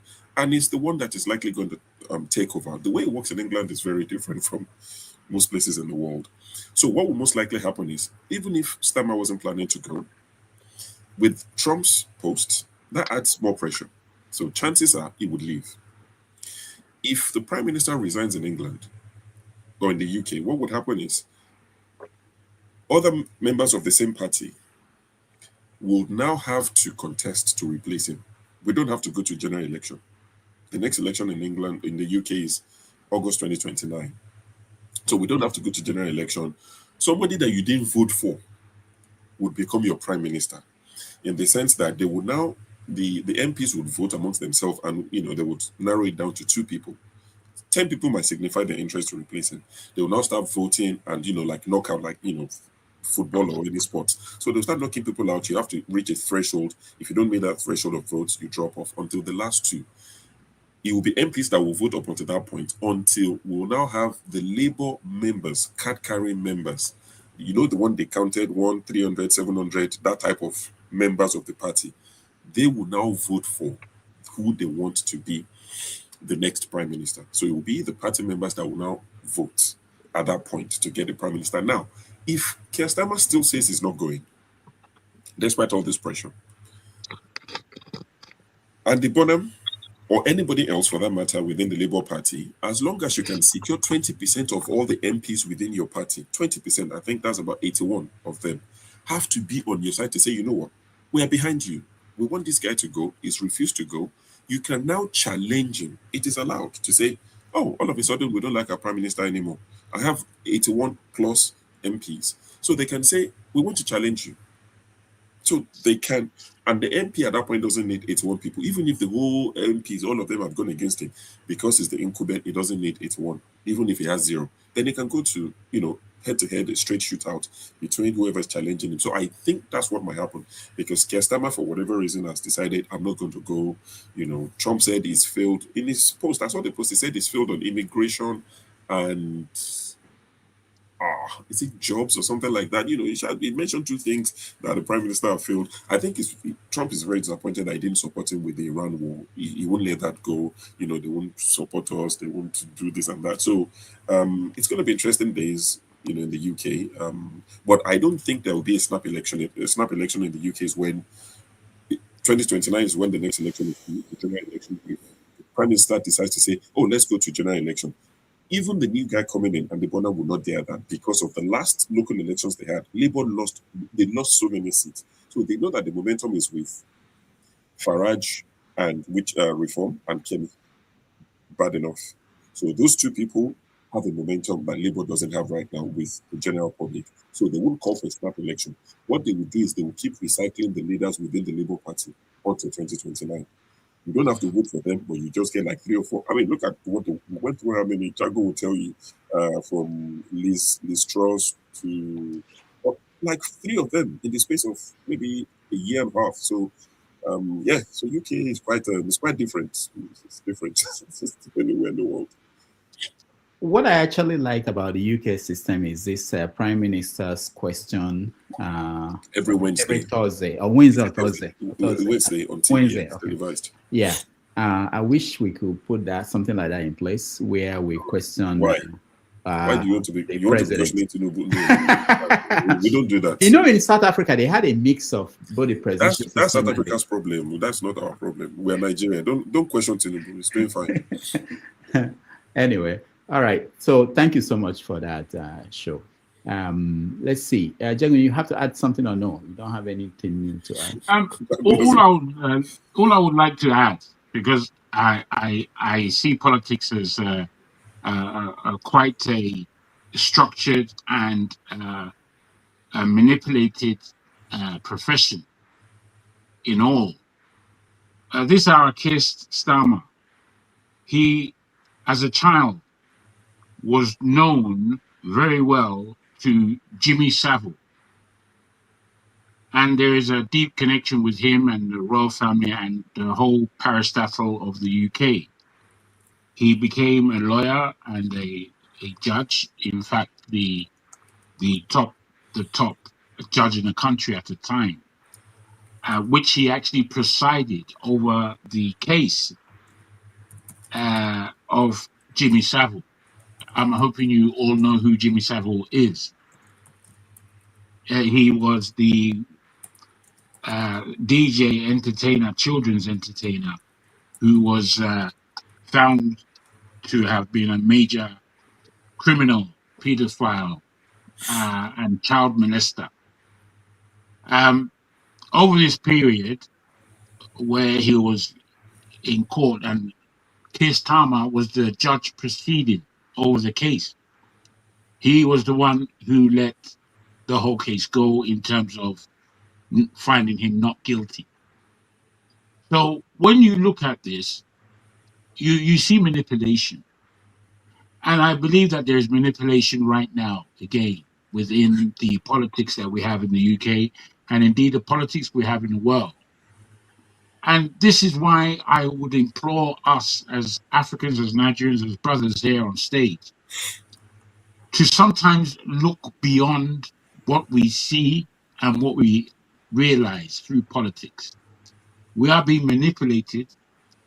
The framing of politics as we receive it isn't necessarily the reality. And we always have to look deeper into the manifestations, the machinations of politics and those individuals who are playing before us. That's what I'd like to add. All right. Thank you. Thank you so much. For I that. get 2 cents. All right. It has to be pence. I think what Trump was 2 pence before. All right. All right. 2 pence. What Trump was referring to is that it's likely that when our prime minister will come out and outline his exit. He no go just say I resign today. He will give the timeline, and that is happening because of a lot of things. First, now that Peter Mandelson of a guy, that's a big blow to his administration, being caught of leaking trade secret of the empire to the American side. That was an unforgettable scene, even with the prince that was stripped of his title. And the immigration too was real. They needed to fasten things up because now the world they change. The world is not going to change by handshake, not by blood. So they find him to be slow, and not just him, but he's a prominent member of the globalists. So they are believing that their own immigration push is too slow. So they needed somebody that will come and have the political will to push harder. So this fire that is on his heart is not going down soon. So I wouldn't be surprised if he come out and outline his exit. He's gone. All right. Thank you. Thank you so much, Obi. KJ, I'm handing this over to you. I'm sorry I have to rush somewhere. But the conversation will continue with politics. Show is here. For how long he might be here. You guys can continue to have the conversation on political issues in Nigeria and around the world. Again, I want to thank everybody who joined me. Next Sunday, we have Mike Arnold. Is that his name? The mayor from Texas? How did you get him here? He's coming on Sunday to be part of our conversation on Nigeria. We are going to distress him all. He's going to be highly Rudolph na distressed. big fish. Oh. I tell you, Rudolph na big fish now. Now somebody just called me and gave me his number. I called him and he asked. But me, I know if he call you, give you the number. I didn't even know the person that called me. Anyway, I've been trying to get him. I know. So you're a big fish, true. And then in July, first week of July, we have this Togolese activist. He's going to join us to talk about French West African countries and what is going on with their relationship with France. So I'm very excited. I met her when I was at Sahara. She's now a very big activist. So she will be here on July 5th. So again, thank you, everybody. Thank you, KJ. Thank you, Show. Thank you. Are we ending this to start another stream or we'll continue? No, continue with this one, and you can end it when you're tired. And Solid, thank you so much, Ike. Thank you. Thank you, everybody who watched at home. Those that joined us on the comment section, I appreciate all of you. Remember to thank those that supported us. Thank you, everybody. I will see you on Saturday. When I see you. Okay, bye. Okay, thank you so much, Dr. Rudolph, for handling that session. As we say in the barracks, parade don't change. There's a new quarter guard. Those are the assassinate quarter guard, so watch out. Yeah, there's a new quarter guard master now, so you have to belt up. Everybody must be in their 4 and 4. Let's move on. Okay. So, sure, yes. Good thing about the fact that you guys are here, I mean, especially those from England, because this is what I've been telling poor father. He comes and talks about American politics, never tells us about, you see that he doesn't know anything about England politics. I don't know, but we'll get to know that as we proceed. Solly, you have something to say, because I don't know, is it? We have not even said anything yet, but you have something to say. Go ahead and speak. I usually don't forget, and I don't want to let this go. When I asked Mr. Executive Producer who is, supporting, he said it's Tinubu. I looked through the comment section and I've done my investigation, and I think it is Peter Obi. Please, if your candidate is Peter Obi, why are you ashamed to tell us? No, it's Tinubu. It's a lot of people who support Tinubu are the ones who are ashamed. They will tell you I have no candidate. I've told you who I'm supporting. Believe me at my word. I'm Tinubu supporter. Okay, so then can you tell us why? Why I'm supporting Tinubu? Yes. Can you tell us why? What's the reason? Because he's done a fantastic job. Nigerians are better off today. We're safer than we were before he came on board. These economic policies. I don't believe a word you're saying, bro. Why? Why? It doesn't follow. It doesn't follow at all. It doesn't follow your intelligence. It doesn't follow your intelligence. Neither does it follow in the reality. It doesn't follow. I don't know what you're saying. So Jago, are you saying that Nigerians are not better off today? Are you saying they're not? I beg your pardon? Are you saying Nigerians are not better off today? Or maybe I should ask Solly, are Nigerians not safer today? No, the reason why I asked you that question is because you went on this whole speech about good guys and bad guys. And one thing I've come to learn about Nigerians is that they know how to do the long speech, but when it comes to making the final decision to do the right thing, they always make the wrong decision. So obviously, I knew that from the way you were speaking, you were probably a Peter Obi supporter. So then what's the point? Guy. Yeah, sure. So then what's the point of disagree? Speech? I didn't give a speech. No, I didn't give a speech. Don't be condescending. I didn't give a speech. So Solly, see, I watch you. I've not been here for a while. Don't be condescending. So this long speech, I didn't give a speech. I spoke about my dad. So get it right. You speak English and you understand English. So don't say I gave a speech. I spoke about my dad. Two different things. Okay. So I didn't give a speech. So you understand English, so speak it properly. Okay, when you were speaking about your dad, it was like you were giving the narrative like, oh, you are fighting for Nigeria and some people are doing good and some people are doing bad. all this kind of, obedience narrative that they always go on a long tangents for. But when it comes to the right time, they are ready to work with somebody like Kwakonso that, installed Sharia law, and they are ready to work with somebody like Atiku that showed us hell, stole our money, So that's just what I wanted to find out. Yeah, that's fine. It's okay. I know you're a Showore supporter, and this is not about Showore, but Showore is not going to work with aliens. If we're going to go by pictures of Showore and videos of Showore, I know people used it around 2023, but it wasn't 2023. I know it was before that, but you saw Showore with someone like Ribad. Ribad is the current NSA. Showore was vibing with the guy. They're like cool. They appeared cool. So if Showore can vibe with someone like that, it's okay. I support Tinubu. I've told you. I don't know why you're finding it hard to believe me. Showore is doing what Showore is doing. Tinubu is my guy. He's doing well. He's the one I want to support. APC till 2038, till whenever. Nigeria is okay. Who's complaining? See, all these people willing. Let them will. APC, they will carry on. We are safer. Forget all this crying of that guy that was the video Rudolph played talking about FDI. We don't have to carry people along. Dangote is making money. Otedola is making money. They are creating jobs. I don't know why. What do you want Tinubu to do? Tinubu didn't create Nigeria's problem, so people should let him carry on a beg. So yes, so sarcasm.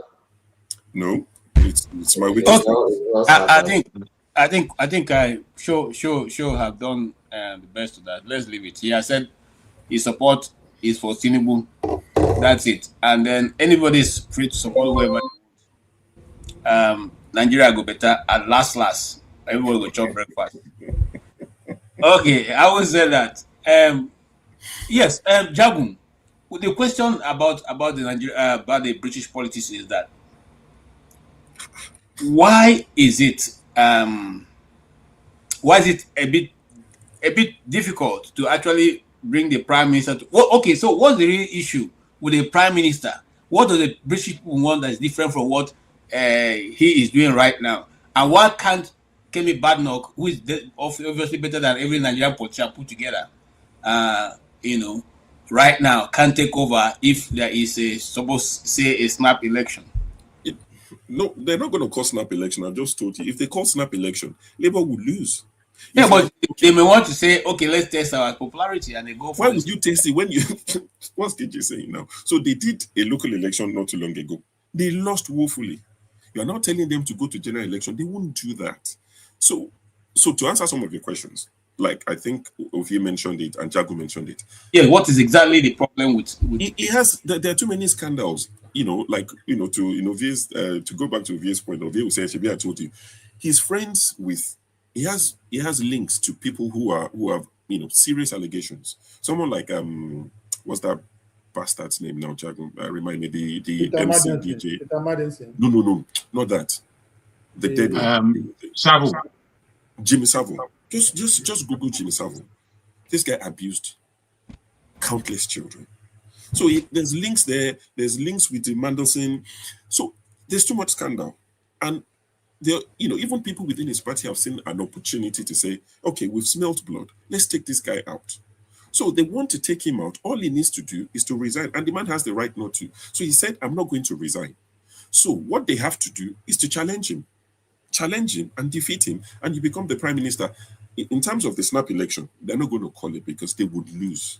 They know that they would lose. There's no way. When the Conservatives were in power as well, the UK is one country where if you're in power, the next election is a referendum. Or is it no referendum now? What was the word? It's like an appraisal.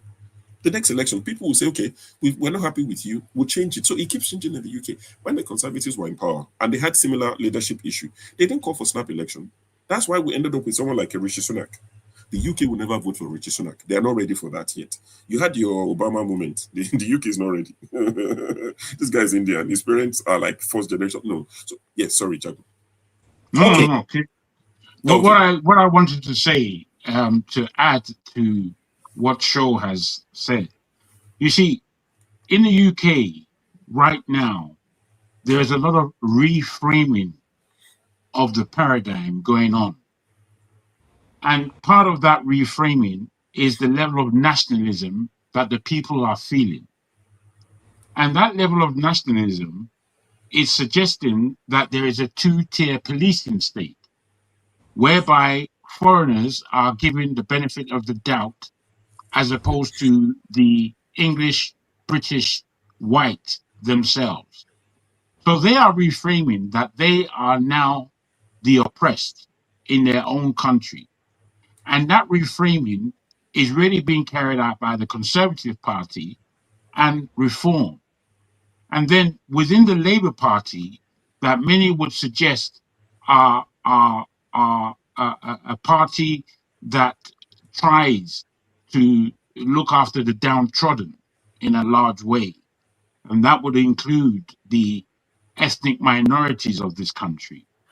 They have also seen or feel that Keir Starmer is weak in this respect. So therefore, the reframing is going on. And before that frame becomes obvious to the electorate, they are now wanting to position a new person in order to galvanize the Labour Party differently. So again, behind the scenes, we have to understand that they're trying their best in the Labour Party to save face in many regards, especially to do with how they are seen on the international basis and on the national basis. We have, if you look at Australian news and you look at American news, you will see how they lambast the left, they lambast the Labour Party, and particularly they lambast Keir Starmer. So when you look at this, and I'm not a fan of any politician, really, but when you look at this, then you have to understand that there's something written somewhere, a document that has gone around the Western world that says we as a white West need to be stronger in our own homelands. We cannot give in to these ethnic minorities that are bringing up all kinds of things that we really can't deal with. And we are fed up of apologizing when they never do. We are fed up of apologizing for the ethnicity that we are, for the culture that we uphold. So therefore, anyone who is white and looks at this apologistic manner, that person will be crucified. Thank you. But Jago, do you think they have? Is there any truth to what they are saying? They claim that they are being made to become minority and they are made to feel. Well, you see, not in my. 2 days ago, I looked at a video from a very English aristocrat who spoke about the Windrush generation and what they have achieved or what they have not achieved. But the fact that the Windrush generation has a day, a Windrush Day, which I think was 2 days ago. Actually, I think it's on the 22nd. I think it's tomorrow, Windrush Day. Something I didn't really know about. So this Windrush Day now has become a contention. They're saying, why? Why are we in England celebrating Windrush Day? Why have we given them a day? Why have we given them this statue in the middle of the UK? All they've done is move from one part of the world to another in order to ingratiate themselves financially, to position themselves better than they were, just like anybody does. If somebody wants a good job from the UK, they travel to England. But it doesn't mean that the whole world has to stop and celebrate the day they got there. So these are ways of how the British are feeling that their culture is being taken from beneath them, not understanding that when a group of people move and they move to fill a gap and they move in a very uncomfortable way and they've received a lot of pressure in their living standard or in their general well-being in being in a new land, that this does not need to be celebrated in any way, and there's not that much when we break it down, that they've really contributed in comparison with any other ethnic group that has moved for its own betterness, own better condition. That these things happen generally, that we don't have to give these West Indians, as it was put, any credence for the cultures that they have added, the addition of a greater Britain. So we have to understand that there is something going on beneath us. Yeah, and that's where that would have been my next question to you. Do you think there's a cultural renaissance, or are we going back to the medieval? What's really that thing? The fact is, right now there's a scramble for power between East and West, and the West are broke. They're broke, financially broke. What we are spending right now is fiat. We're spending fiat, which means that we're just printing money and spending it. In that, there is going to be a downfall with many of the Western monetary value, as there is already. Now, with that, they only really have the South, and particularly Africa, in order to bolster their economic value. And we in Africa, sometimes I don't think we realize that this is going on, or that we have a lot to do to turn things around, which is why me personally, I'm very worried about the condition of Nigeria. I'm very worried about the condition of Black Africa as a whole. I'm very worried about the condition of Black people and the idiotic squabbling that we do amongst ourselves. That's my position. Okay, thank you so much. Ovia, do you have to add, or do we take it a little bit? Do we add also to that? While I'm trying to add, I also come to why you're thinking about what he has said. I will come back to you, Jagu. So recently we had the judgment that came out of the British court concerning Deji Analyst Madeke, and many people in Nigeria have tried to twist it one way or the other.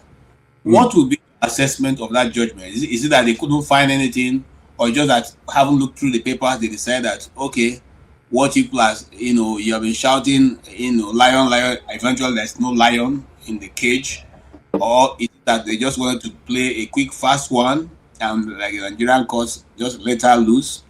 What do you, in your own summation, what will you say is the reason for that judgment? And how should Nigeria respond to that?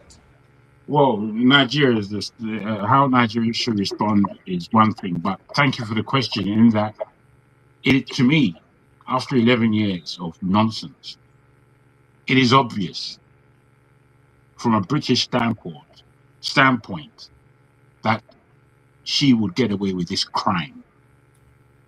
I heard what you had to say some days ago about it's good that she won because it would balance the present politicians in Nigeria.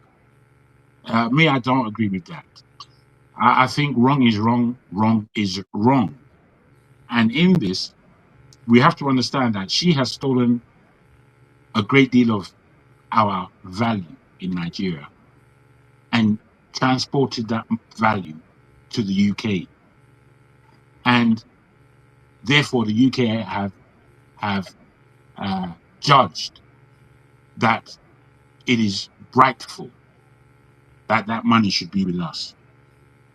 And this is where we always get it wrong as Nigerians, because we are doing rubbish and bad in our own country for our own people. For us to add further value to our oppressors is ridiculous. It's ridiculous.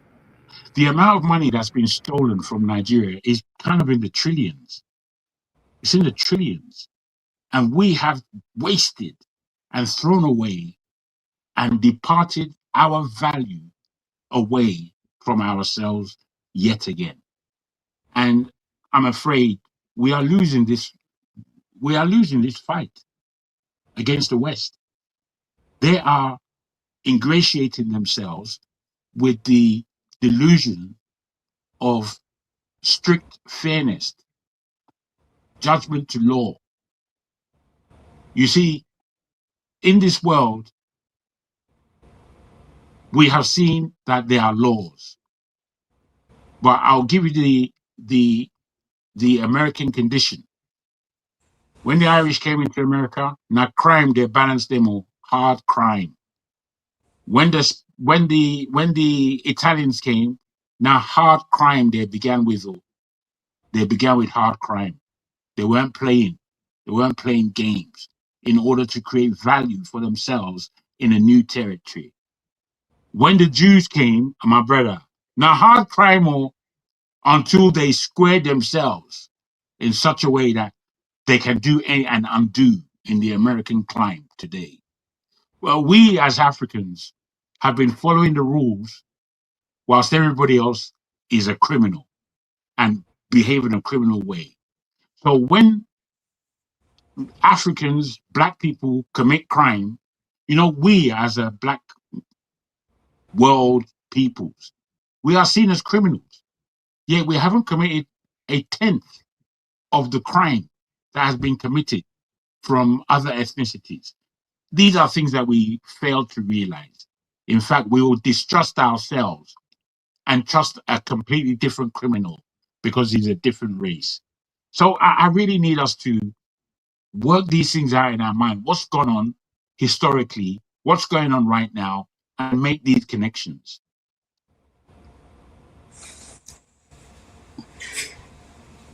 Okay. Like you're frozen. No, I'm here. Okay, thank you. Yes. Should I go to Sully? Do you have something to say before I go to Mr. Ike? What do you mean now? Okay. Okay. Sully, are you with us? Yeah, I'm here. Okay. You just had the question. Do you have anything to add to that? Or to Sorry, take away? can you repeat the question? Okay, the question first of all, we came from what is going on in Britain and how the British, what is really the issue, why the British people are fighting the Prime Minister, and then went on to say, so what do we think about the judgment that came out of the British court? Is it that they just decide to forgive or look the other way, or is it that is actually the real judgment for what is presented, what the court can see? Based on that, the court gave judgment. Are you talking about Diezani's case? Yeah, the Ziani Alice Madeke's case. For the first question, I don't really know much about UK. I just don't like British people. I've never liked them for years.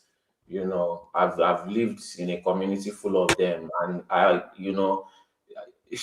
they piss me off up to the point that I had to start hitting them for them to respect themselves. They behave just like Nigerians. They don't respect themselves, and that's when I started realizing that all the bad behavior that we learned that we have in Nigeria, we learned it from British people.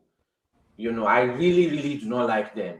Anyways, so I don't really know much about, and they are bloody scammers. Anyway, best in the world. So I don't know much about UK. As for the second question, where are you, my brother? If I may ask. Netherlands. I see. The Dutch people, I won't say they are the best of the whites, but I feel like most Nigerians have never been treated like a human being unless you come to the Netherlands. Nobody can mistreat you. People can try, but the law will severely punish them. And that punishment will hold on to their head for years. So people think very well before they try you. So, but anyways, I feel like most Nigerians have not been treated like human beings ever. That's why they come and they make statements of like, oh, is it government that is going to do everything? You just know that this person has been treated like an animal all their life. But anyways, as for the second question, I don't know how UK judgment works, right? But in the Netherlands, if you win a case, then that means you are innocent of the crime. I've been hearing a lot of rumors that all the issues, they just wanted to look for a scapegoat and they used Diezani as a scapegoat. They were inflating what she stole, they were inflating all the amounts and everything, and because she's a woman, they just used that as a scapegoat. So I don't know, but then UK is the one that taught us all the corruption that we know. So Okay, that's I fair don't enough. know. Okay, Ovie. Ovie. Okay, Mr. Ike, go ahead. Go ahead. Wait, sorry. Something. Somebody said, but the law doesn't punish Royal Dutch Shell for the atrocities in the Niger Delta. I can promise you, if you actually spend money and do thorough investigation and bring it to the Netherlands and fight that case, if you are right, you will win that case. The problem is that Nigerians don't want to go through the process, right? They just want to complain, cry. How many of you have sued people before? You know, black people, the white people know to offend black people. White people know that when you want to do something that is illegal against someone, it's better to do it to black people because black people tend to forgive. We don't tend to fight back. We don't tend to sue back. You know, how many people have gathered that information and brought it to the ICC to fight for your case? I doubt almost anyone has really tried. I'm not just saying, oh, they hurt us for put them in jail. Document it, up to the point Ken where you have. Sarawiwa died for that issue, my friend. Yes, he died, but how many people followed it up? Bruh, you know Nigerians now, when someone don't die, or Exactly. now big And example be that's that my too. point. But that's what I've been saying here. That once someone, I when the ultimate prize, they continue. They don't go for it. Exactly. So you can't be complaining that you didn't receive any justice when you didn't really do much to get to the final line to get your justice. You buy and then people give up the Nigerian way. You know, white people don't do that. White people don't forgive. If you buy them, it motivates them more to continue to make sure that that case will end. And that is one thing I've learned from white people, not to forgive. So that's what I use against them the most, and they don't like me. They always run away from me.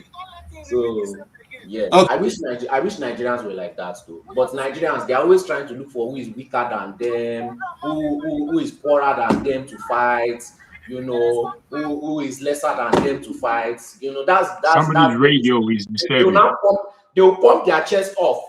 As if they've done something very big because they are fighting somebody poorer than them or somebody weaker than them or somebody younger than them. Yeah, those are my giants of Africa. Okay, thank you so much. Yeah, Mr. Ike. What's the British Prime Minister or what? What are you? Yeah, the British Prime Minister, or you can talk about the Dejani Alice Madeke's case. The British Prime Minister, what Jagun said earlier explains a lot of what's going on in Britain. I don't understand the British, except I know the system. I don't understand how it goes. But my question was that what is really the why anger against the Prime Minister, and he has explained that. So, but you can add to that if you have what you want to talk about. Yeah, and then some Nigerians are still insisting that Alice Madeke didn't get a desired judgment because they feel that having bought golden bra and pants, she should be in jail, even though those golden bra and pants were never seen anywhere. Go ahead, sir. Just a quick question to Jago. My question is why do the British people want the Prime Minister to resign? That's my question. What offense? Why? What is the main reason why they want him to resign? I would say to you that this has been answered. This query has been answered very well by Shaw and myself. I have said that there's a global reframing going on of the condition of the Western white people. And that reframing seems not to be carried by the present Prime Minister of the UK. The opposition parties in Reform and the Conservative Party are carrying this reframing of the white condition, the Western condition, the British culture, against multiculturalism. And this is the reason why they're picking him out. Okay, thank you. On Desiani, we all live in the Western world today, and where we believe that the rule of law is true and right. And if the rule of law in Britain has set the woman free, it doesn't necessarily matter the argument anybody is making, because it is about 11 years. I'm not even talking about how many years it has taken, but if the court find her not guilty, who am I going to continue to say that she is guilty? Do I know anything she has done? I didn't see any of the accusations. I never saw a golden brand, golden pant. Seen the billions they are talking about she stole. So and all those things they say she stole, somebody might have bought them over. Who are the people that bought all those, properties that they say she owed? So for me,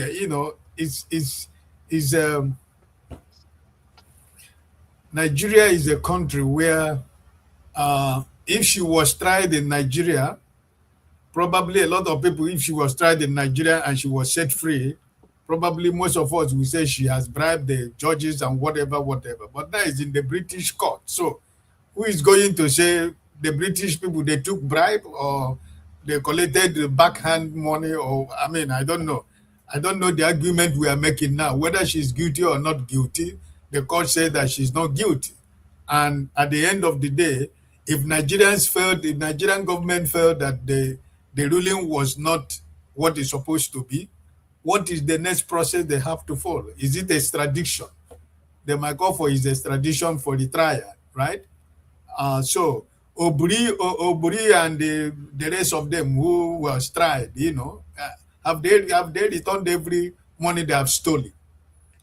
So for me, the thing is that now that it was done in the British court, if Nigerian government feel that the case was not good, they can ask for the trial or ask for her to Nigeria for the trial. And that's thing that Nigeria would do. But all these ones we are saying, none of us saw the money. None of us were there when she was carrying the money. Desiana, I'm only hearing in my ears, right? I'm hearing about the woman, how much money she made, how much money she stole, So at the end of the day, there are some of them that are still stealing the world. We can see. We are not doing anything that are in power. So, for the woman who has not been in power for, it is difficult for me to say that they should convict her, because with you, I don't know what is it that she has done. But if they say that they discover gold pant, gold bra, gold shoe, gold everything, I think the best thing for Nigerian government is to call for the trial. Also ask for his extradition. Malami is in Nigeria, is enjoying himself. He's the governorship candidate of ADC in his state. Upon all the billions and billions and billions of money that was said he stole, their former attorney general is there contesting the election to be governor. What? So for this in Nigeria, how are they going to bring her back? 11 years, he might have already have a British citizenship. So how do you bring her back for the trial? So Nigerians can always say, we can always feel the way we feel about this situation. But this one is beyond me. She wasn't tried in Nigeria. And I believe that the government or Nigerian people believe that Nigerians will get justice in Britain. And it ended up that the expectations of majority of Nigerians was not what it was. Probably, maybe there was a frame up, maybe all the whole billions and billions they were talking, maybe it's not up to that, but the people who conspired with her to steal the money, everybody tried to heap everything on the woman. So it's really difficult to say, I want to say something about the issue of the Niger Delta, the Dutch Royal something shell, in Niger Delta. The Royal Dutch Kingdom is my second country, but I tell you that when you go to Nigerian embassy in Den Haag, the way the Dutch people come to ask for visa, they come with a very big bucket. That's how the passport. They come to ask for visa at Nigerian embassy. That's how they come. In the public press, they will tell you Nigeria is not safe for you to go and do business. So I happened to be at the embassy in one of my travels, and I saw where they came to with a very big bucket of Dutch passport that they're trying to go to Nigeria for business. And it is only the counselor of Nigerian embassy who will tell you what I did with the man who came with all those passports, because I confronted him, and I let him to know that they have destroyed that country called Nigeria with whatever they are doing in Niger Delta. And every day you go to the press, you say Nigeria is not safe to do business. But look at you came here with a full basket, a full bucket of Dutch passport to come and ask for visa to go to Nigeria to do business. So it is something that we know what is going on. Like Soleil said, Nigerians, the evidences are there. The papers are there. There are evidences to prove what the Royal Dutch, shell oil company is doing in Nigeria. I am one of the people. This is one of the things that makes me here, where I live and in Dutch. People who know me here or in Holland, I have no respect and regard for the Dutch for the Dutch man, because I know what they are doing in my country, Nigeria. And whenever I have an issue with them, I go toe to toe with them, because what I'm saying with evidence. And whenever you bring this issue of Niger Delta, you see them, they're mad, because they know what you're saying is the truth. So I don't give them any breathing space. I respect the rules and regulation of this country. I respect the country that have made me a citizen. I have no problem with them. But when it comes to international politics, with this issue of what they're doing in Nigeria, any Dutch man I come across with the issue of Nigeria, I go extra mile, because I know what they are doing. At the Nigerian embassy, I caused a scene at the Nigerian embassy, because I said that the ambassadors should never give these people visa. Why should they be telling the world that Nigeria is not a place of business? And they are coming here every week. So most Nigerians who live in Den Haag, who were telling me, these people come here every boxes and boxes of passport for visa to go to Nigeria to do business. But at the end of the day, they will tell you that our country is not safe to do business. So it's what Soleil said. The problem in Nigeria is that it's corruption. It's corruption among Nigerians themselves, from the local chiefs to the people who claim to be speaking for the people of the Niger Delta. They collect this money. They collect millions of dollars, and they pocket that money, and they shut up everybody. So it's living in a system where we're taking over everything. Last week, if you were watching on television, last 2 weeks, some activists were in Niger Delta, one area, where they were showing the water that people are drinking. When you put the water when you first put the water in it becomes water. In the next 30 minutes, it turns to fuel. And these are water that people are drinking. People from Niger Delta. And you see some of the Niger Delta people, they are the people that are hailing the people, hailing Week and their group in Niger Delta, So what is going on is the problem of corruption. Like Solo said, if Nigerian government to fight, what is going on, they know they have the fight. They are the people, like Mr. Peter Obi said, people who are coming to steal oil. Oil is not sweet you put in your pocket. The ship that comes to Nigeria, we have Nigerian Navy, comes to Nigeria to carry the oil. Where are the Nigerian Navy? Where are they? Somebody is controlling those ships that come to Nigeria to take the oil, and they take the oil and go back. So if oil is not ice, is not sweet like Mr. Peter B will say. It's not something you put in your pocket. So if government is telling you they don't know what is going on, are we children? We know. They are part of the racketeers. They are part of the criminal gang that is going on in Niger Delta. They are part of it. Tombolo is what work does he do? I said, what work does he do? But they are billionaires. And they're telling you they're fighting for the Niger Delta people. These people are multi-billionaires. What are their jobs? So I think that the issue of Niger Delta is a very serious issue. But like my brother said, how do you fight it? Because the people that are they are the people that are making wealth out of it. So who is going to fight it? And okay. Thank you so much. Thanks so much, Pastor I. Mr. Ovie, if you are welcome, we are coming to you. Let's hear Ovie.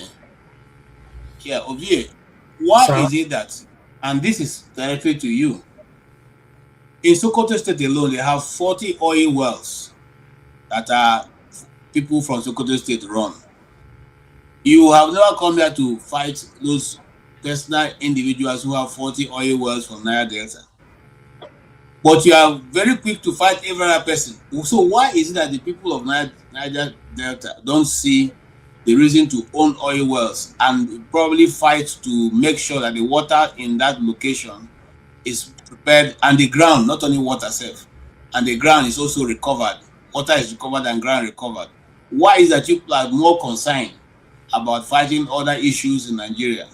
I'm not even talking about it, than fighting to make sure that the whole of Ogoni land, for which King Sarowa died for, the whole of Niger Delta, for which is still under operation, becomes clean so that the people can have a good life. I haven't said that. That's what part of the question I want you to answer. Then, of course, you can go ahead and talk about this analysis if you want to.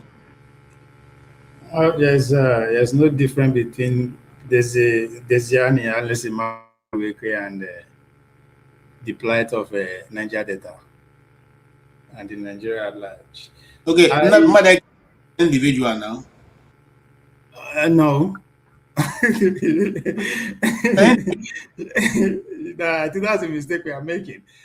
Okay. I even for on a more serious note, I'm surprised that she stayed this long, going through this torture for 10 years before she get 11 years. Yeah. Especially married deep into the system. Alice Madueke was a former naval officer talking about the Niger Delta, the naval police. She was a naval chief of naval staff, their husband, former military governor of Enugu, former military governor of Imo State. So it cannot be more entrenched in the Nigerian system than that. That means it's part and parcel of one of the power broker in Nigeria, which is the military guys. So, and I want to believe that the Buhari admission treated her the way she was treated, because one, I mean, the position she occupies as a minister and her money there, so she either know where the bodies are buried, or she is also key to some of those oil where you are talking about. And again, where her husband comes from is no longer part of Rivers State; it's part of Enugu. And the last I checked, Enugu was part of Southeast. And the last I checked, Southeast don't vote for Buhari. And the last I checked, Buhari said reciprocated by dealing with them. So now when Tinubu come, Tinubu is still trying to dance his way, trying to make peace with the military guy. They see they give her a tough time here. So part of the appeasement is releasing their wife. So that's what you are saying. It's all pure political. But most importantly here, when would they tell say Nigeria corrupt, Britain corrupt, they are all the same system. Our system, and then do our system. It's interlinked. If our judiciary is corrupt, what we could talk about that. So we cannot there's no way we can separate the two of them. Now them be our parents, they still be our colonial master, unless you don't understand how the current the world works. So on that of Niger Delta is, there's no it has become, I wish it's not a Nigerian problem. In the lands of the Niger Delta, but it's owned from day one, controlled by, on paper, but we all know that it's being controlled by the multinational companies like the BPs, the Chevrons, Texas, and co. But then the Dutch people were all and parcel of the cake. So I wish, it's not at the center of our problem as far as I'm concerned. I regard Nigeria as if there's any political party at all is one, and that party is called Nigeria by our oil. But it's a Nigerian problem. To say that the Nigerian people did not do anything or they are not doing anything, that is to be politically violent here. Because the man in which you use as an example earlier on, his sacrifice is like. But something happened during this Bola administration that I kind of cringe, because I felt how the likes of Delijua will feel if they are here. What did they die for? When Bola Tinubu opened the Ogoni oil field for investors, that has not done for the past almost 27 or 29 years. There has been fight there. But Bola Tinubu paved the way for these foreign companies to come and drill the oil. And in appeasing the community, he selected those who are making noise there now and give them national honor. I was watching on TV, I just couldn't believe my eyes. I said, come, now waiting Sarawiwa and the rest of them die for this for national honor. Nothing else. So it's a pity. The day we'll get that region right, maybe Nigeria, or the day Nigerians, the leaders now will come to an agreement to do with that. Now, the idea that how I will fight them, I'm one of, I don't like our Niger Delta political leaders. And if I want to narrow down the problem to at home, right, I will argue that the Nigerian state has spent trillions of Nigerian money directed to Niger Delta's development company, to which my state is a part of the beneficiary. They've been collecting 13% for 10, 15 years. So, governors, the leaders that have been running that region for the past 10, 15 years are corporates and the community leaders too. So there's no way to talk about there's no good thing happening. At the point in my life, I was in worry. At the worker, I early 2000, at the worker for worry. And they go from NRA Junction to Uborukoko to Shell everywhere. But less than 10 years later, after I done the run for Nigeria, I was in America. They flew us down to Nigeria. The national trials, Commonwealth game was to take part in Warri. Just for me to come from hotel to stadium, they say we know if we walk out. Or if we have to take all our gold chain, all those things, keep there. If not, they go snatch it. This is not my area, I be wafi. This is not my land. The mopo look me laugh. He said that then we have to be accompanied with siren, just going from one hotel. So I'm just to tell you how the insecurity has deteriorated over time. And again, there's also political motivation, right? Because the headquarters of all these companies were there in Warri, Sapele, Rivers, right? That the insecurity that's why I always scrutinize this our Fourth Republic, started by Obasanjo. Because now the beginning of the Obasanjo regime, beginning of the Fourth Republic, now he transfer all those company headquarters from Warri, Sapele, and Rivers down to Lagos. And that happened because of insecurity. Just like the pursue people come up for their land now. That's what happened. That's why they turn Warri. We go there inside gun, we go they run, come out to go see which can gun they fire. That's how it was. They just destroyed the whole from Delta to Warri, political violence, agitation, That's now waiting chase all those companies, come Lagos, contributed to the Lagos we have today and other. So the situation has not changed. It hasn't changed. There is no any indication that it's going to change. That's the worst situation we find ourselves. But again, with the kind of political treatment Goodluck Jonathan received during and after his presidency, actually opened especially the Shekiri people, the majority of that region, who put their eye to how they need to have their own political party union to have a say at the federal level, that if Goodluck can be deserted, be sought down, do everything that is happening right now happens in Goodluck Jonathan. So they are forming their own political party. And if you look, I think earlier yesterday, Asari Togubo was giving a broadcast to the governor of their people, to the Ijaw people, because they are Ijaw, they are, not, I don't know how, I can't put number to the population of the Ijaw people in Edo State, but they're not much, but they are scattered between Edo, Ondo, and Delta. So according to Asari Togubo, he is saying that all those Ijaw people in Edo are not being treated well, so that they are coming to face Edo. Right? So, but again, I see them again from a different angle entirely. Because if we look at 2023 election, right, nobody could tell me, say, no, Bola Tinubu empowered Igbo and Igbo's group. Because to take power, you need to have a faith and a gun. And the Tinubu Buhari administration understand that they went after him, even though they don't succeed. Right? But that was a sign that it has what it takes to destabilize the country if everything not going his way.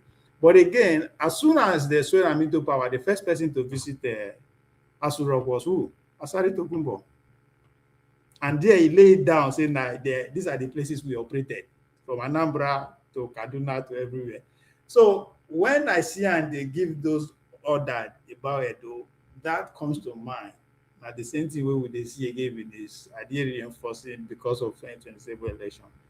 But so there's a lot of things that are connected, but there's no way I will drift away from the fact that the situation you painted in Nigeria Delta is our reality. Nothing changed. You are nobody say you depend on. You don't even try enough, if you have to put it. Is worse than any part of anywhere I've been that has resources. I never go Congo or Brazzaville, but the situation in Warri, I live there, I've seen it, and Rivers is I don't know. It's nothing. I don't see, as again, fortunately, nothing is changing. But again, to what is happening in London, if we want to narrow it down to us, it will get to us. We'll get to Nigeria maybe in the next 10, 15, 20 years. Because that's where it be. All we have to go back is to look back to 100 years. When all these things. So what is happening in Britain is the same thing that is going around.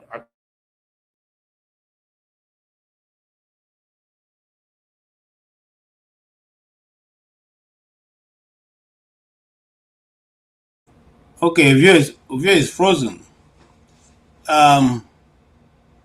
Ify, you're welcome. You followed our broadcast so far.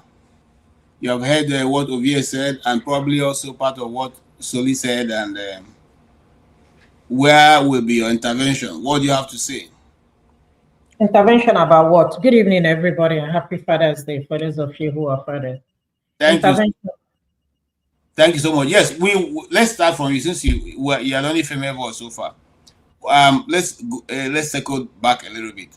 What do you make of the Father's Day celebration, and how come we only have one Father's Day but numerous Mother's Day between all the? How be it that we only have one, but people have more than 10 different Mother's Day in every year? Are you jealous? No, I'm not. I'm just asking a simple question. Oh, okay. Yeah, because it's that you guys don't appreciate the effort of men in the society, or it's just a coincidence. It's not, but you know what? KJ, you just want to hear my voice. That's all. Yes, I want to hear your voice. I mean, the truth of the matter is that we do a lot when it comes to family. Responsibility most of the time falls on the woman.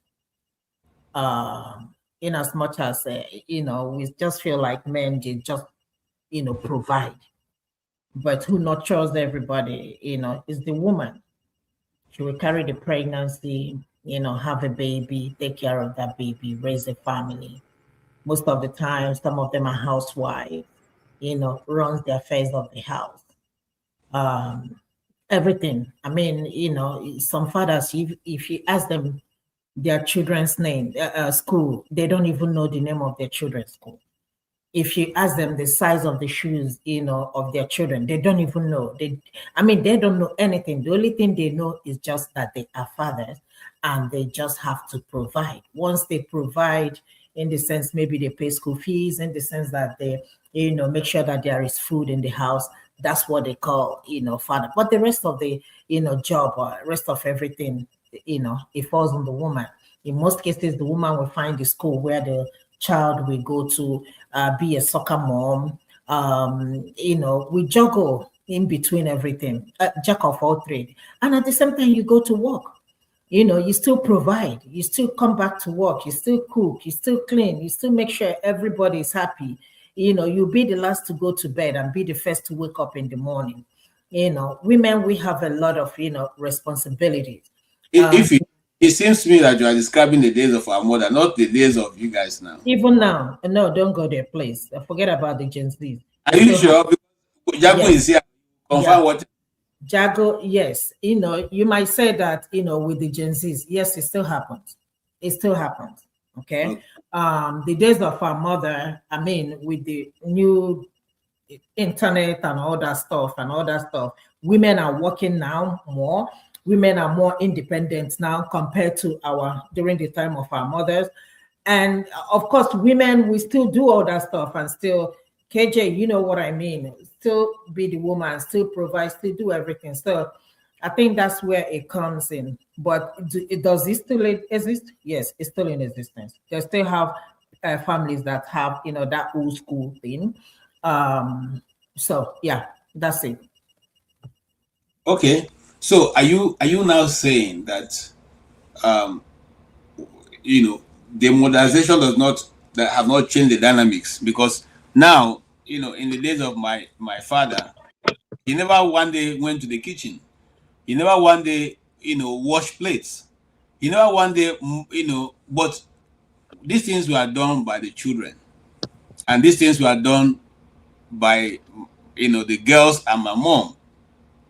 Even though, growing up, my mom said to me, someday you're going to be living by yourself, so you need to learn how to cook. So I learned, in fact, now I can challenge you to cooking a goosey soup.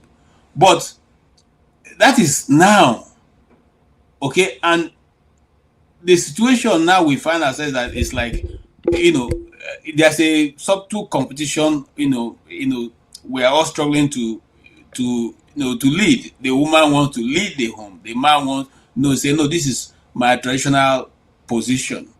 I cannot give it up. But some women are saying, we don't even need you to lead. We know what we want, and what we want is how it's going to be done. And because of that, there's contention all the time in most of the places that there is this family issue. My question now be to you is this. It's all about understanding. Okay, I know what you're talking about. Understanding now gives leadership to the women. Yeah, listen, KJ. Yes. Yeah, there are still men that have that kind of our parents' mentality.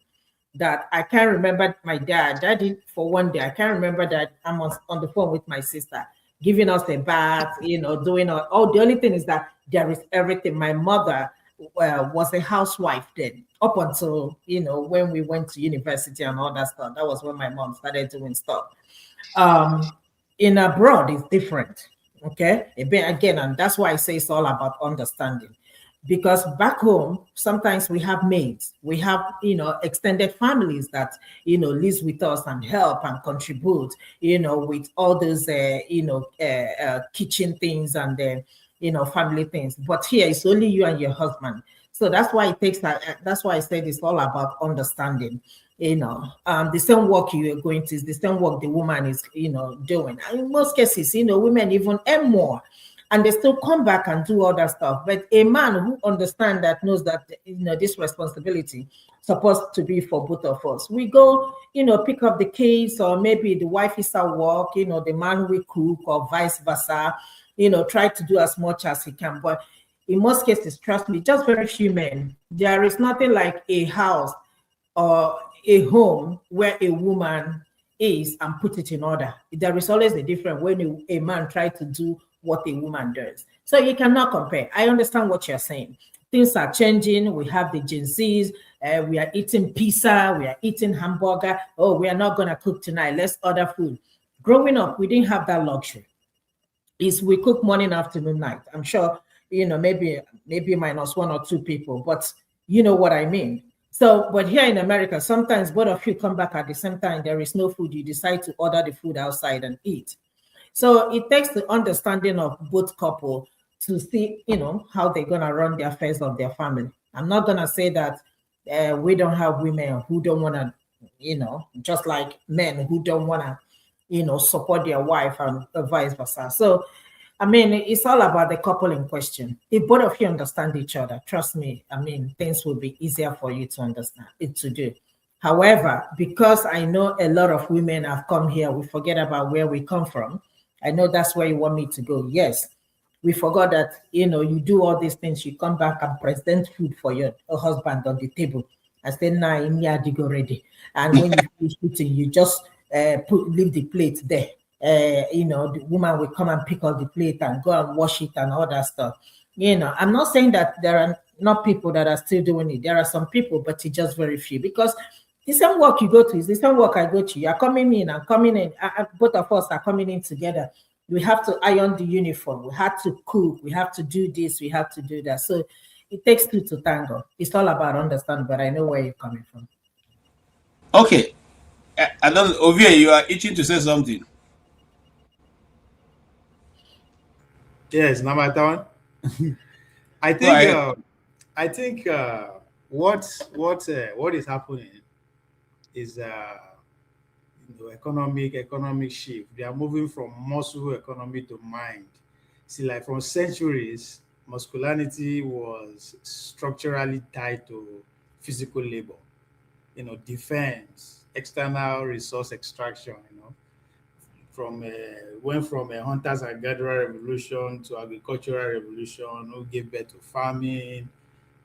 From there we went to industrial revolution, gave birth to factory labor and warfare. So in a world whereby it's driven by raw physical output, the male biology was an essential economic engine. So pretty much everybody depend on the power, the strength, muscular of the man to get pretty much power every aspect of economy. But today, the modern economy values cognitive agility, no be muscle anymore. Memory, intelligence, communication, collaboration, areas where women have not only entered the workforce, but they tell, today if we join if you compare Ife here and maybe to Nigeria, as made them vote who has been the best public analysis here. If you go beat to Nigeria, not because she's a woman, because she has actually performed the job better than the American counterpart. So that traditional role of a provider identity was simply to measure money that man bring home by doing every work, every lifting, all kind of strenuous job back in the day. But in today's reality again, where physical strength is no longer a primary currency for survival. So any man will see they believe or anchor their identity in the loan provider type find themselves structurally, devastated, for to say the word. So that economic evolution directly affects or redefine within fatherhood or man will be.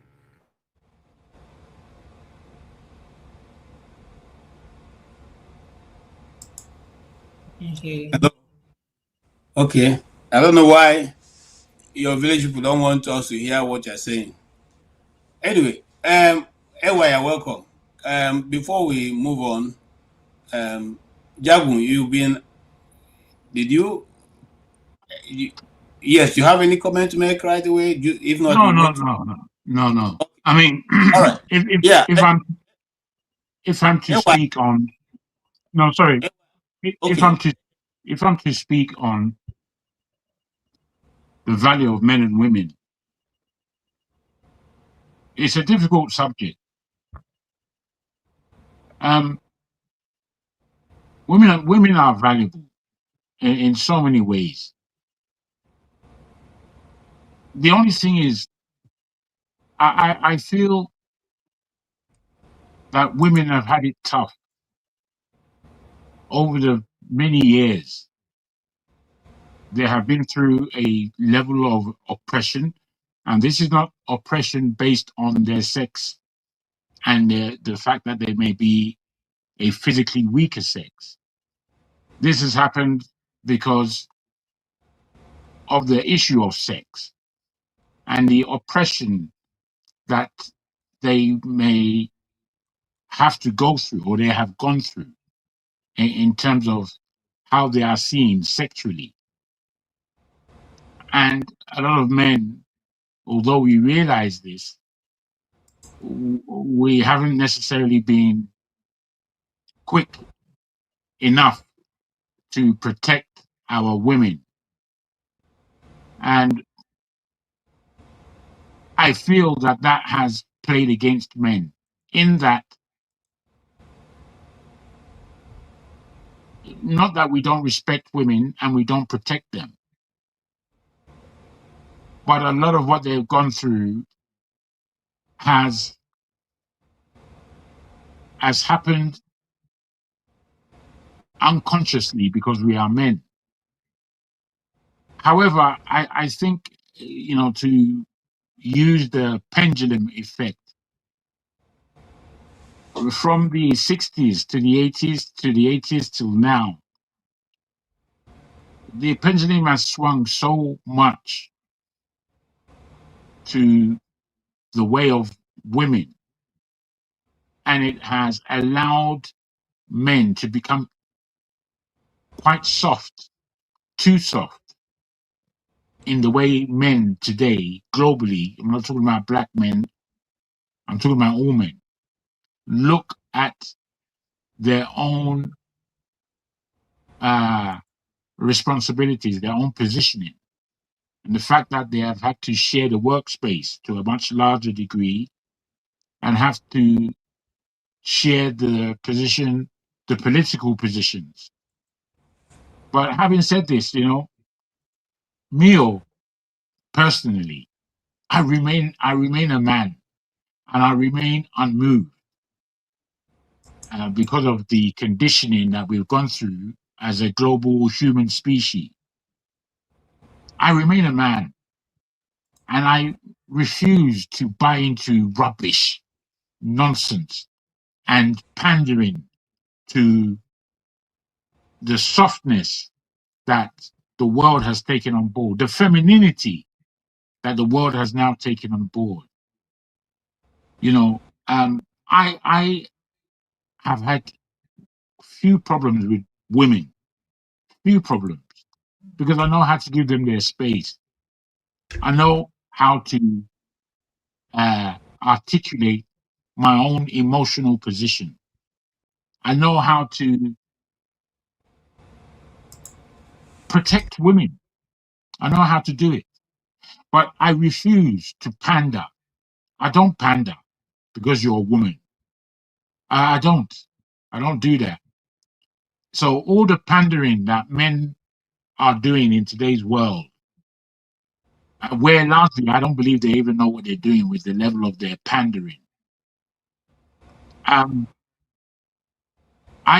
remain a man, and as such, women know how to respect me when they're around me, and that respect doesn't go one way where I'm concerned. I know how to respect women. So I'm afraid these things are quite individual, even though they have become politicized and they have become really a feature, structure of our economy. For me, the fact that a woman can be a boss, I don't have a problem with that. The fact that a woman could be better than me at any certain aspect, I have no issue with that. But I can't be discounted as a man. You can't discount me. I'm present.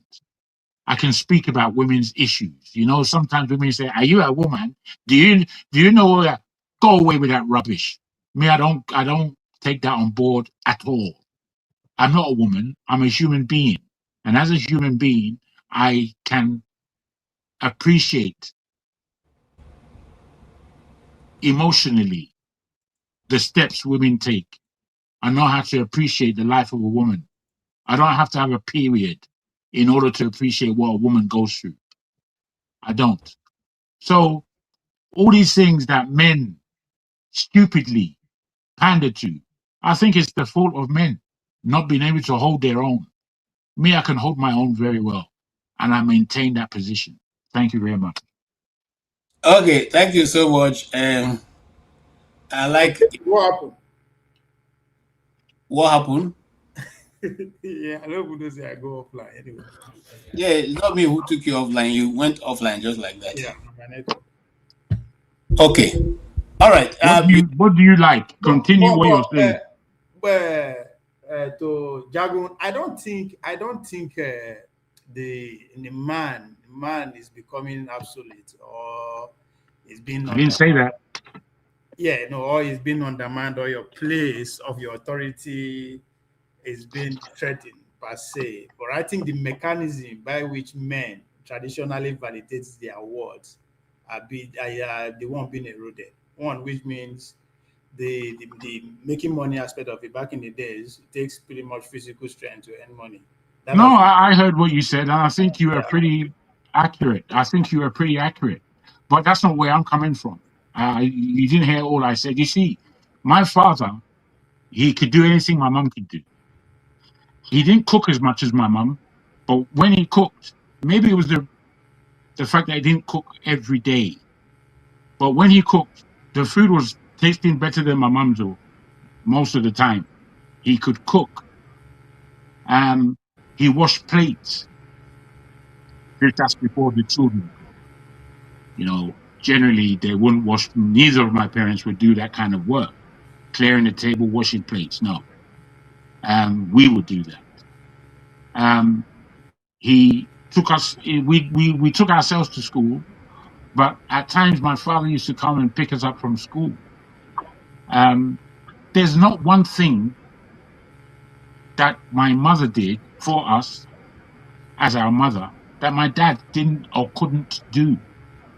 We were brought up in the UK, most of us, and in that fact, my dad did everything. There was a time my mother is a businesswoman. It's where I get my business acumen from. My mother used to travel to Nigeria for months. We would be with our dad for 3-4 months. He would do everything. So I didn't grow up in the aspect that this is men's work or this is women's work. I didn't grow up with that.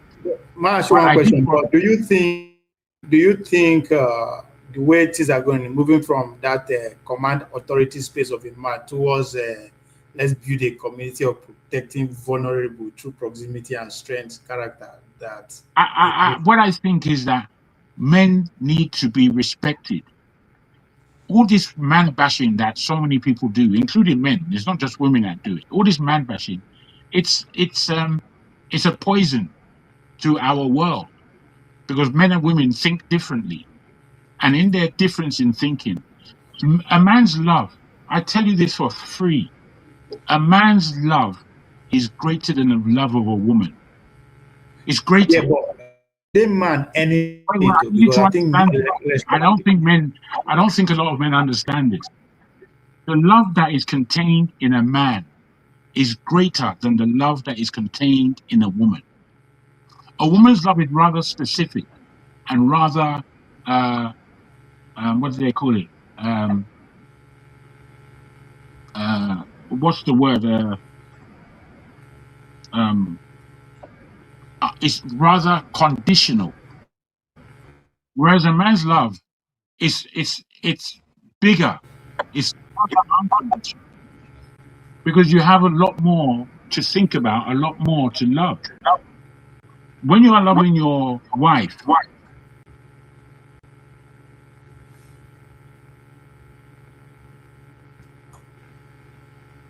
Okay. I don't know what's happening today with the network. Yeah. Anyway, you are loving the aspect of your environment. The wisdom that you are picking up from this love is a woman doesn't go that far. I've been with many women, and this is not a boast or anything like that. But sometimes when they speak to me about their vision in life or what they find practical or impractical, what they have to say is rather less. It's rather, I don't want to use the word myopic. That's not correct, but along those lines, where they're not thinking as deeply as me. They're just not. They're not what do you thinking think as is wholesomely as responsible? me. You think it's a coordinated attack on the men's side, or Of course it is. what do you think we lost it? It is. It is. This is Okay. more of the political manipulation of the state. Women and women's lib, women's what they call feminism. This thing does not come from women alone. It really does come from men who wanted more from taxes. Yes, sir. They wanted more of tax money. Women were involved economically at such a level where they were paying. In fact, women were exempt from tax. So when we look at the whole thing, because we just look at things emotionally, especially women. And in their emotional context, they don't really go deep enough to understand how this whole thing is being constructed. So you have people who just come across the idea of feminism. I will pick out AY for this, where in his religion, there is no such thing as feminism. But because he has entered into the Western world, he will look at feminism for what it depicts and not for what it is in a deeper aspect. So he would say, "Oh, leave women to women's things, and women this and we." I've heard him say all these things, and I think, do you believe this, or are you just saying it? And it seems to me that it's just Question to you, Dago, so saying that it. I can bring you back a bit. So, do you Yeah. think that the role of the man in the society has been negated, or is the man just now like a beast of burden, just like a Well, not for men like me, and there are many men like me. Okay, so we are not who don't give a damn what's been. Wait, bearing the load. I hear your question. It's a good one. Okay. I've understood you. You're cutting out a bit. I would say men like me do not have to begin to slice themselves into all these different portions in order to maintain their manhood. I'm not like that. Not me. Not me. You see, I've never in my life beaten a woman. Never. It's not my way of living. However, would I? You damn right I would. If a woman slaps me in my face, believe me that she's going to get the worst backhand of her life. She's going to get it.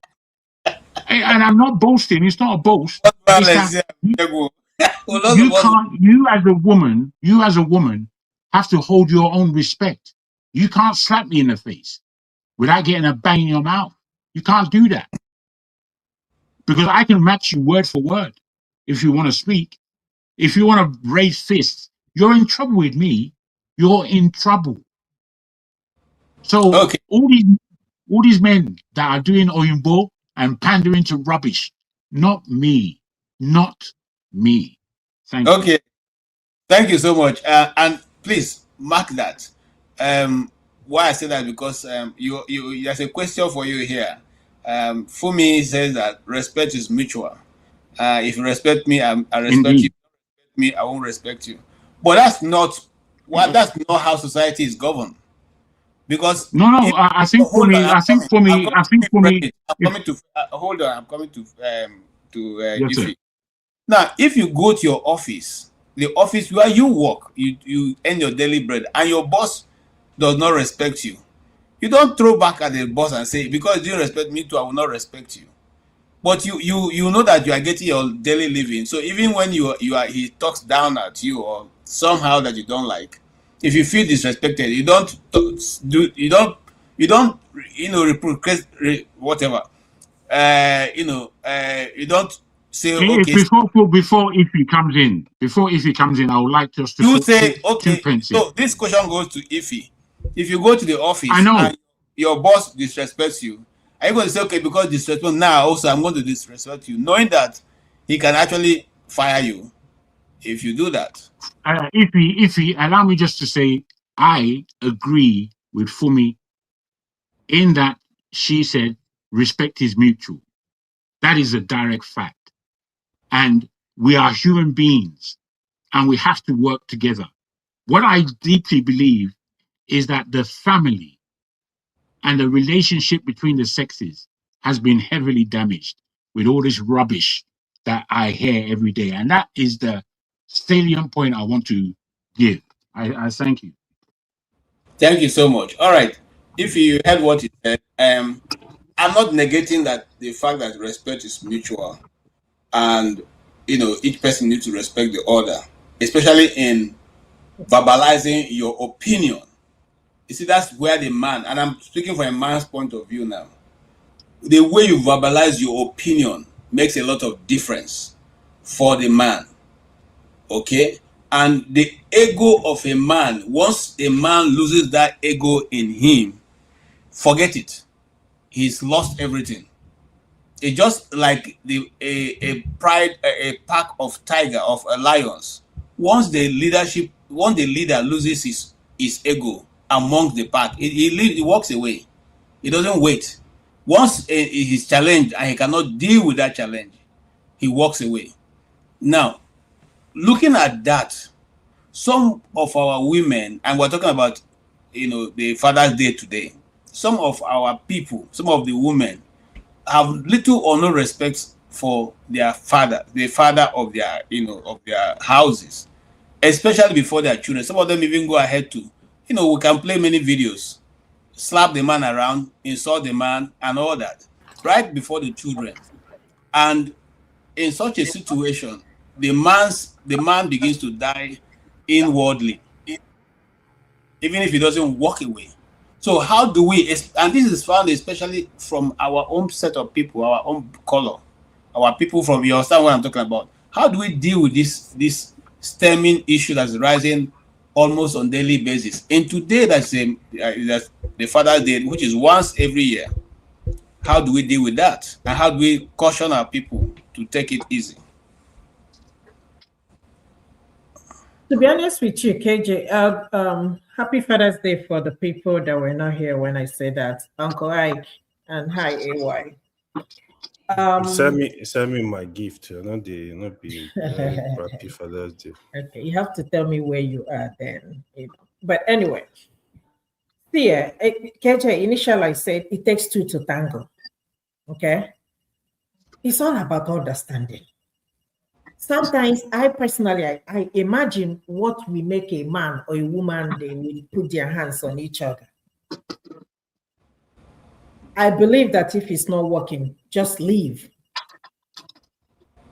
Once a relationship gets to putting your hands or slapping each other and all that stuff, that is no longer, there will be no respect in that marriage.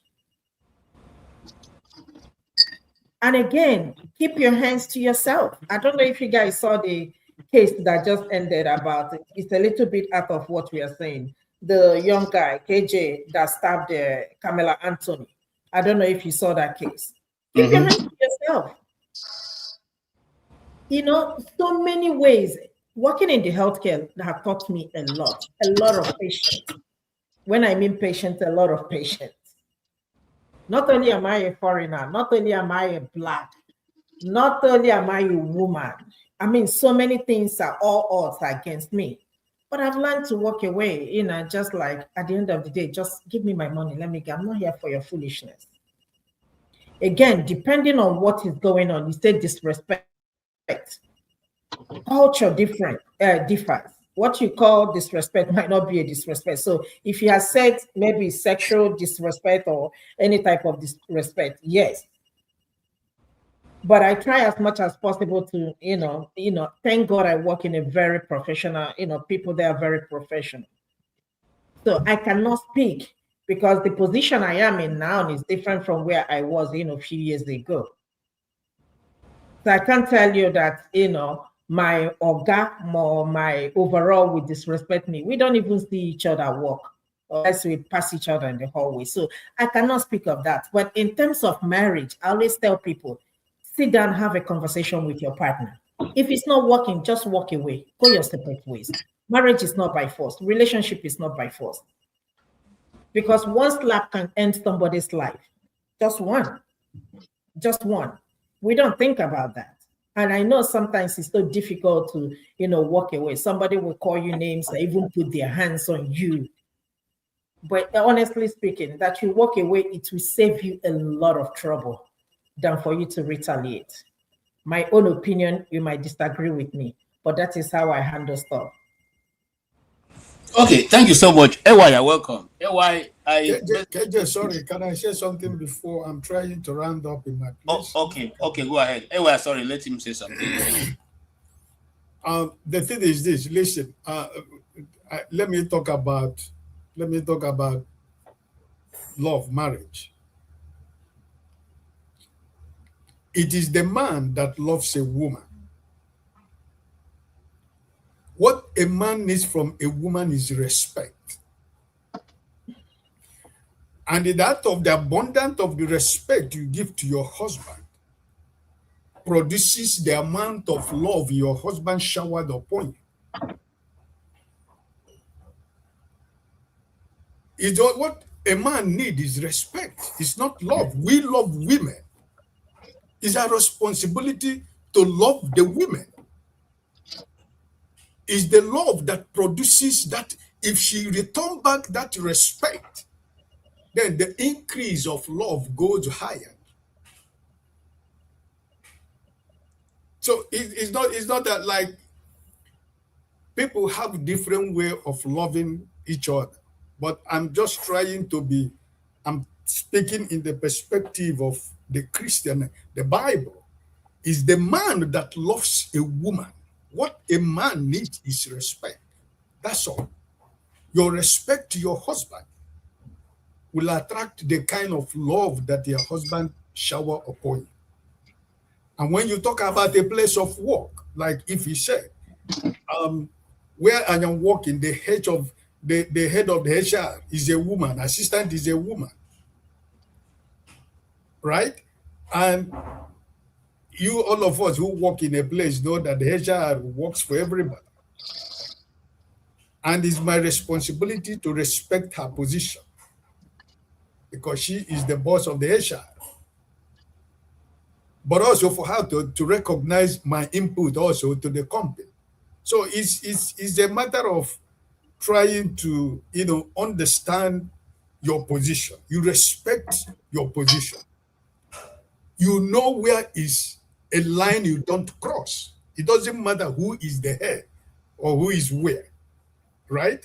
And like the word we speak, either to your colleagues or to your wife or to your husband, like KJ said, is the word that you produce, give out to your wife or to your colleague, determines what you receive back.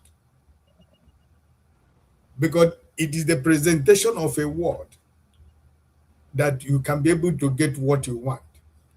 Like we did say something, if somebody is a boss to you anyhow or insult you, you wouldn't want to insult back. You might not insult back, orally or communication, but you can communicate that what you feel through the normal professional channel. Because that person who is your boss, there is somebody else that is his or her boss on top. So if the head of HR says something that I don't like, and I feel that she crossed a line, but because she used her position to cross that line, I know that I have a place that I can send my displeasure to what she did. I'm not supposed to confront her face to face or physically. And I'm not going to disrespect her. I will continue to respect her position because I did it. She worked hard to get to where she is. I didn't put her there, which she didn't get there by chance. She worked for it. Like if he just said where she was last year, probably is the same thing applicable to me where I'm working. Where I was, maybe 7 years ago is not where I am today. So you got to marry the whole thing. It's part of life, right? Because in as much as we begin to, be in a position where you have to be able to lead people, there are so many things that you need to know or you need to learn how to handle everybody. So for me personally, I believe that there is nothing for me personally. I see that the men has not abandoned their role as men, or they have not lost their respect as men, but when you, the man, decide to lose your respect, when you lose your own respect, because when you respect yourself, your spouse or your will be able to respect and will be able to honor you, because that's what the Bible says. When you love your wife will honor you. That's what it is. So I think that this issue of love or respect, or men thinking that the women are not taking over, but women are working hard to get to where they are, just like men. It's not about taking over. I don't see any woman who is bigger than me in any position to say that she's taking over. She's not taking over anything. She take over in the office. But when she comes home, I am the husband. She's a head in a government office. She's the head of the department. But that's in the office. But when she comes home, I am the man in the house. She's my wife. And she cannot take her boss position in her place of work and bring it home. So the same thing with me. I drop my position in my place of work. As I'm knocking off now, I drop it here and I'm going home to my wife, to my family. So it has nothing to do with the way I treat my wife because of my position, or the way she treats me because of her position. So it all depends on individual and understanding, because this is life. For me, when we are talking about mothers today, I was, like I said, I was trained 95% by my mother. So my mother is my hero. So am I going to say because my mother is a woman, she did what more than a man can do for me and my sibling? So why wouldn't she be my hero? She's my hero tomorrow. And she made me what I am today. So what is wrong about that? It has not taken the manship that I am as a man. It has not taken it away from me. As the head of my family, I am still the head of the family. It doesn't matter who my wife become the governor of this island tomorrow. I am still her husband. She's the governor of the island, but when she comes into that gate, I open that gate, that she goes into that house. I am in charge. But I am not in charge by imposing my authority that I am in charge. But I am being in charge because she respects me and her. God bless you. Thank you so much, Bro Ike. Respect is what is that word respect, it become a very murky water.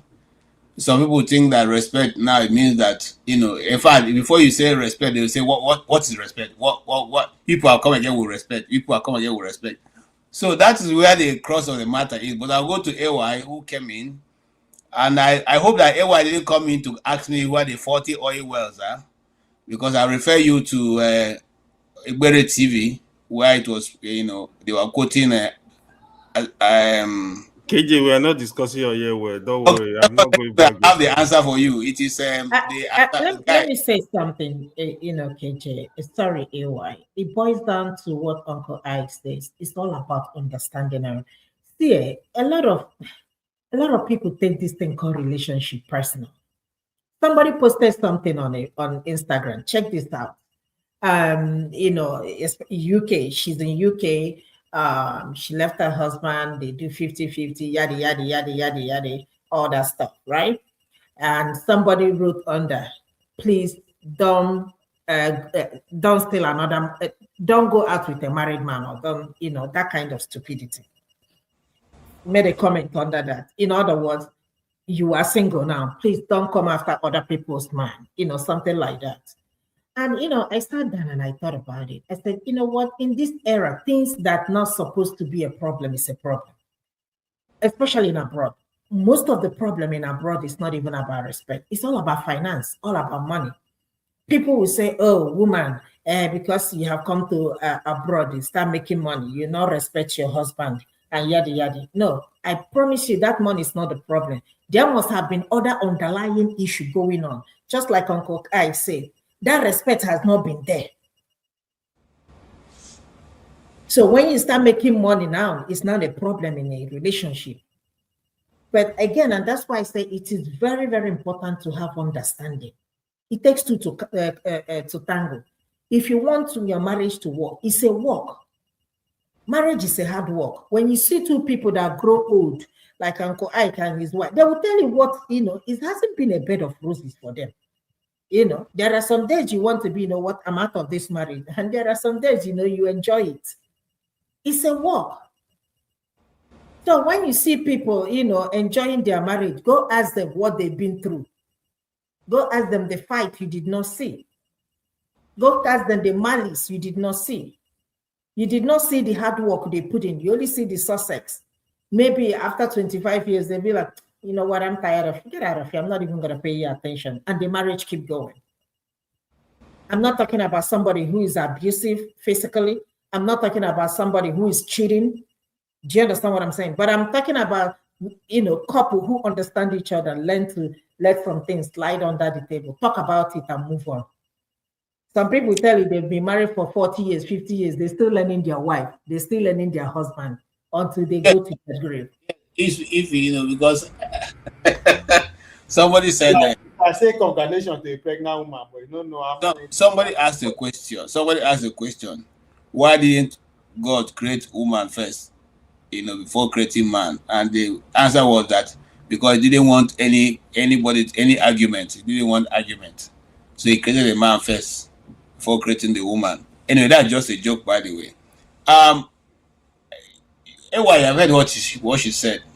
Yeah. But today is our Father's Day, and the need for fathers have become very important, especially like in Nigeria. If the fathers are supposed to be one to set the course for a nation, are the fathers in Nigeria doing the right things they should be doing, or is it that the fathers are lacking vis-a-vis both in the country and in their homes? What will you say? Yeah, good evening, everyone. For keeping me long like this, you need to add more time for me. Sorry, okay, I know you've been around for a while. You can now speak now. Who's My friend, how long have you been a father? Before we know how many times we go. So, let me. Okay. Yeah, I'm. If she has really said a lot of good stuff. Mr. Ike too, a lot. She is definitely speaking from experience. But for Mr. Jago, you are very theoretical on this topic. I don't think you are practical at all. But maybe I'm wrong. So see, here is the reality of. I'm going to start from the West. I think we live in a confused environment. Confused environment, this says that we come from Africa. We kind of forget who we are. Everybody is doing selecting what favors them, basically. So part of the stuff I really found here, they are very funny.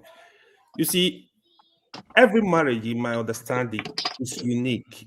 You need two people with sense, two people that can reason to. It's just like what we discuss problem of Nigeria. We refer to we need to domesticate our problem and domesticate the solution. So you know the kind of environment, you know the situation of your partner. You have to look for solution, how to live with that person, right? So going back in the days back home, the marriage settings was well defined. There was no ambiguity. The man was the head of the house. The man provides for the family. Most of the women, they nurture, they take care of the homes. This was very simple. But the first problem I find here, when my women move to the West, that come with a lot of power. It come with economic power, and it also come with you live in a system that protects you too. So some women that want to go wide, they think, yeah, I have the same power like you. Then who are you? So in this way, they kind of destabilize the traditional settings. So a couple of things, you see situation where our women, you see most of them, they will come, they love the Western women benefit, except when it comes to finance. Some of them, you see, a woman will come to the West, she's working, the man is working, they still feel you are the man, you should take responsibility of everything financially. This is one set of people. Then you have the men. Ordinarily, when there is unity, the man will help at home, the woman will help because of the settings. There is no way you are going to live in abroad with your wife. You will still be like that traditional African man that will say, oh, I will not cook, I will not clean, I will not do this. No, you have to do everything. If you live here, there is no way around it. I also blame the women that will say they don't feel it's their responsibility to contribute financially. That's also a problem, because the moment you start going to work, you've actually abandoned your traditional duty as a wife. So you are not a traditional woman any longer. So you see few percentage of women that will go to that work, that will come home, that we still feel this is my responsibility to take care of the home, to cook, to clean, to do this, to do this, to do that. On the side of the men, there are also crazy men that I've seen situations where women are the one actually financing the home. The women are actually financing the home. The men, they will still insist, I'm a man, I'm not gonna cook, I'm not gonna do this, I'm not gonna help you do this. It become a problem. So it's just lack of understanding in all front. Recently, the new generation of women are even worse in such a way that what I've seen discussing with some of them, they don't want to accept responsibility at all. They don't want responsibility. So you ask them, for example, do you believe in traditional, in gender-based role, or what do you believe? They tell you, no, I don't believe in that. So in that way, they try to escape everything, in terms of finance, in terms of house chores. They don't feel responsible for anything. These are in fact, I don't know what the next generation is going to look like. They don't want to take responsibility. Even taking care of children as women, they don't want to take responsibility. This is what is coming next. This one, we are still in a fun time. I'm telling you. So, that escaping responsibility, you see, Mr. Ike rightly said it. We understand it. See, the man, your husband is your boss. I tend to see it this way. If you know you don't like your boss at work, you can't work with the person, don't take the job. You are going to be miserable. So also, as a woman, you want to marry a man. If you know you cannot respect that man, don't marry the man, because it's going to be trouble. Men believe in respect. A lot of men have said it. Men is all about respect. I think it's one of the most important thing. You have to give that respect. The men you have to also love. I think But that respect, you earn it because society say you have to be respected, or because you earn bro, it. at this, see. You see, let not cancel everybody, right? Let not put everybody in the same with the same brush. You see, the issue of respect is very funny, right? I'll give you an example. I've seen situation recently. This man married this lady when she was in her 20s in Nigeria. He sponsored her in school. She never worked for one day. They've been married for probably more than 15 years now, 15, 16 years. She never worked for one single day. They moved to Canada. Right now, the problem started from the money government gives to the children. She switched 360 degrees. The guy is, if I tell you, the guy is in trouble. So sometimes there are still the good women. That's, trust me, there are women in America that still believe in that, you know, I'm very genuine. I'm gonna work Sorry, with my but husband. Hold on, let me finish. Nobody Yeah. Canada. That the system don't give a man automatic respect. The system not say you must respect a man. That's why that one they rooted. So what you are arguing is that a personal respect, which you have to earn. That's why I asked you. The man has to be respected by a woman. Is this society that is saying it? I agree. You have to. I agree. You have to earn it. You see. I tell you. So when two people are married, they need to have some level of same goals in terms of the family structure. You see, they need to have same goal. You have children with a man or a woman. Your thinking is, oh, how can we make these children better? How can we take care of them in school? How can we put them in best school? You know, it two becomes one, right? So the way we need to look at it is, even when one is gone, you are going to leave everything for the other person.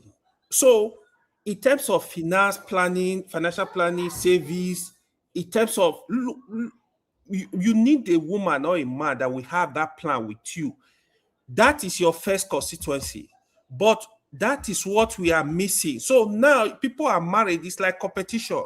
This one want to build a house here. This one want to build a house here. So it's more like there is a internal conflict already. There is a lot of I pass my neighbor. You are treating your partner like I pass my neighbor. The moment you have children with your partner, sincerely, everything you guys hold, it becomes the property of the family of the children, most importantly. So you see people dragging this property like, you have children with him or with her. Why? You fighting over money, over little stupid stuff. So the other thing is, if the women too, if a woman live alone, in a give example of America, I've spoken with a friend on this topic. A woman live alone, you are paying your bills, you are paying your mortgage or your house rent, you are paying your car note, you are paying your electricity, you are paying everything. You marry a man, you now feel that none of it is your responsibility. I've seen situations like this. You have to also help the man, because it's few percentage of men that can stand alone on this ground when it comes to finance, that they can run the family. They say, oh, don't worry, I have the finance. The percentage is actually less than 2%. If you take statistics, there are men that can do it, but it's not easy for a lot of men. Thank you so much. Yeah. Thank you so much. And I want to say, yeah, your last point is very, very valid. It's very difficult to run that system alone in America. If it's Nigeria, yes, because in Nigeria, you pay your rent once a year. You do your insurance for your car once a year, so you can actually deposit money through the years to do that. But in America, especially if you're not one of those we were discussing earlier, whose father helped to destroy Nigeria, you don't have that money kept somewhere where you can be meeting all those needs. So it becomes a bit difficult if you don't have a cooperative spouse, whether be it man or woman. And so, if you notice, and I want to sound a note of warning to all our women here.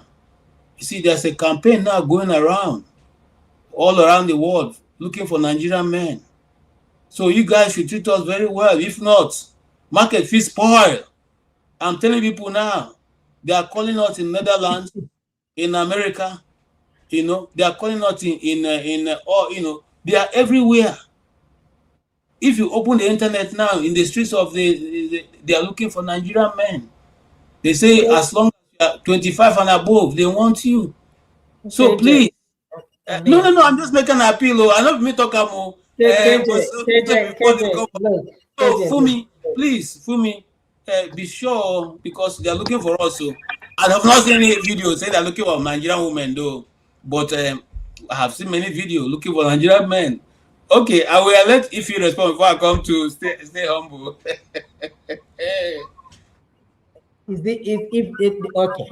If you're talking about recruiting people, African men, let me not say Nigerian men. That place you're Nigerian men. Listen, it's everywhere, my brother. It's everywhere. Let me tell you something. So you guys, but it's everywhere. She's confirming it. Nigerian man, it boils down to understanding. It boils down to being respectful to each other. Let me tell you, no man leaves a good woman, and no woman leaves a good man. Go and check it. It takes two to tango. I keep saying it.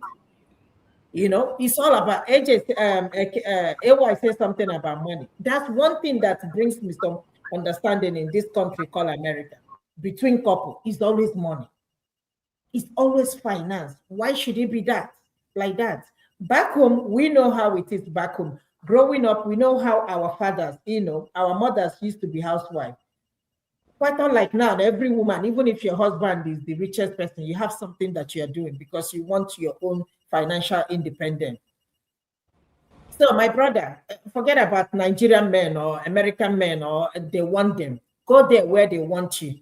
It's everywhere. It's not about Nigerian African man or no. Go there. Go marry Oyibo. How far? How far? Okay. So okay. It's all about understanding each other. Marriage, like I said, is hard. It's like a school. You learn as you go. You learn. There are some things you have to be like, I'm gonna just enjoy it and go, and keep moving. And that's why I say go and ask the people like, that have been in a marriage for like 20, 30, 40, 50 years. They will tell you, it's not my mind. They've had their own challenges along the way. Like Mrs. Obama said, it hasn't been easy. We see them now as a perfect couple. There was a few months ago a rumor that they're about to divorce. And they were like, where is that coming from? If you listen to her, she will tell you there was a time she granted an interview. She said, I would have filed for divorce, but my mom talked me out of it. So it's no relationship is perfect. If you see them now, everybody, you want to be like them. Go and ask her what they've been through together. Okay. So every marriage, I believe in my own opinion, work on it. Okay. KJ, 1 second. If you're leaving your man to go to the next person, who told you that person is bad? KJ, 1 second. That there are no bad men or bad women. There are bad men and there are bad women. But if you people just can work on yourself, I think it will be good. My own opinion, though. All right. Thank you so much. Can I say something quickly? No, I want to say something. What I wanted to say, I forgot actually. There was something if he said, right? See, if you get to the point where, I have seen marriages that come with a lot of violence. And I think at this point, or for a man or for a woman, sincerely, you should have some red line. If this red line are crossed multiple times, there are issues that cannot be resolved, please exit. Listen, go. You are gonna die on it. just exit. This is just the honest truth to avoid calamity. Thank you. Okay. Thank you so much. Before I come to you, Jagun, just for 1 minute, I want to say to Madam Luke, I'm waiting for you, Madam Luke. Come up here. This is a topic you want to discuss. I want to know what you're saying, Madam Luke. Okay. All right, go ahead. Stay humble. Oh, sorry, Jagun. Yeah, go ahead. Just 1 minute. See, I beg your pardon, everybody. You see, the thing is, when apart from Ify, I really do salute Ify in her balanced approach to this subject. What I find reading the comments, for me, when you read what she said, I didn't look at it. I've just looked at it now. And it's all one-sided. It speaks about the women's respect. It speaks about women. she doesn't balance it. She spoke about her father in glowing terms, but she doesn't speak about men in a balanced view, in my estimation. And I don't know if she heard everything I said, because she directed the whole idea of respect. And if I respect me, if you respect me, I respect you. That's not balanced. That's not balanced. You should come to me with respect, not wait for my respect before you give respect. That's not how it goes. You see, this is the kind of framing I don't like, because I'm not a party to all that kind of feminist nonsense. I'm not for it. So I find when women speak, they speak swung to the point of view of the woman. They don't speak to the point of view of the family, the raising of the children, the fairness within a relationship. They don't speak in a balanced way that men have the right within the family structure. They don't speak in that way. They speak, look at me. I'm more important. I'm beautiful. What's that? All those things are nothing to me. For you to give birth is a natural course of life. I cannot congratulate you for it. I can't give birth physically.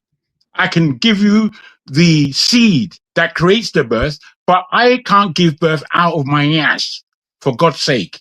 So the applause that you're looking for giving birth, you're not going to get it from me, because that's what God. No, I haven't finished. That's not what God intended. So the thing that come naturally to you, understand that they are natural.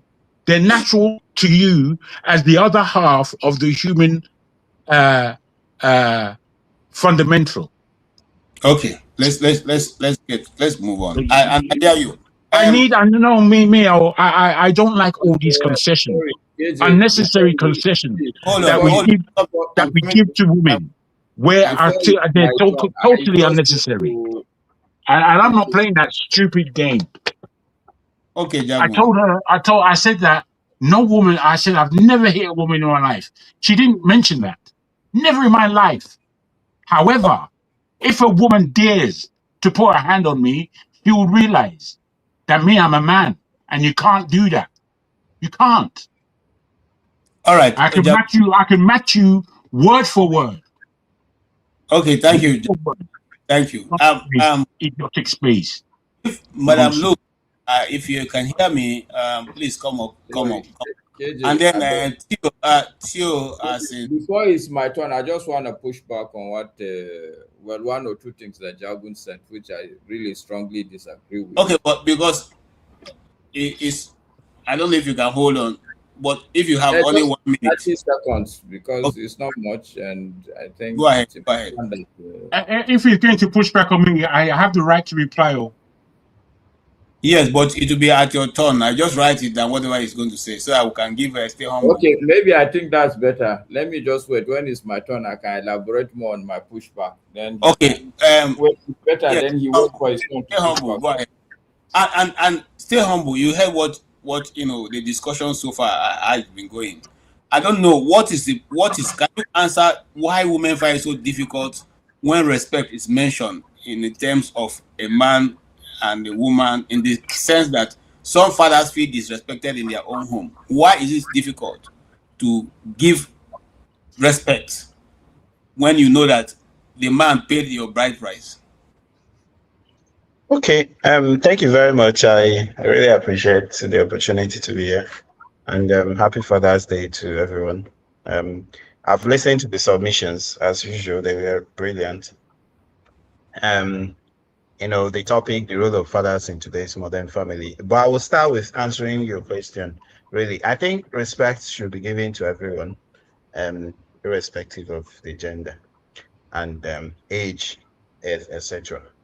And when we are talking about some of these problems, it's quite complex. When you discuss family issues, nobody has a right or wrong answer, or everyone's answer is right, at least in their own way.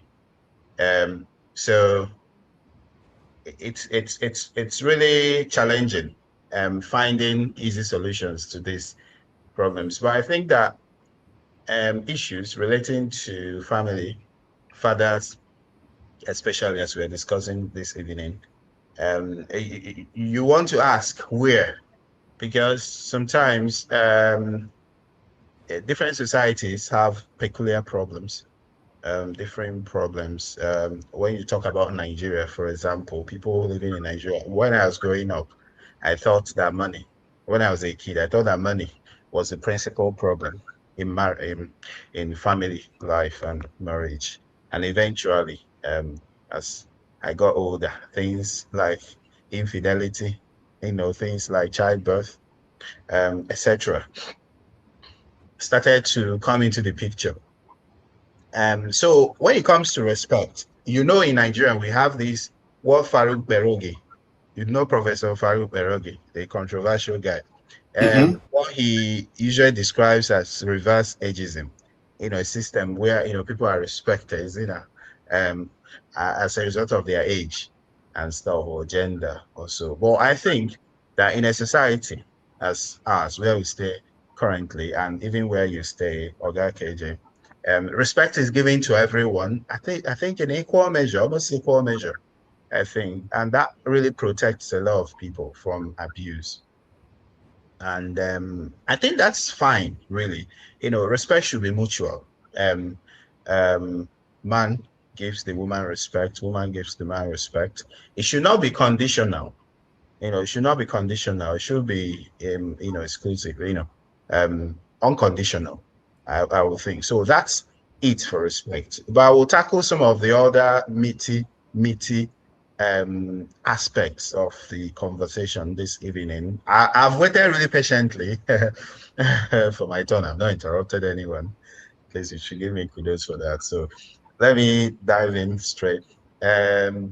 So I think that there are some other aspects that we usually neglect. Yes, in today's society, surprisingly, in the Western world, among our people, you still see that finance is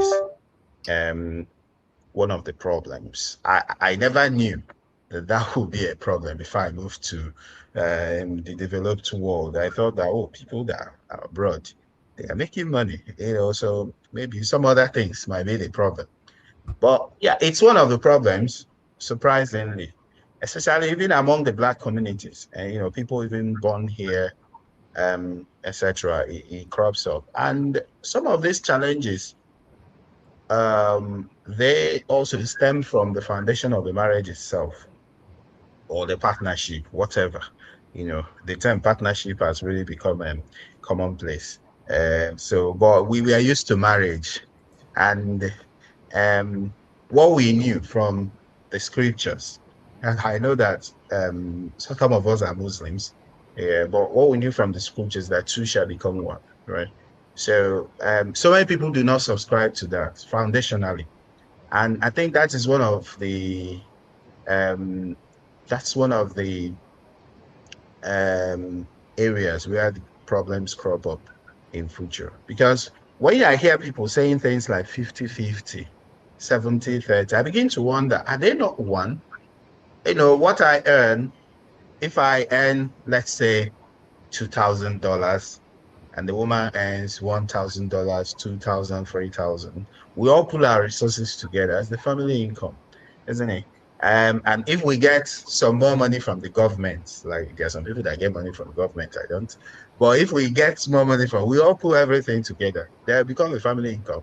And we sit down and we decide how to utilize the family income. The man doesn't take his money and give to girls elsewhere. The woman doesn't say, "Oh, this is my money, I will give this one to my family." They work together, they work as a team. And that's part of the things I was discussing with some people this evening about the Nigerian man's mentality of individualism. We thrive as individuals. Teamwork, we are horrible. So and some people also bring that individualism into marriage, and that's where some of the problems arise. And again, some of the issues that will arise in a partnership or marriage that we often neglect. There are so many other issues that we often neglect that people face, but we just promote finance as the number one. I think that one of the issues is health. Health is one of the issues. Illnesses, a woman is pregnant, and then usually they will think, oh, if a woman is pregnant at 39 weeks or 40 weeks, they are in labor, they go to hospital home and they deliver.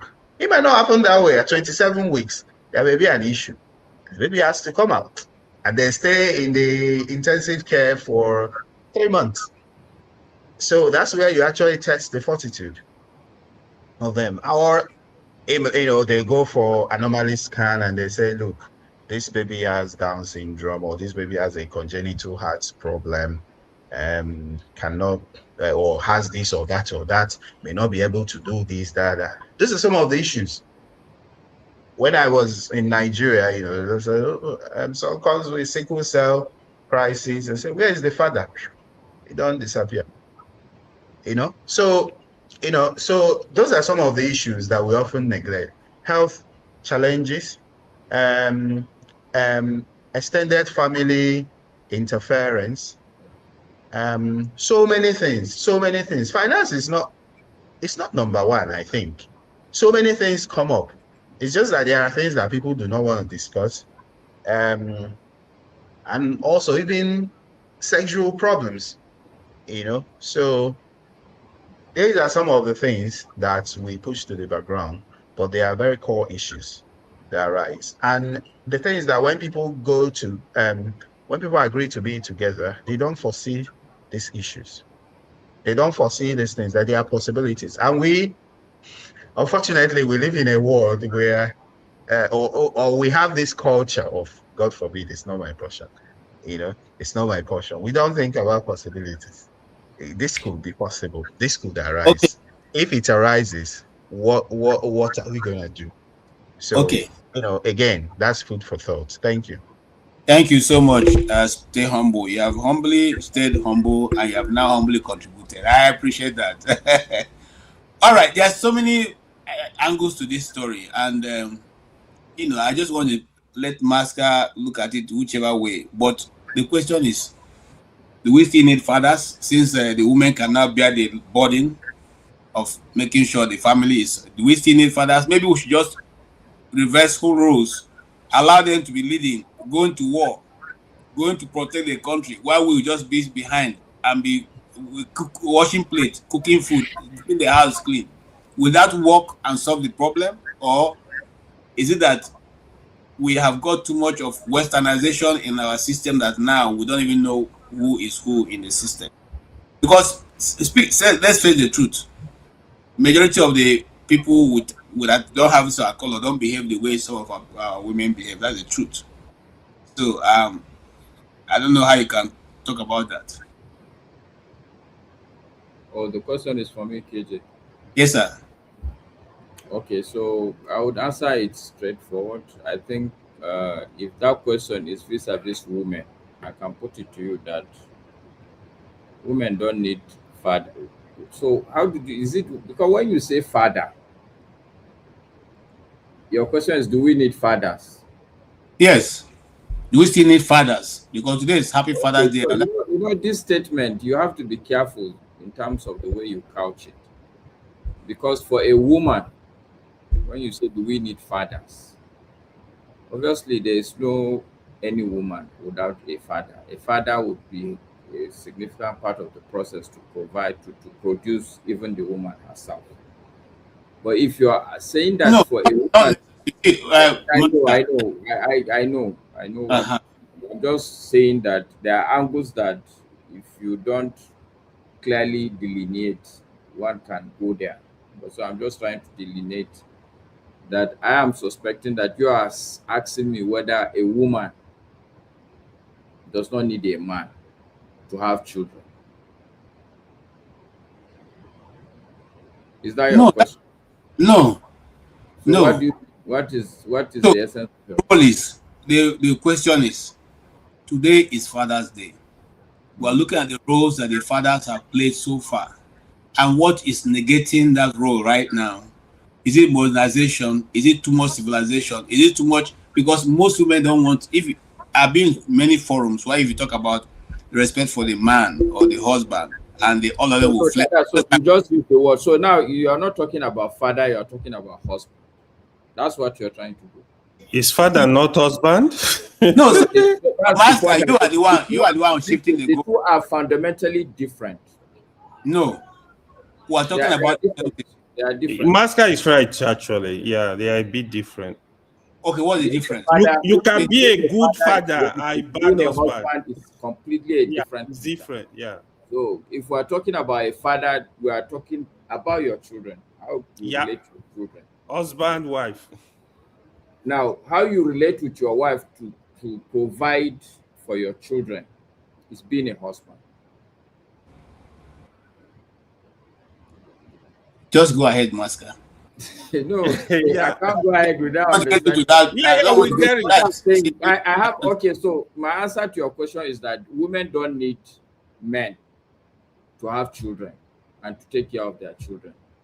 I have a friend who, at some point, when she realized that men in her life are full of drama, she just decided, look, this is not even a big deal.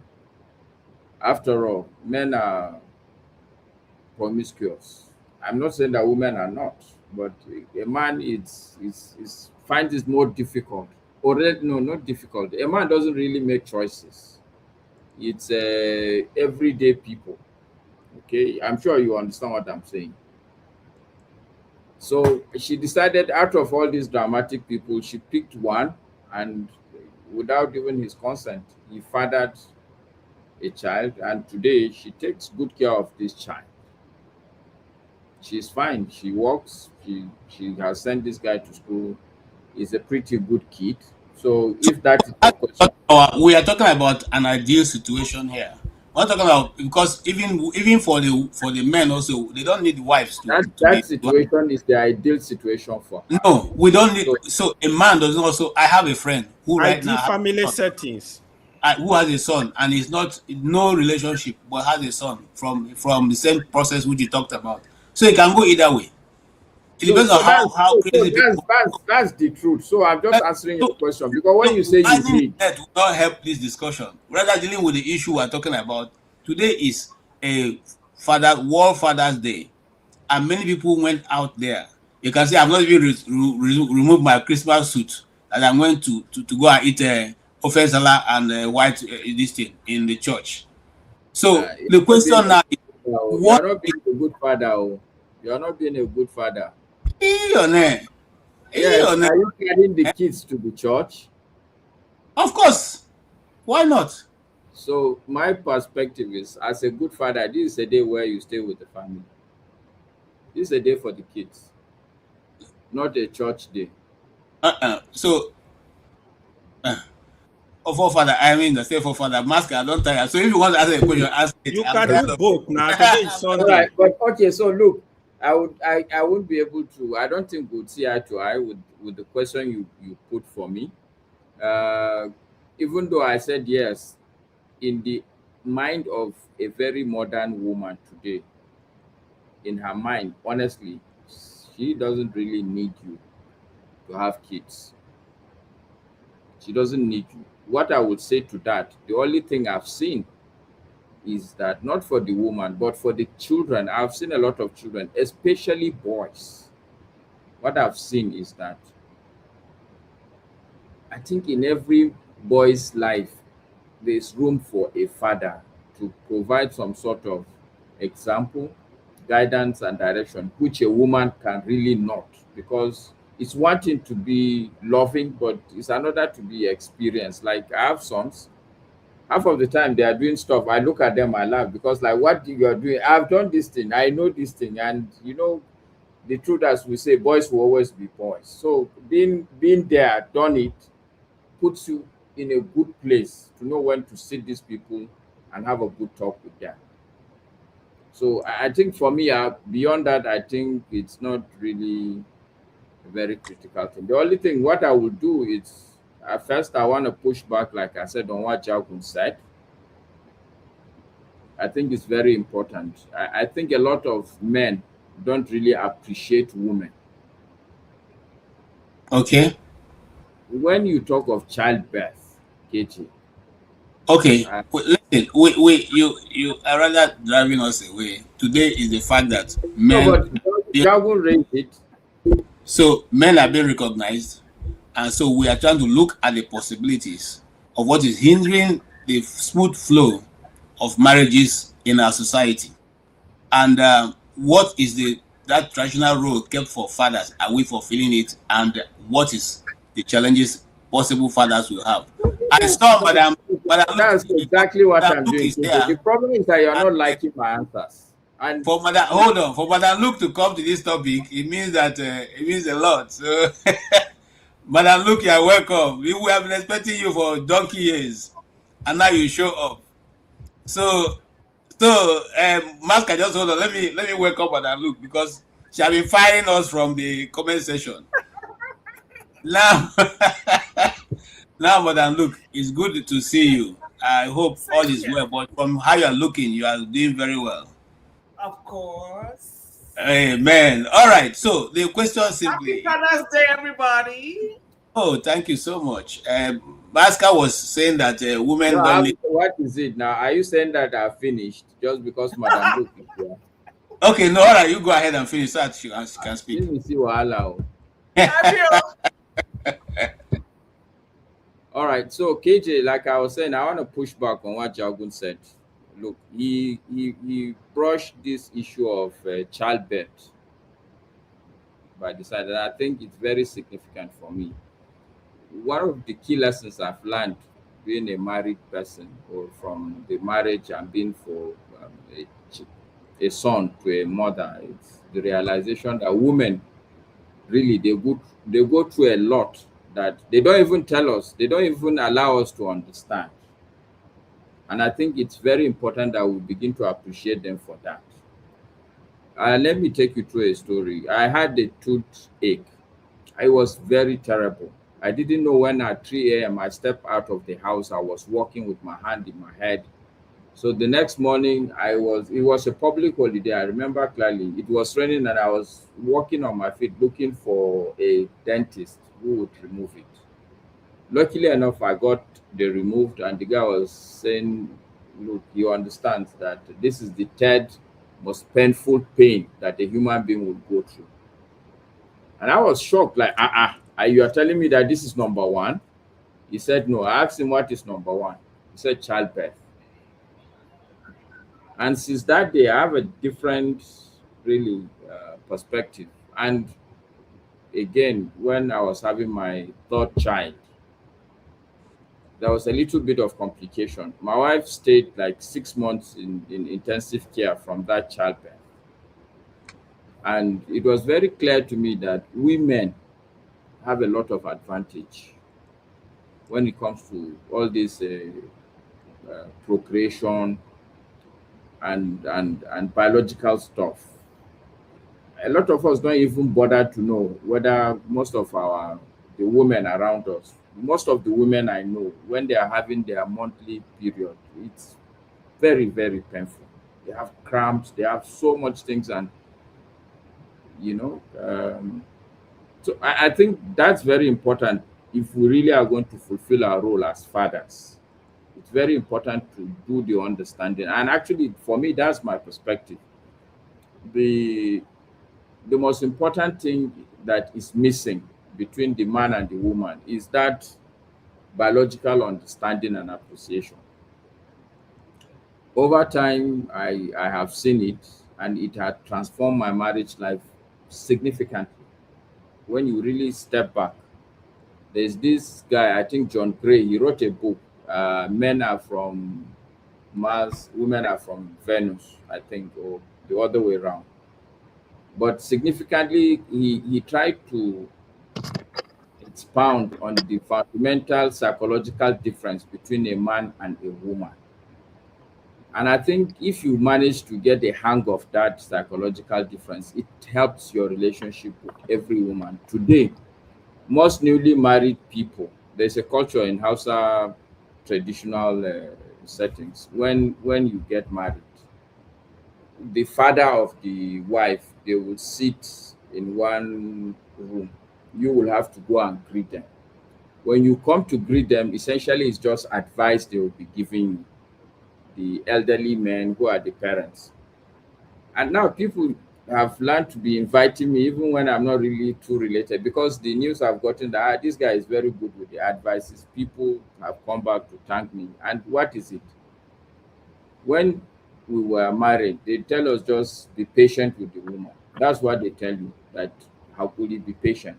But when I've sat down and I've analyzed it, I realized that the average woman, when you say she's not respecting you, it's simply because you didn't understand how she operates.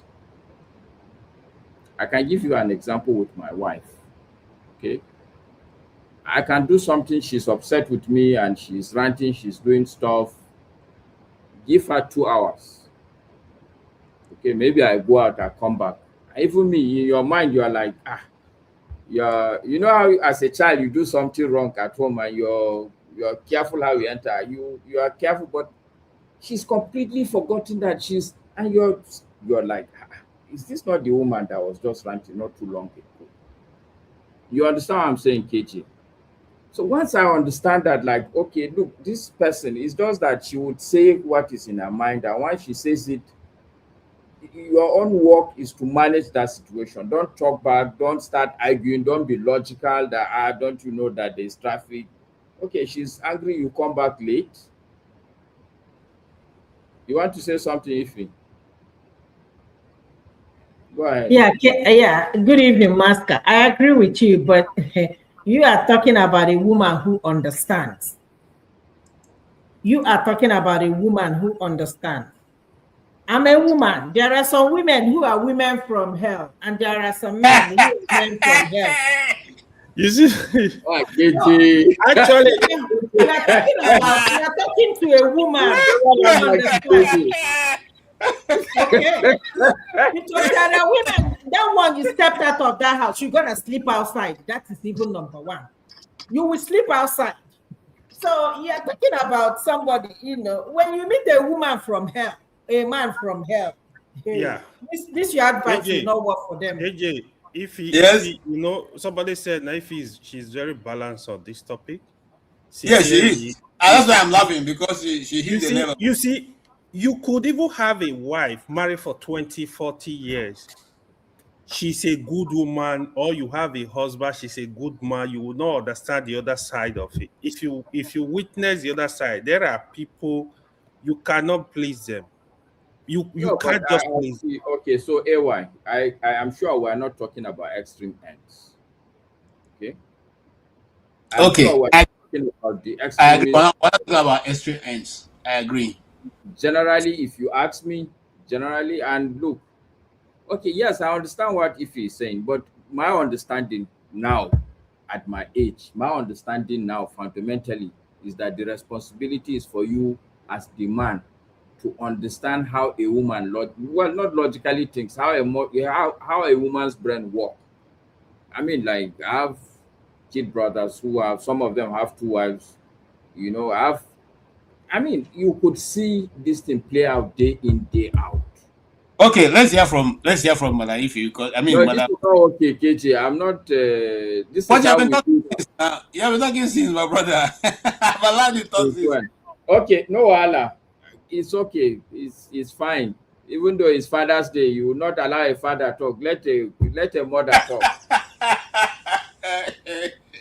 Master, continue. Master, how do you know Madam Luke? Master did not even finish what he's saying. No Allah, Madam Ify. It's okay. It's KJ now. Okay, Master, finish now. Master, finish. I'm listening to what Master is saying because I'm learning. What I'm saying. Okay, so let me wrap up, KJ. Okay, wrap up, please. I am saying simply that the reality is that women are different from men. We are very logical, and half of the time we don't realize it. A lot of the problems is because when we come, we want the woman also to be logical. You come back from work late because your boss delayed you or there's traffic. You want that woman to be logical, to be reasonable. She's not going to be like that. My understanding today of a woman's brain, if she's angry, she wants to make you angry. It's left for you to understand that, okay, this is what is going to play out. So I'm not going to follow that tangent. I'm not going to expect you to be understanding, to say, oh, I believe it's traffic or your boss delayed you. She's going to be angry with me. She's going to complain. It's for me to take it and even listen to her while she's doing the ranting and all that, and just make sure that, okay, after a while this thing is going to go away. This is my personal understanding. And for me, I think generally across board, I've seen that women are generally like that. They are not logical people. They, when they are complaining to you, they are not even expecting you to give them a solution to their problem. All they are looking for you is to listen, let them rant, let them cry, let them complain. When they finish, they themselves will provide themselves the answers to the problem. But they would be expecting you to sit down and listen. And I think that is really the role of a proper father, even for the children. Sometimes when they come, we think we know, you are quickly giving advice, but half of the time you listen. Okay, you don't like this thing. Let me keep quiet, KJ. Okay, no, I'm not laughing at what you're saying. I'm laughing at the comment people are making. Quinita say I'm shaking because of Madam Luke. I called Madam Luke into this broadcast, so she wasn't coming on. I don't know what you say, but you see, it's always like that. But so the second point I wanted to make also, and maybe not too much for you guys that are in the US, but for those of us that are still in Nigeria, I think marriage to a large extent also, people also overlook the fact that it's a social cultural thing. Because when you marry, for instance, when I married my wife, I married her into the family. Some of my cousins that even me, I don't get well with them. I had to sit my wife and try to explain to her that, look, these people, even me, I'm not getting along with them. So I don't expect you to get along with these people, but they are now your family. We have to find a way of accommodating each other. Half of the time, a lot of us don't understand that simple fact. And when I was transferred from Kano to Lagos, my wife was very happy because she realized, okay, so half of this family issue. Because some cousin will come into your house and be doing as if it's on his own house, and the woman will not really like it. So there are a lot of issues also that if we sit down, I think it's more to do with analyzing the circumstance. Unfortunately, I think we don't do enough of this sit down and analyzing the situation. And I think a lot of us just got wiser when we got older. Some of the things just hit you. Not that I think we should be also. There's one thing I like also about the Christians, especially in the South. They do a lot of marriage counseling, which we don't do it enough. And I think that is very, very significant. If I especially the Catholic, they are very big on that. I remember very, my very friend. important because marriage Yeah. is a very complicated thing, especially. So let me stop, KJ. You want to hear Madam Luke's voice? It's not what she's saying that it's just to hear. No, you are rather now. You are the one selling. Your day, KJ. KJ want to listen to the fire. You are but it's okay. We moderators take all kinds of. Don't hide on that moderator. Yes. Are you moderating me? This one you are shorting. Am I not a panelist? Why I'm saying I wanted her to speak is because I don't know what she's doing. I pulled her. You heard when I was calling her because I saw her comment say, if you're around, come in. So let's hear your comment. I don't know how long she has to stay. So I don't know what people are saying. Master, practice what you are preaching. Respect women, okay? Did you hear respecting women from my mouth? It's not about respecting women, it's about understanding the woman. Okay, I guess okay. Right, go ahead, madam. Look, we are here to just take it with us. Just sorry, we learn every day because in as much as we are laughing, but this is a real life situation. Yes. Honestly speaking, in as much as we are just like, this is just a lesson. You don't know who is gonna help or who is struggling in his or her marriage. Go ahead, Madam Luke. Good evening.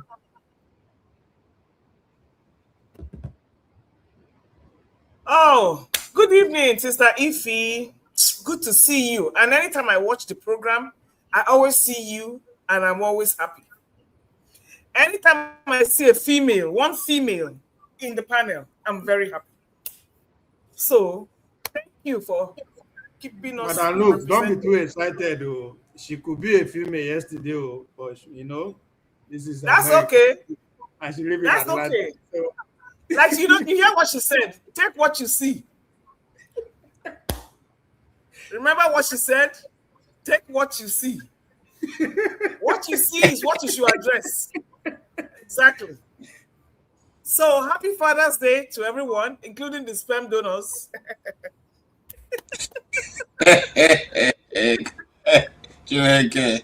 Which one is sperm donor again? Look, I beg. Just erode the respect women want. You just destroy the respect. Carry on. So, madam, look, the question now is this. Yes, it's Father's Day. Yes, it's Father's Day today. Yes, sir. Has men, we find out that less and less respect and more conflict arises in the family.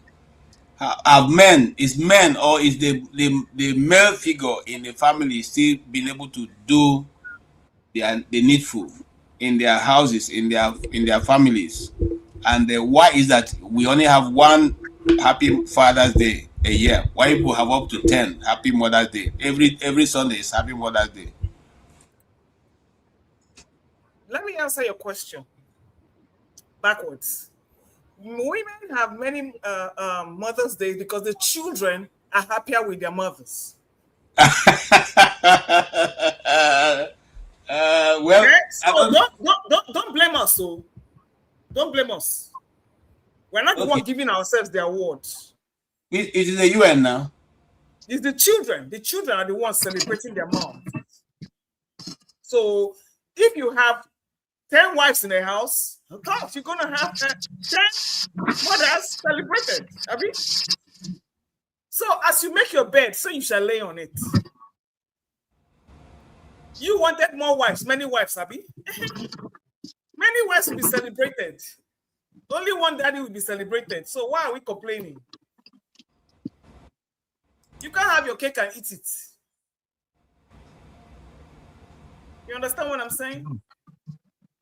I'm trying to, I don't understand it. No, more women are out there. They are more populated and they are nurturers. They take care of the children. I mean, like, you grew up in a home. If anything were to happen to you, who do you run to first? I'm not making noise. Stop turning off my thing. There's no noise coming here. It's making noise, Jago. You don't have to tell me what to do. If it's not making noise, I won't. It's not, bro, stop arguing. There's nobody here for it to be making noise. No one.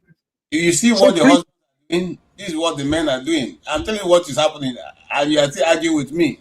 The rest are hearing noise. Are people not hearing noise? Now, wow. You didn't give them a chance to answer. So this is it. Maybe I'm the one even making the noise, Seth. You just went to attack Jago for nothing. Anyway, like I was saying, women are more represented and women are the nurturers. So it is expected that more women will be celebrated and more mothers will be celebrated yearly. Because the men have little or no impact in raising the children. Wow. You can quote me anywhere. I don't think that's true. No. We all grew up in Nigerian homes. The men are busy playing out there, doing the thing, making money. The women are the ones, when you are in the hospital, it's the woman that is sleeping on the ground with you. You will never see the man there. So, but the men are also the ones picking the bill while you are sitting in the hospital. No, not necessarily. Not necessarily, because those days are gone where women stay at home by themselves. So that's not necessarily true. But what do you call it? That labor pain or C-section, that pain that you carried. Listen, even you will go the end of the earth to do anything for your child. I don't say all mothers have their screws there all the time. But when it comes to that nurturing experience, the women, I mean, they go way above and beyond. Most men we have are absentee fathers. Except mine. Because I was raised by a single dad. My mom was the one that was like, you know what? See ya. Bye. So, Madam, look, are you saying there are no other men like your dad? Is that what you are saying? We need to balance this thing. Very few. I even have some here in the United States that the women dropped at the door of the man and said, "I dash you." They raised the children. I'm not saying that there are none, but it's very few. Very few. Because the moment a man and a woman quarrels, the man will cast both the child and the mother aside. Now, some women will play that game and will say they will not let you see your children, blah, blah, blah. I know that. I understand that. And it's not the man's fault because there's only so much you can do. But as soon as the woman is gone and they check the children, the men are happy because they don't have to. I have one here. I have one of them in my house here. He doesn't want to even. In fact, you have to force him to go and see his children. As far as it's concerned, it is good riddance. Because he wants to sit down. You see this thing you are doing? He wants to sit down online 24/7 arguing. That's what he wants to do. That's what he wants to do. This is his passion. Now the wife has to carry everything, carry the children, everything, and we have to support her. So I'm not partial. I will tell you the way it is. And I give kudos to my mom. When they divorced, the judge asked her, "How many do you want?" She said she does not want anyone. For one reason. My father does not leave the house after 7:00 p.m. I'm sorry. There is nothing you can do to catch that man outside at 7 p.m. After 7 p.m. He does not do it. In my whole 21 years before I left college, that man did not sleep outside. So my mom says, if I leave them with him, they will have the best supervision. And it's the truth. It wasn't that he was a lazy man, but he just takes a personal interest in his children. And he never remarried. He was not interested. I'm not saying there are no men like my dad. And that is why I'm so strong.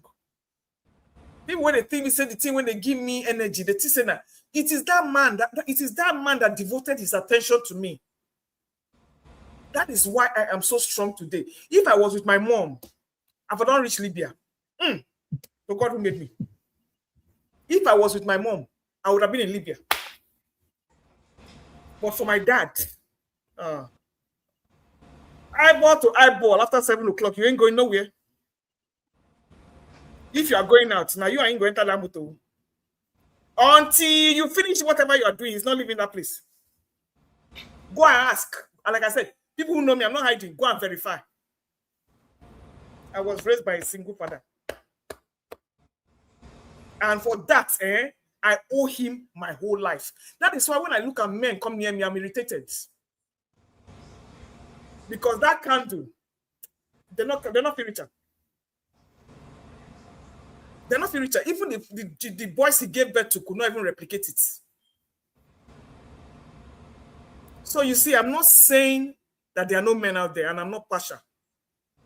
I have them in my house. There are very many lazy, egotistical, self-centered, self-entitled men who feel with giving nothing, they have to get so much.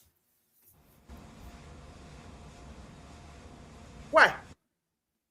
This is not about a woman now. They said today is Father's Day. Why don't you go and take a sample of what the children are saying outside here? So why are you dragging the women into it? Why are you dragging the women into it? Why don't you go and ask your children a question? Why are you asking? They're asking, KJ. No, it's Father's Day. See, it's Happy Father's Day. What has woman got to do here? Okay. So the only thing I can do is to honor my father. So which one is my husband? What's my business? Somebody said I've married 3 times, I've divorced 3 times. Are you saying your husband is not your daddy? Chester. You don't belong to that generation of daddy. If you misbehave, I kick you out. I don't have time. If you make baby, I kick you out. As you see me, I'm in my castle. I see you are sitting on your throne. And you don't call your husband daddy. Exactly. No, you go animal. But sorry, KJ, Madam Luke, can I ask you a question? Let me ask you a question, Madam. Yeah, ask me. You. Don't say. Go ahead. Can I do that, KJ? Yes, go ahead, because people are bombarding me. I don't know what the question that Madam Luke asked. People are asking me to answer. People are here to it's me. People want to answer it. Please go ahead and answer. All right, Madam Luke. Clearly, you have in your mind, in your opinion, men. You have a low. We don't value. Our value is not much in your eyes. I mean, averagely, an average man. Absolutely not. Absolutely not. Good. Yeah. Right. So the real question but now. You're good for what you're doing. No. You are good. You have your uses. So. No, I don't think. Because for what Madam Luke, what Marcus says is the truth. No, I understand. Look, yeah. I know, and it's okay. You don't seem to have value for men. In fact, you have no value whatsoever. No, she has, but it's not more. I have value. I have value for good men. Don't see. So how do you know a good man then? Did I not tell you? Because what you have just said here. Okay. Let me break it down for you. Everybody will agree with me here that in a man, you can neither be a good husband or a good father. You can rarely do both. I disagree. Rarely. I said rarely. You know the energy it takes to be a good husband and a good dad? Yes, a lot of people you have to be supernatural. It's because Pastor, I'm not cutting you. Wait now. Are there men like that? Yes. A lot. How many percent? 0.11111. That's not true. Okay. I said I want to ask a question. You people have bombarded into the. I just want to set the premise that yes, you think lowly of men, average man, generally. Let's say if we take 100 men, 7 out of that 10 in your mind. No, if we take 10, 7 out of that 10 in your mind, like they are of low value to you, right? Yes. So why is that? What do you think is the fundamental problem with the men? I know you said lazy. And I will tell you that. You want me to answer you? Are you done? No. Yeah, I'm done. I just want to understand what happened. They make lousy leaders. Look at your country. They make lousy leaders. This is a weak meal. But leadership of the country has nothing to do with a father. A man is the leader. Excuse me. No, listen. But okay, so wait. Look, no, I think that your answer would desire a pushback. Have you seen his wife? Whose wife? The leader you are quoting in Nigeria. Did you see his wife? Is she any better than the husband? No. You are the leader. So you have to attract what you are. And he said the leader. Okay, no. So what? Listen to me. It's not rocket science. It's not rocket science. You claim that the man is the head of the household. So prove it. If you are the head of the household, you will live uprightly. You will live righteously. You will live by example. Here you are, a certificate forger, a drug pusher is ruling your country. And you expect, and there are 36 governors are standing on a drug dealer's mandate. For 37 EFCT or whatever they call it, EFCT or EFCC or whatever that place they call that place. FCT. Yes, darling. Okay, so I will put it to Madam Luke. I'll put it to you that your premise is wrong because you are using a country to define a gender. I mean, wait. There are Israeli men, there are Iranian men, there are American men. So don't use Nigerian men to define manhood. Excuse me, I'm in Nigeria. I don't know what you want me to say. Yeah, even with that, I don't even agree with Maska because Maska, I said here on this program that Nigerian men are needed all around the world. They are making videos of it, as telling us, contrary to what Luke is saying, telling us that we hope. Nigerian men, they are KJ is right. Listen to you. The Nigerian men are excelling outside the country, but what are they doing inside your country? So if we don't get anything, what will they do? If we don't get anything, what for us? KJ, let me put it correctly. Because you know what? Sorry. You know why? Somebody has while you are presenting outside, somebody has whipped you into shape. Madam Luke, let me put it correctly. Nigerian men are the most desired men in Africa country. In the world, not excuse me, you are right. You are right. But our women. Sorry. Let me finish it. Our women. Wait, Naifi. Let me finish. Our women, they are not in the top 10 list of desirable women in the world. No, listen. You are correct. So you see, if we don't marry our women go marry themselves. You see, our men are desirable outside of Nigeria. In Nigeria, they are not. We are highly desirable in Nigeria. Like crayfish make condition make crayfish bed. But we not get option now. We not get option. So which one is more desirable? No, as crayfish bed, people are still using it for soup. So why is the complaint? Listen to me. If I know what I know now, Nigerian man will cross my door. If I know what I know now. My problem with you, Madam What is your choice? Is that you have a problem only with the Nigerian man. White man? Who? You say what? KJ. Okay. I said white man. I'm putting my hand up, or you're just missing me. Okay, I'm sorry. Actually, I prefer Hispanics. Okay. Madam Luke. Fair enough. I have a problem. Your premise really is faulty because I can tell you also that you're wasting your energy, Joe. There's nothing you are going to say as a premise to judgment. But even when you take a Nigerian man, for instance, I can tell you that the Yoruba man is significantly different as far as a woman is concerned. I beg your pardon. Pardon me for what? You said what? He said what I'm saying. Men have different varieties. You said the Yoruba man is what? And so wait, now I haven't finished. I haven't said it. So I've not said what he is. Speak. No, she's frozen. I don't want to speak. I'm not frozen. I'm looking at you. What I'm telling you is that your premise is wrong. You are using, when you say Nigerian man, I don't think that the discussion we're having is about men, not Nigerian man.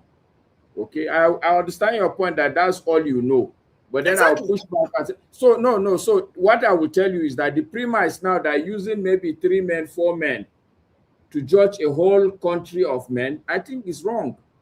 Secondly, look, what I was about to say is that I can tell you for fact that the perspective as far as women and how to treat a woman is concerned, the Yoruba man is fundamentally different from the Igbo man. He's fundamentally different from the thief man. He is by no means the same as the Hausa man or the Kanuri man. These are all different set of people. I think you are just using a brush because of 3, 4 men to brush every other person, and that premise is fundamentally wrong. No, like I said, yes. No. Okay, remove me from the question. Go and ask your children. Go and ask your children. I have children. Madam Luke. Tell me what I should ask them. Okay, Madam Luke, listen. Let's make traction. Masker, thank you so much. Okay, we're making traction. This is traction. Yes. I mean, if I can come in, because I haven't. Unfortunately, I wasn't here when. Hold on, Jagun, if you don't mind, because Ovie keep going off and on. So let's have him ask or make a contribution before he goes off again. Yes, go ahead. I think there are two arguments on the table, right? I see Madam Luke represents, let me say, the future, the way the future is, because she is saying, because the respect that men desire come from 2 angles. one come from institutional point of view, from the society, the community you belong to. They say this is the position of a man, it has to be respected, the head of the family, or even religion. It shows you that respect originally. But what Madam Luke is saying, that respect has been eroded by economy, not even man now. No, that's not what she's saying. No. Hold on now, let me finish. To her, from that angle, men to her, what does man provide? Man is meant to provide, protect. In terms of provision, she started by saying that is a reality. It doesn't need to clinch to get this one. In terms of physical protection, she needs camera in her house.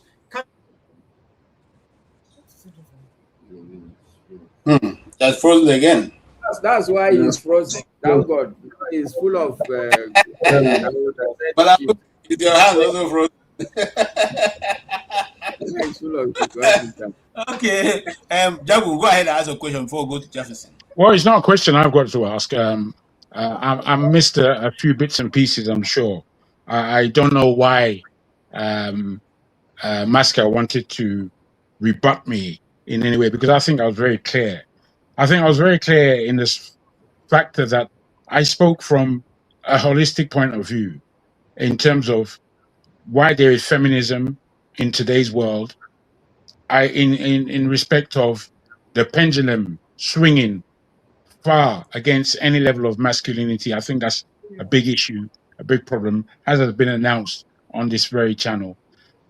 There are two ladies who generally I respect what they have to say, even though they cannot represent themselves because of their own political, I don't know what to call it, weakness on bringing themselves to the stage and really counting for themselves. I speak of Sato, who I think is a wonderful person. No, I don't know her, and I've never seen her. The same of Fumi. I welcome them back because we haven't seen them online for a while. But Sato said that I'm dismissive of women. One. Fumi repeated her sentence of, you respect me, and then I respect you, which says that they only are able to listen to those things that trigger them. They're not able to listen to everything I actually said and put things in balance. And this is what I'm talking about. I say to everybody on this stage and channel that men and women hold the greatest responsibility for the direction of this world, one way or the other. The fact is that because women have found certain levels of power, which is all right for me because it doesn't frighten me, as I've said. There's no woman who's going to come to my stage, as it were, and threaten me in any way, verbally, physically, or any way. Because I'm not afraid of all the nonsense that goes on generally around the world. We're not balanced in the way we speak, both men and women, and especially women to do with this regard. Men have become very much weaker. They don't know how to speak in regard to this subject. What they do, they either become feminized themselves in what they say, or they are shy in really saying what they need to say. And And is this all a rebuttal let me to my finish. comment? All I Why said. not let me finish? Don't disturb me. I don't like being disturbed. I don't like it. Excuse me. So what I'm giving is a balanced view from my point of view. Men have become very much weak, and it's designed. This is what they don't know. They don't know that this is a design. Why are men fighting women more than other areas of our life? It's in this era that we find a big angst between men and women. It's because we're all standing in our own point of view, and we don't give space. What I know is that the way I communicate with women that I have known is that because I take my time to communicate with them, and I make sure that this communication doesn't stop until there's a resolve or until we're both able to just keep quiet. And what I find that happens is that most of the women that I know come back and apologize to me. They apologize because they have seen when they are quiet that they are wrong and I am correct. The thing is, I can apologize right there and then. if I see that I'm wrong. I apologize. It doesn't frighten me to apologize. It doesn't frighten me to do what is just and right, because that's what I look for. I don't look for because you're a woman. Go away with that rubbish.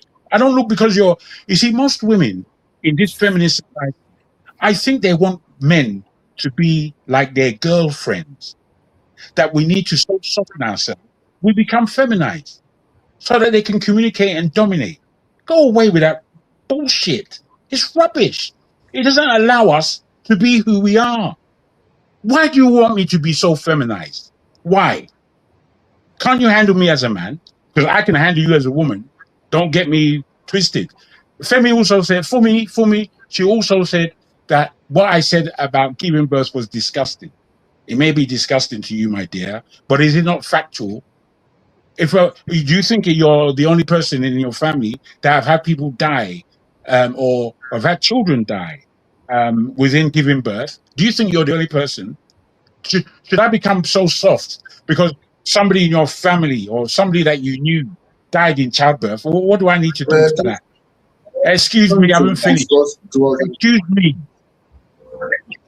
It's like don't discuss those.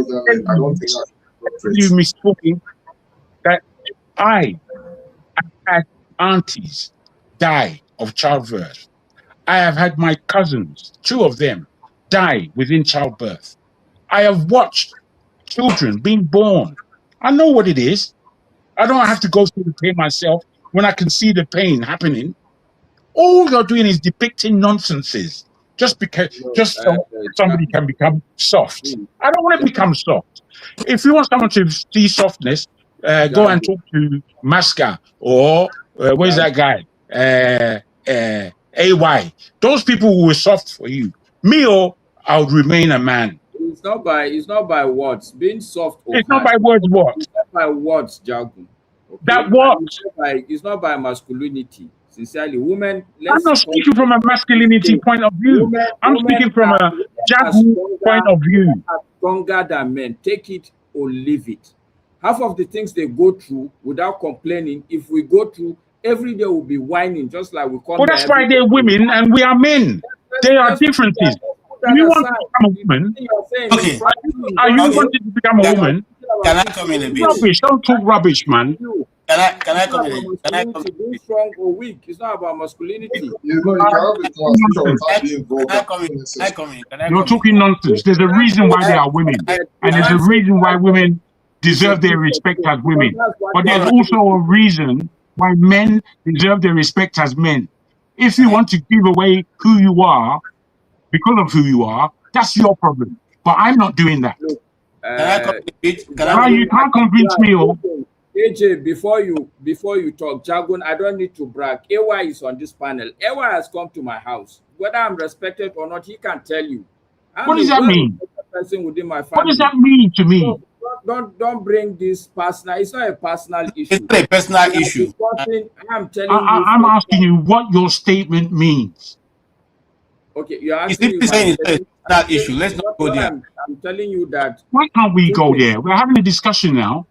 It's not don't say that it's not about the size of your voice, masculinity or whatever it is, strength and respect. Well, you see, I only raised my voice because you were interrupting me. No, okay. I have to interrupt you because you're doing a pushback of what I said, and you're completely going off tangent. All I said, Jagun, were in respect to simply 2 things. Number 1, don't brush aside the fact that childbirth is a major issue. We need to respect women for that. How did I brush that aside? Why don't you I'm asking a question. And when I finish, you can come back and budge in. I see, but you can interrupt me. I see. That's fair. Okay, let's move to something else. Jago, thank you. Masca, thank you. But I think what Masca is trying to say, this is not a personal argument. It's not about anybody. We are all having it. Yes. So, okay. We have Okija is Okija. We have Jefferson also. I don't think Jago is dismissing the pain of birth, but he's just saying that is nature. There's nothing anybody can do about it. It's natural. It comes to them naturally. No, what I'm saying, that's the bottom line. There's nothing more you can say. So it's not dismissing. That is the bottom line. Thank you, OVA. The Obvious. minimum You don't understand. You are not going to change it, but let you understand that is what they go. Nonsense. All right. Hello. Thank you. Jefferson, you came in all right on time. And I appreciate everybody who is here giving contribution, but let's not make this personal. It's not anything personal about anybody It's here. okay. It's okay. You don't have to be afraid. If he's still with us and Madam Luke is still with us, just in case you have a question for the women. And Jefferson, tell us. Hurry up, because I gotta go to work in the morning. I keep telling you guys, Trump is the president, Tinubu is the president, so I gotta work extra shift. All right, so let's hear we'll start rounding up. Okay, Jefferson, you have 2 minutes. Oh, okay. So on this, wow. Okay, happy Father's Day to all fathers and prospective fathers. It's not easy to be a father. So on this note, in areas of fairness, we all celebrate Mother's Day, and no, Mother's Day is a great day too. So, I mean, today we deserve our day. So happy Father's Day. The issue of masculinity is a big deal because whether I would like it or not, I know many people want to dismiss this, but ever since the fall of creation, it has never been the same because man has lost his place. So let me fast forward to our current dispensation. But I know I'm going to follow the current dispensation. If you look very, very carefully now, everything is gravitating towards femininity and the LGBTQ pride and all of that. And it's not by accident. You know, most times women miss their right or whatever, women's right this. If you talk, so if you watch very carefully, you find out that men are actually boxed to the corner. It takes the grace of God for men to actually air their views. Most times they see that men as the aggressor. And then unfortunately, most women now work on that to become very, very manipulative, which I find problematic. Because for me, I respect women. In terms of childbirth, we don't want to go there. Yes, of course, it could have been a different way too. Because in the time of creation, it could have been a different ballgame if women could give birth in a different way. And mind you, just so you know, women also will give birth with pains. But that's a story for another day. Let me leave you at that. So, but that being aside, of course, women, they are strong and resilient. But for the men, if you watch very, very carefully, the men are going through a lot. But you see, the men are always told to keep quiet, and of the society is also helping to diminish the masculinity of men. And unfortunately, if you watch in the entertainment industry, you find that men are highly feminine, are losing their masculinity.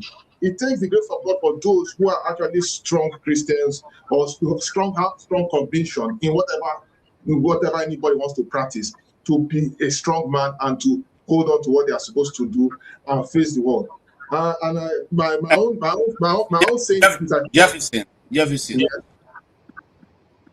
The thing is, Father's Day special. The role of a father in today's society, in modern families.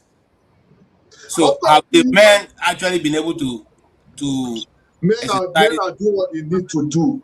Men are doing what they need to do. I will say this: men are doing what they need to do. Sometimes some women are very, very forward. They try to push men to make decisions. They want to force men to, even when they are ready or not. That has always been the issue. If you watch very carefully, whatever is happening in society today is the pressure. You will see most people that are armed robbers today. You think with clear eye, you will go and do investigation. It's women that make them to be that armed robber, because they have to do what they have to do to fend for the family. But they forget all that. But if I say that now, people are going to hold on to it and say, "Oh, what do I mean by that?" But that's the truth. Most skills in societies have to do with pressure. Most times, women pressurize men to do what they do. Sometimes when the men cannot provide skill, then the women now say the men are not doing what they are supposed to do. You understand? So the men are doing what they are supposed to do in the best of my knowledge. However, there are some men who are failing their responsibility, their primary responsibility to provide, to secure, and to do other things. And all these things are relative. The thing is that men should be appreciated for the little they do. And that is my own point of view. Okay. Yes. Thank you so much. Men should be appreciated. I mean, fathers should be appreciated because fathers play a lot. I'll give you a quick example before I come to Okija and Okija. if an armed robber busts into your house, it's not your wife that takes the position to defend if there need to be defended. If you need to defend your home, if there's a sudden outbreak of fire in your house, you don't expect your wife to be the one rushing to go and save the children. So whether we like it or not, there's a particular role that fathers play in the family. The role of guiding, the role of casting the vision, the role of bringing up the children in the moral stand in which they must attend. Your wife sometimes in the house can talk to your child. They will not listen. But the moment the father says, you alone bring the guy's head or the little girl's head back to where it should be. Such authority have been embedded in the man from creation. You cannot change it. You cannot. The women are the ones who are carer. They tender. They love and care, and they play with the children and give them subtle landing. But the man is not built in that way. You know the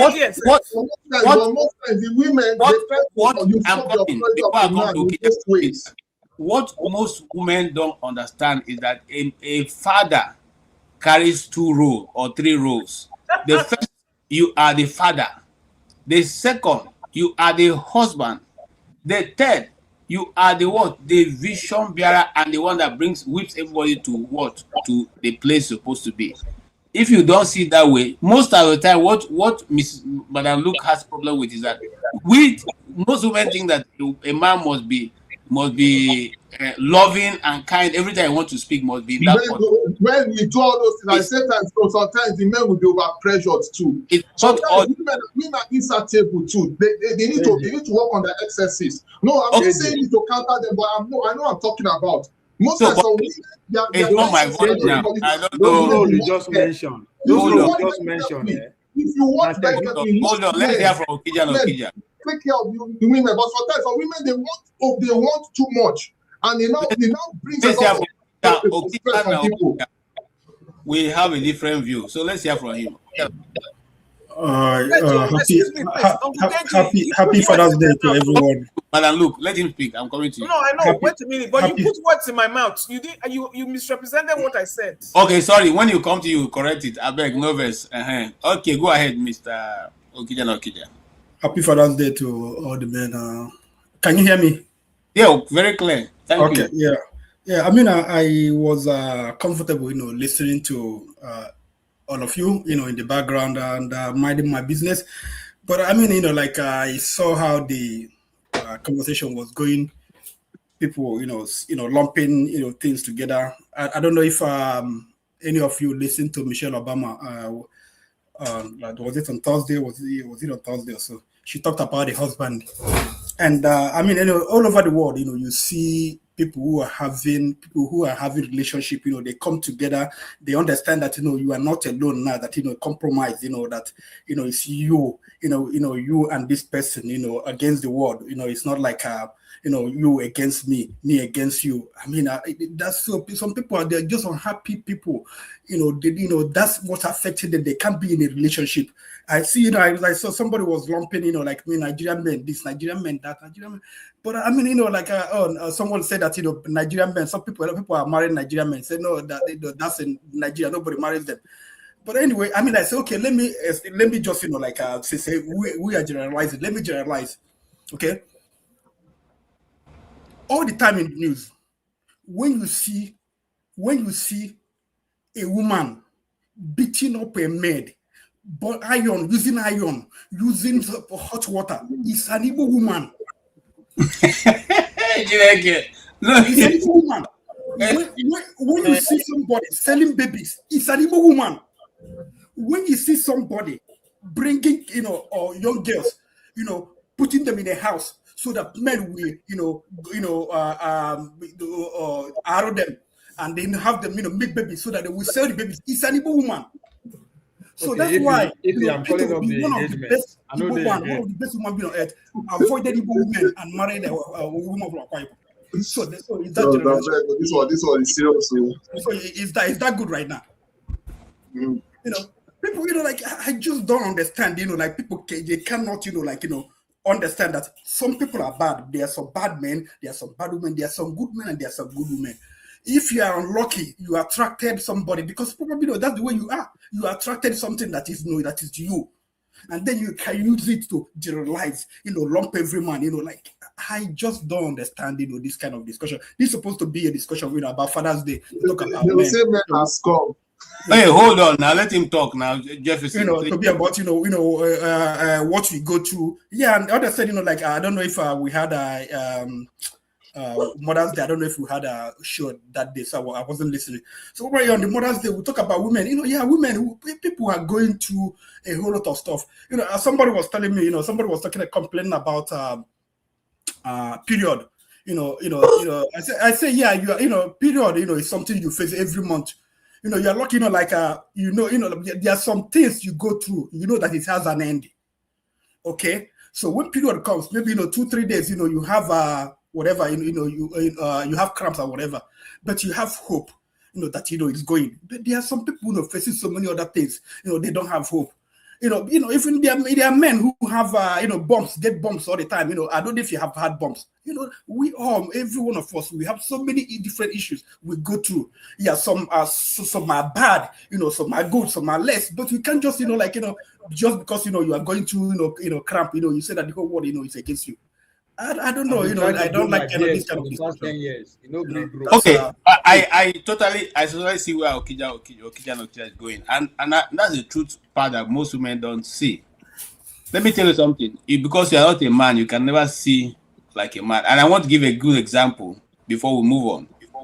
See, this is how a man thinks. If you and I are going to go, I think all of us know Lagos. I will know where Abuja is. If you and your wife are going to drive from Lagos to Abuja, this is how the man sees it. Once the man cranks the engine, his mind is already in Abuja. He's not looking at whether there'll be where you stop and buy bread or where you. No, he's not thinking of the little bit of these things. His mind is to deliver you safe, sound in Abuja. So he has made provision for why he will stop to buy fuel. He has made provision to which way he will pass to get to the place and which is better. Now, here is how a woman thinks, which is the major difference we must all understand. The woman will calculate from Lagos to Benin, what shall we drink? We will need water, we will need food. She will make salad, she may make a sandwich and put them together and put them in a small bag and package all those things. But you see, the mindset of a man and the mindset of a woman is totally different, especially in the family context, where the father is like a general overseer. You have to see everything. But the woman will join the ends that the man is not ready to look at. I'm not going to be, if I'm the one going alone, I'm driving from Lagos to Abuja, I will not stop anywhere to eat food. I will not even be looking for water. But the woman will say, let us stop here to eat. For you as a man, it's even a waste of time, but you have to oblige because you're not the only one. So if we fail to see these roles, by the way, fathers are unique people. I'm telling you the truth. Because fathers carry the DNA that runs the family. Whether you like it or not, if you look at the example of Madam Luke, you know that fathers are unique people. And I don't even believe that any father who takes care of children properly cannot be a good husband. What happens, where the problem is, and I'm talking from experience here, what the problem is that sometimes the women think that we should now leave our own role of taking care of the garden and only deal with making sure they are happy. Nobody's going to do that. Nobody's going to do that, but that's my own opinion. I don't know what. Yeah, you're waving your hand. So maybe you tell us why you're waving your hand, Mr. Ovier. See, I think all these things you describe are what they call external powers. Now, waiting give you that authority externally. You are providing money. You can guide the parameter, guide the house, donate, spend. Those things can be augmented. There are other agencies that will do that at cheap or even free rate. You are not required in that role anymore. What is required of you now is to be present emotionally. They don't need your muscle for anything, for protection, for feeding. They don't need your sperm for children anymore. This is not what this is not Madame Luke or if it's theory. This is the evolution of our economy. It is the reality. Gone are the days where we say, Madam, if you are saying this, so he don't need you for any physical protection. He don't even need you for children. He just need you to be emotionally present. Be there. Be more than a protector. Be an administrative. That is what we have failed. We don't fail to catch up yet, but it is coming. It is here. Now, before nice institution society to give you that respect, but that respect is gone. Nobody then take them away. Now we in our evolved as a human take it away. So you either learn to be present, be there, emotionally, physically, intellectually, ability to communicate. That's what when Madam Luke they use Papa as an example. He's not saying he should be like his father. He's just telling him that there's no man that can be present like that of his father again. It's not saying that all men are like that, but it's just an example. That is just like when Jagun they say pregnancy. Yes, it's painful. You recognize that, but it's in nature. There's nothing me and you can do about it. I should not be taking pride or pray or anything on that because it comes naturally. So we need to understand the reality of where we are today. That that's the way they give us boga. Robot feed one, AI feed one. Somebody feed donate sperm from Japan. No problem. Has evolved. What we are concerned about, Ovie, is not what the donation is. It's whether your DNA is continuing to go forward from there. It's not about what you donate. It's about the DNA of your family. One of the reasons why we are hold on, I'm coming, Ovie. You hold on. One of the reasons why we are complaining about the how people are being extinguished in villages is because of the DNA. That those DNAs have been lost. They cannot be traced again. So it's not about we can equally go to China or South Africa and go and bring all those donations and recreate the community. But the community, the DNA from that land God put them there. And go forever. So don't say that. Hold on. The fact that you are doing DNA in your village should tell you everything. That life has changed. That they do DNA for your village. No, you are making a mistake. You're not understanding me. You're not understanding me. I'm just giving an example. When I'm talking about if today they do DNA for my village, that is called a progress. We have evolved beyond where we did before. You are so what that means that very soon we could accept and just like a teenage pregnancy. We've talked about a teenage pregnancy. If your children are pregnant, you won't kill them. Ovie. But today is Ovie. Yes. There is a community in Kaduna State, Kajuro. Yes. Now, if Kajuro people finish wiping out Kajuro people, you go bring DNA from China. Would that DNA become Kajuro DNA? No, but listen first. So you are missing my point. My point that they are indigenous people. They are indigenous things that hold on. Please listen. You see, as I am sitting here now, there is a DNA I carry. Okay, not only as an Igbo person, but as from my member of my family that cannot run in any other person in this world, no matter who the person is. It cannot be replicated. It cannot be found any other place. So we are simply saying it's not a question of getting people to donate whatever they're not donating. Okay. It's whether that DNA that God created is still existing or having wiped. Hold on. Okay. Your DNA way they talk so. If we trace them back 200 years ago, maybe na Fulani woman meet one Ethiopian man, get there to you. Na lie. Hold on, let me finish. Just hold on. You're referring to wrong distinct premise. Na lie. You don't talk something now, right? But 200 today now. In fact, if you go back to your fifth grandfather, the one of the son will live for America. You go say now what? That's not going to happen. So if they did DNA for my village today, hold on. I just use teenage pregnancy as an example, right? No, it is na evolution. Now we they evolve. Teenage pregnancy, just like 5-10 years ago, it's a taboo in Nigeria. As a teenager, I carry belly, the society will forsake you. Today they have a show on TV. It's been celebrated. So no, it's a taboo. It's a taboo. So let's not go there. You're taking us away from where we're going. Hold on now. See, it is a taboo. See, you know the wrong. You just say your children. Let's use your generation, your next generation that is coming. Do you think they will understand what you are saying? Does that mean they are stupid? Does that mean they are not from you? No, this has changed. Just like you are speaking English today, your great grandfather cannot speak English. Does that mean you are stupid or is an illiterate? It doesn't mean I still have the same DNA. But The area you see, hold on, Madam, look, let me let's land round my up. point. To young men who are listening out there, right?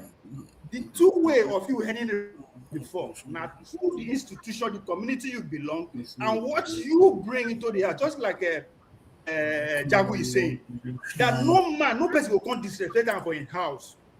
But the question now is that first respect that society accord to you just because you are a man, it is gone. Not because somebody taken away from you, but because of our human activism and evolution has eluded that. The only thing that you have to any respect in a society among women is when you are present, emotionally, intelligently, which Jagu is saying that nobody will come and defeat him in his own house because he's a stoic. He has it. So there's a way to look at it. It's not just from you alone, not from your present. Look back and forward. You understand what is happening. You say my village no go change, GNO no go change. Give them 200 years from now, Chinese they go to speak for your village. There's nothing you can do. Sorry, I landed. Madam, look, I think you can go ahead. The host has disappeared. He has gone to. Go ahead. Obi, the time me. Go ahead. So what were we rounding up? Will change whether we like it or not. It's not up to us. Our own no go change. Your own will change. What were we rounding up? Well, you are rounding up on the issue that we started, which is that the Father's Day. What will be your advice, since you don't seem to agree with what you have been saying? What will make it? Yeah. What to bring about a change in your mentality concerning the Nigerian man and our? Well, it will change when they go back to their core values. Okay, what are those core values? So at least we'll learn from that. Number one, self-respect. What's self-respect here? The Nigerian men don't respect themselves. Oh yeah, they compromise a lot. A lot, and they have learned to take the easy way out. Really? Oh yeah. I see. They've learned to take the easy way out. Nobody wants to work for nothing. Nobody wants to put in any effort for anything. You don't even want to put in an effort to be a father because most of them are absent. You are telling me that the women want you to neglect your responsibility and make us happy. Heck, we are happy if you are happy. Nobody asks you to devote your time, to spend any extra time coming to make us happy. All we're asking you is to just do your part. Uphold your own end of the bargain. So we are not asking you for this Father's Day thing. It's about being a good father. And how do you become a good father? Be present emotionally, physically, financially, and you have to be 100% present. Now, that's not always possible because we know you have to work and sometimes things take you away. But sometimes out of sight is not out of mind. There's certain things that you do to make your presence known that, yes, but the moment you see that it's getting hot, you are ready to jump to go make another family. Nothing is worth fighting for. I'm not asking you to sit down there and be a punching bag or be disrespected or whatever. But like I always give myself an example. I would have rather my parents separated than live under the same roof. Because what I gained with them being separate was more than I would have gained if they were together. Because what it was is that they were going to be highly dysfunctional. And because they were not together, I was very, very functional.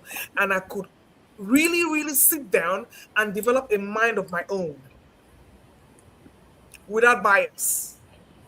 So what am I saying? Nobody has to be in a place where they're not happy. But if you have children, you cannot abandon your children because you don't like the wife or because you don't like the husband. You have to be there for the children. And that's what Father's Day is all about. And I'm looking at everybody. If you were to compare the celebration with Mother's Day to Father's Day, you will see that Father's Day pales in comparison to what Mother's Day is all about. Why is that the case? It's what the women should start asking themselves. Why are you relatively, I wouldn't say insignificant. Well, why is it not 50-50 when it comes to celebrating our parents? Now, I would not say because my mom left that she was absent. No, no, no, she wasn't. It was the man she had a problem with, not the children. It was the man she had problem with. And she made it clear, I'm not leaving you because I don't love you. And me and this man, we cannot work together. Number one, he doesn't leave the house after 7 o'clock. So how are we going to survive with that? So she had to go do what she had to do to make sure that area did not slack. So in that way, she fulfilled her own righteousness. And that is why I respect her today, because she knew, like the song says, you have to know when to hold, you have to know when to fold, you have to know when to walk away, and you have to know when to run. That is the gambler. That's all it is. But like I said, what will change my Rogers. Thank you. My problem, on the final analysis, we have to go back to the drawing board. Men have to learn that self-respect. You don't just run away from every single. When it starts getting hot, it's an opportunity to run away. And at the end of the day, the children suffer.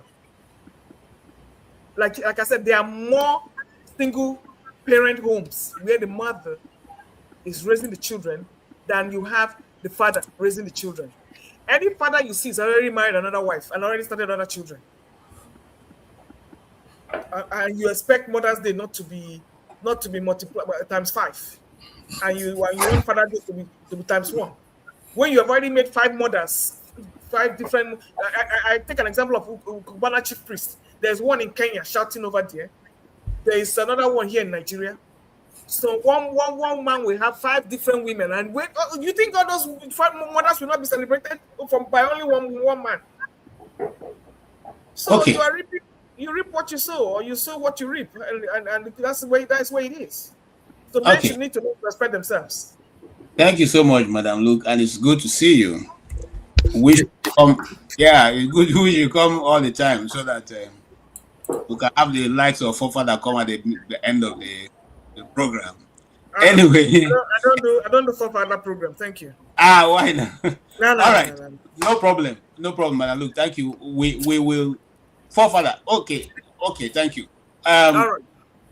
Fofa, will you want to wait so you can speak longer so I can go to master? Good night, sir. Good night. Thank you so much. See you, Madam Luke. See you. Be well, Madam Luke. Master, go ahead. No, this is not fair now. Okay, most of my talk will be a pushback to Madam Luke, but since she's gone, she'll be hearing you. She's behind. No. It's fine if she has gone. But okay. Remember, most of them will go to work tomorrow, and it's maybe late in where they are. If you are taken off because of that, can you imagine what you're saying? Anyway, what can I say? No, it's simply what I'm.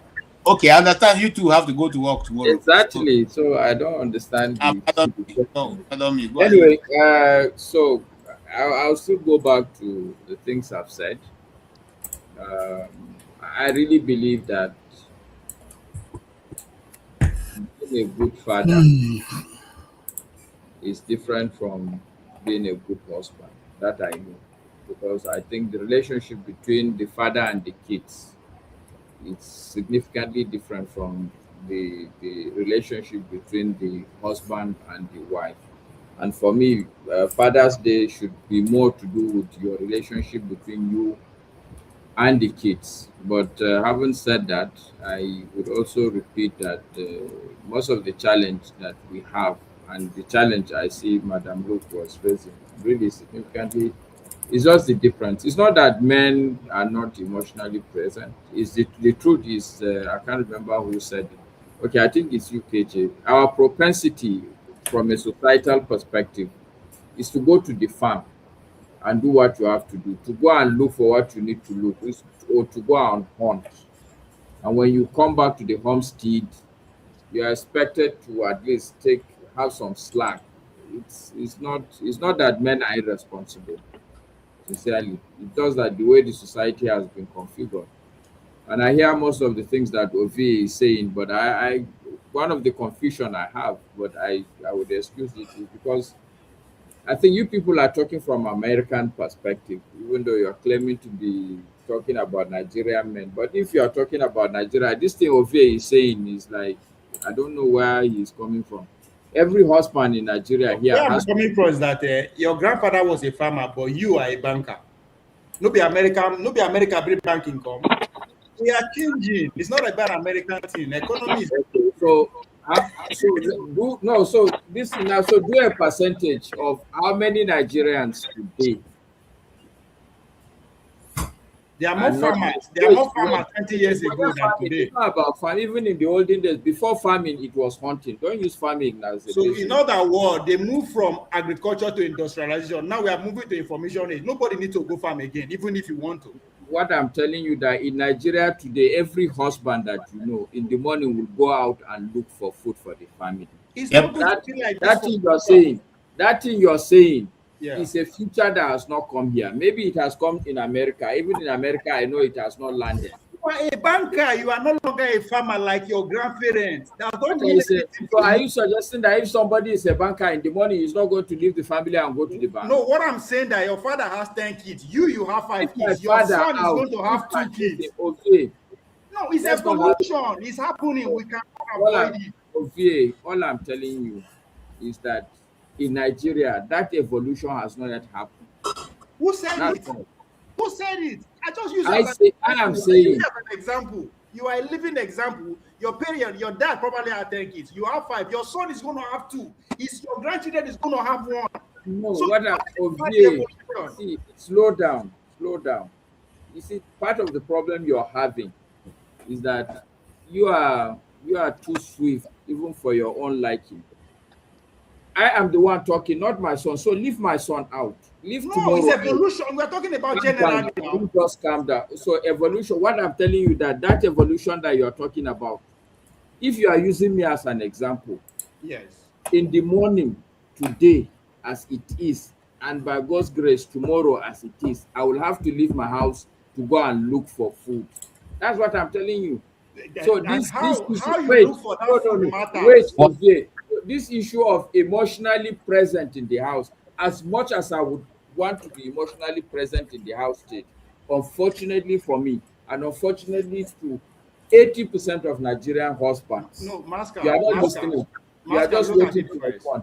Look at it from this angle, Masker. You went out to look for food. How did you do it? Your father or your grandfather went to. No. It's not how. It's how because the woman can do it. No. It's not the woman can do it. No. Today, the woman can go out and make money. Calm down. Relax. There are 2 issues, and I'll address them. The first thing is not the how. We are talking about time.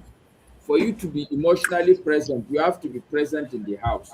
If no matter what I will do and how I will do it, what is important is that I will leave in the morning by 7 and come back in the house by 7 in the night.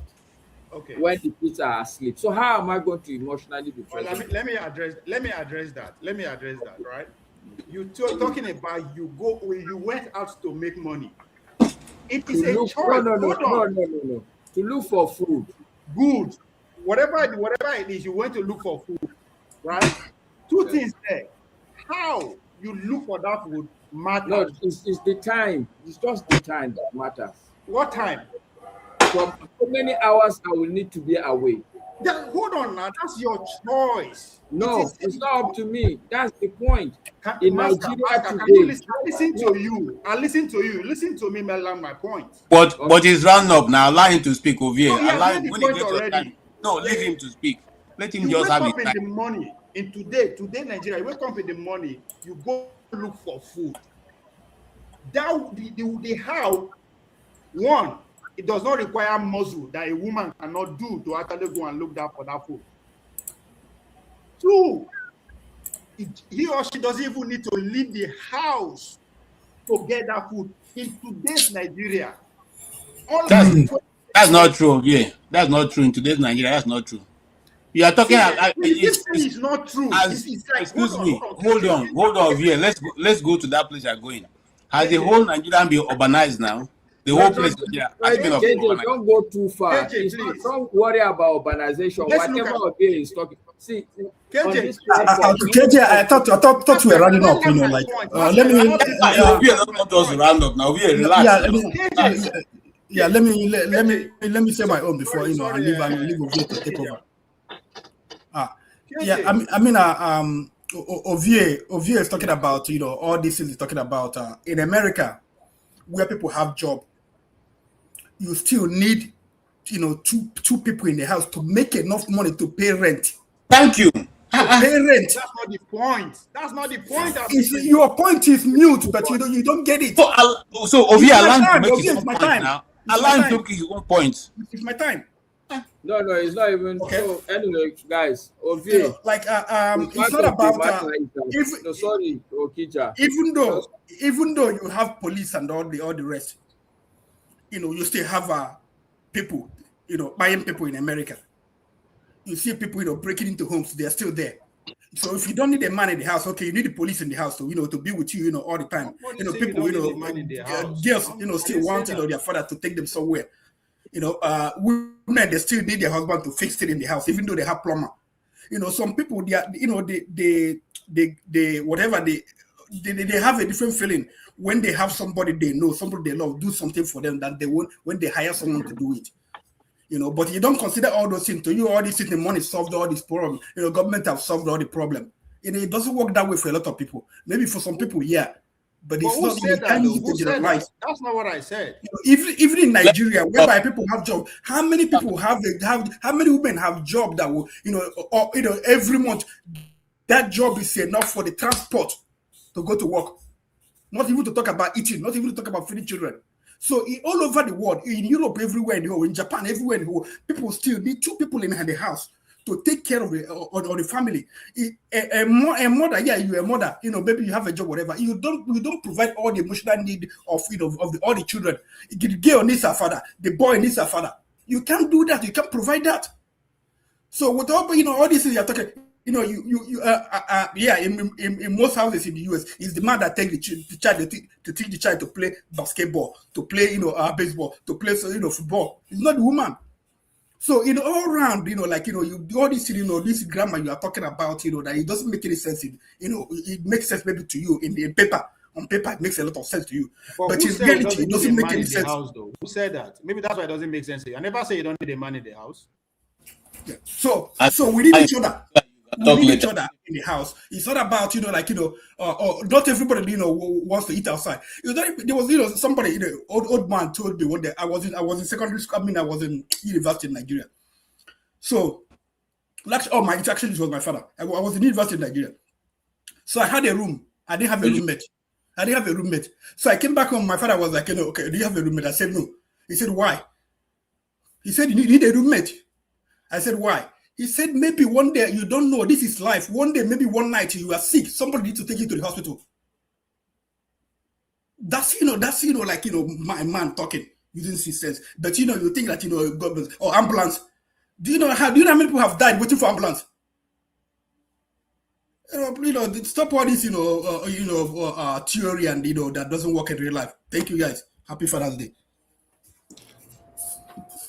That's good. That's good point from Okija, actually. Thank you. Yeah, very good point. Thank you. We really nailed it. Okay, Ovie, you may want to speak now. Yeah, I think whether we accept it or not, the change is here. It might not come to fruition during our own time. All of us there, they speak grammar, they use computer. Go back and tell your grandfather like that. They would say you are a madman.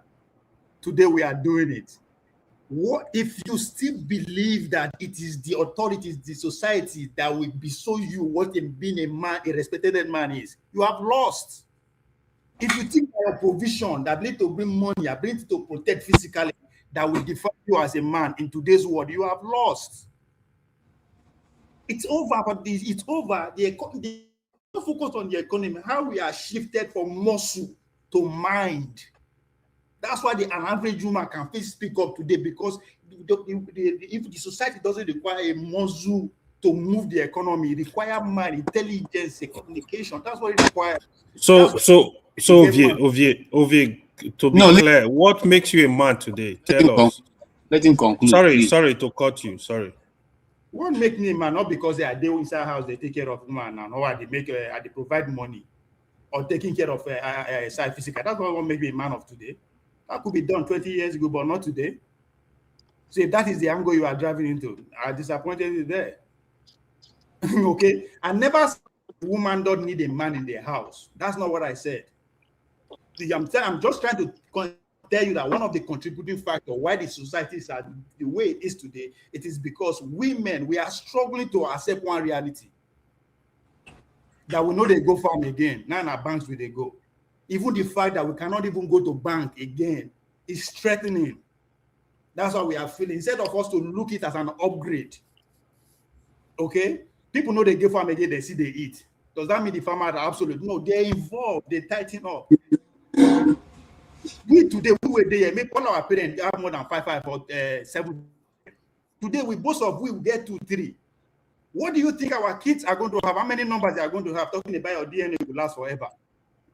If your chick, if Papa get 10, you get 5, your child will get 2. Your grandchildren will get 1. That is going. Okay, so thank you. We have been seeing it in America for the fact that we are seeing it. We are part and parcel of it. That's what we are exporting. Okay. So what we are seeing today happening is our technology. We are born in our villages in the next 40, 50, 60 years. Then we will see that physical muscle where you get. Now they make you proud as a man. We will see where I go see work for you. No, you have to evolve. We are not saying you are useless, you are obsolete. No, we are expecting you to evolve as the world evolves. Thank you so much. Thank you so much. To be a dogma, where you were. All right. Thank you so much. I also want you to know that for all those years I've been calling, the cows have remained cows, the goats have remained goats, the lions have remained lions. They have not changed their DNA. It is still going, and modernization is coming. That's the same thing I'm telling you. Even that 200 years. This is our generational experience. The next generation will not experience it. Just like our forefathers did not experience it. The cows will still be cows. The monkeys will still be monkeys. The baboons still be baboons. Even since the evolution. 100 years ago, 100 years ago, donkey be our transportation. Donkey, now be our transportation. It does not mean that donkeys have gone out of extinction. They are still donkeys. No, but they are not okay. So cars don't take over. Doesn't mean transportation. It does not mean that. So let me tell you, we evolve from donkeys are still horses are still being rode, riding in the streets of America. You have.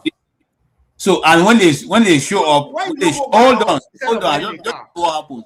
When they show up, why they drive car? Why they don't drive us? Why they drive car? All right, let's go ahead. Thank you so much. Yes, everything, go ahead.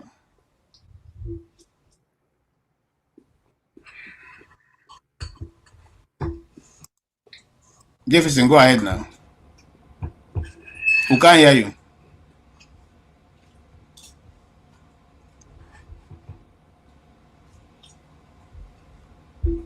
Are you okay? Yeah, I'm okay. Can you hear me? Yeah. Oh, okay. Okay, good. Sorry about that. It was my mic.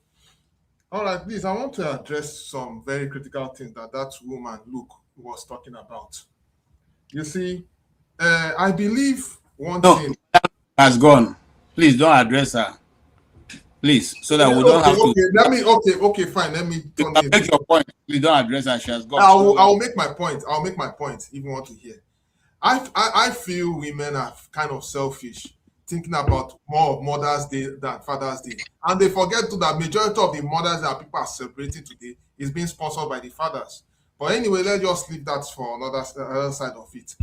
You know, it is kind of saddening that, you know, there's this tendency of women to be quick to say, oh, a man is quick to go and marry another woman, but they forget the fire that they started initially. So it's not as if I'm trying to justify the fact that men have to be procreating recklessly and having multiple women. That is, of course, I'm not saying that, but there is no smoke without, definitely there's no smoke without fire. You can't just say, oh, men are doing this, they don't care. It depends. You need to ask which number, how many of them. Because last I checked, there are actually some men that are doing what they're supposed to be doing, but they are not being appreciated. Because they feel that man has to be the same. If this man who is a farmer has to be the same status with the likes of Dangote and Elumelu. That has always been the problem. Insatiable. Majority of women are very, very insatiable. No matter how men provide, no matter how they are emotionally supportive or in all ramifications, the majority of women are insatiable. They have this insatiable tendency to always compare one man to another man, to feel that the man that is in their life is not good enough to do what they are supposed to do. And also, I want to also address on that issue regarding the era is changing. That look, whether I would like it or not, humanity is king. You cannot joke with it. Even with all this technology that is coming up, it should be a scare for us, because at the end of the day, if we say, oh, okay, technology is coming, that there will be no more farm, there will be no more this, it's not entirely the best. Because if we want to live in that kind of era, I think it's going to be very, very dangerous, because at the end of the day, robots are going to take over and we'll just be sitting there and be looking. Who is going to enjoy that era at the time? Yeah? And the man's authority, you can never, the male authority you can never joke with it in all ramifications, be it even as humanity or even in the animal kingdom. The male authority is very, very prominent, very, very prominent, and it's definitely not about money. Money is good. Money is very, very needed, and all that. Of course, the money we're even talking about is it not a crazy invention that we it's me and you that sat down to decide that, oh, this paper will now become money. After all, it was coins, it was different legal tender. So that should tell you that all these things are just systems that are just using twisting our brain. So the nutshell is that I feel that men should be more appreciated. Yes, we definitely appreciate women. We appreciate women. We appreciate what they do, but men should be equally appreciated for the little that they are doing, and women should not always use it as an opportunity. They should not always be looking down on the men, and that is the reason why the society is failing, because the men has been so looked down upon, and unfortunately, it's happening in America and different parts of the world now. They always talk of women's rights and everything, which there's nothing wrong with that. But I think right now is a scale, it's being abused, it's heavily abused to the point now that men cannot really be able to do what they're supposed to do. And which, because men are not doing what they're supposed to do for the family, is actually affecting the structure of homes as we speak. So that's where I will conclude. Thank you. Thank you so much. Thank you so much. All right, Jagun. Yes, sir. Oh, you excuse me. In conclusion, welcome, forefathers. You missed a good show. You never came on time at all. I would have liked to hear some of your arguments on this level. He is not a man. That's why he's not. That's why he didn't show up. You don't startle this guy. I want to conclude like this, man. We're all we've got, man. We are all we've got, both men and women. We are at the precipice of advocating for cyborgs in our presence, for machines that would operate like human beings, for levels of otherness that would take away our own validity and our own sovereignty. And me personally, I'm not afraid. I don't want to use that word, but I'm conscious. And I'm also conscious of the levels of the unconscious. And that causes fear in my spirit. Because we have children. We have the next generation that we're going to have to fight for their consciousness. Because as soon as they go to school, if not before, because of TV and general media, their minds are being snatched from us, who are human and human beings, and who want to continue being human beings. So the fight between man and woman, I don't like it. I really don't like it. I don't approve of it. Where men are belligerent against women I don't like it. And I've seen it. Where women are tricky towards men, I don't like it. And I want to warn against it. You know, I don't know about you guys, and I may come across a bit, I don't know,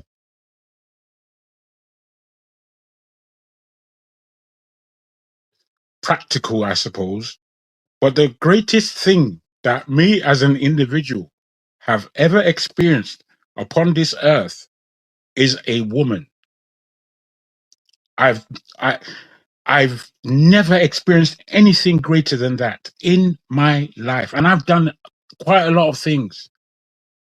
I've scored a goal for my football club, fantastic goal. And the exhilaration it gave me, wondrous as a boy. I've qualified educationally. You know, to be honest, that gave me more relief than any level of exhilaration. It didn't give me anything that I was so, "Rah." It didn't give me that. But in business, I have won and lost in business. And both have their own lessons to teach. But in the positivity of winning, it has given me a lot of exhilaration. I've not felt anything like a woman in my life. You know, there was one time I told a young lady, forgive me again, that I want to make her my address. Because I wanted to just live there. I beg you, I beg everybody's pardon. But I want people to understand that women are the best thing that ever happened to any man, as far as I'm concerned. The best thing. So let me also just let women know that there is no feminism without a man. It doesn't exist without men to uphold it. And I really need for both of us to understand these things, men and women, because, we can't continue scratching our eyes out. We can't offer that as a legacy to our children.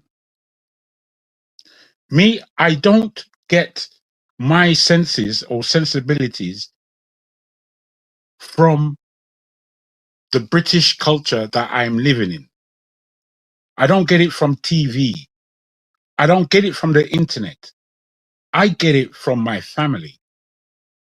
I may pronounce it differently, but I get it from my family, my mother and my father, my siblings, my uncles and aunties, my cousins. So, whilst we're loving the attention of warring, the battle of the sexes, they call it, whilst we perceive these things as so important to us, understand the feelings, the emotions, and have the intellect where we can to describe them. I began the show with Dr. Damages, and I told him about my father, being that this is Father's Day. And I woke up this morning, and it wasn't a poem, it was just a paragraph or two that underlined who my father was, and I sent that to my mother. And during the course of the day, I read it a few times, and to me, it was very accurate. Because here was a man who was stern, strict, strong, intelligent, active, well-meaning. All these things that I'm still waiting to become. And his intellect in describing his own emotions, I don't hear many people doing it in today's day. But I feel strongly that era of man is in me, and that area of man was more communal in his day. And I want us all to kind of remember that we are just human beings with spirits. I know forefathers doesn't agree with the fact that he had a spirit, is just a walking material base. For me, I get spiritual, and I'm spirited, and I've poured my spirit into a woman, and we have seen issue from that, and the miracle of such is with us as human beings, as very special, that we can bring life into the world from our consciousness, from our love, from our togetherness. Let's not throw it all away. I thank you.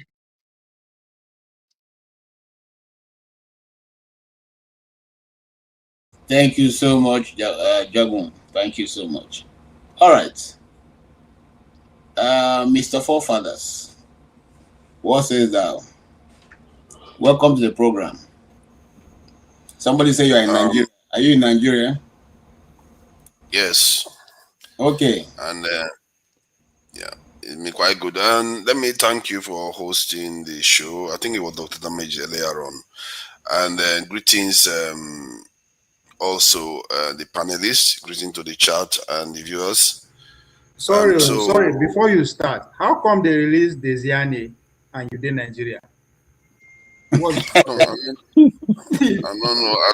know the coincidence, how it relates to each other, but I'm you understand the connection, Abi? Desiane and they are from the same angle, the same area. They just free her. She go Nigeria, Nigeria. Oh, she's in Nigeria. I didn't know that. Yeah. Okay. I guess part of the reason why I didn't join I'm under the weather anyway. So, but some of the comments about women being important and this thing at the same time men also being important, and according to OVA, our relevance is becoming less and less, which is true. In terms of, I think men have done their job so well, they are beginning to retire themselves, and maybe we are also doing. We have done our job so well too that we are even retiring most of humanity in terms of our need for our need to work and enrich the elite. So who knows what the future is going to look like.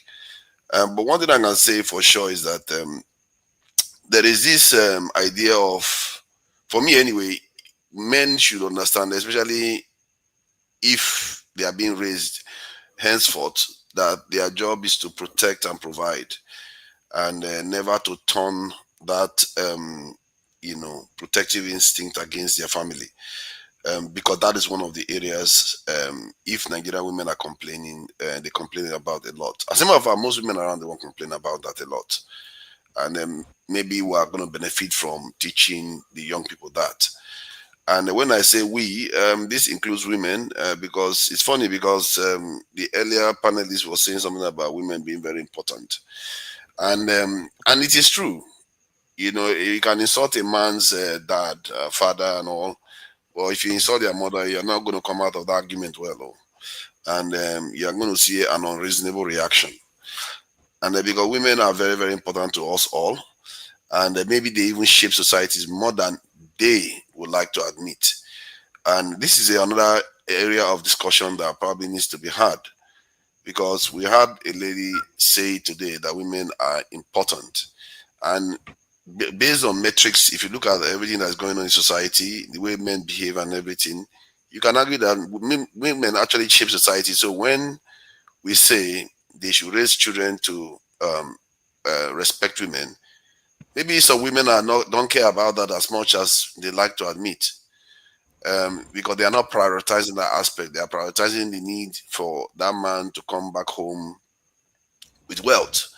You see that in the Nigeria today, where men are willing to do anything to just come back home with money, and the source of the money doesn't matter, and whether the consequence of that source to the society, it doesn't matter.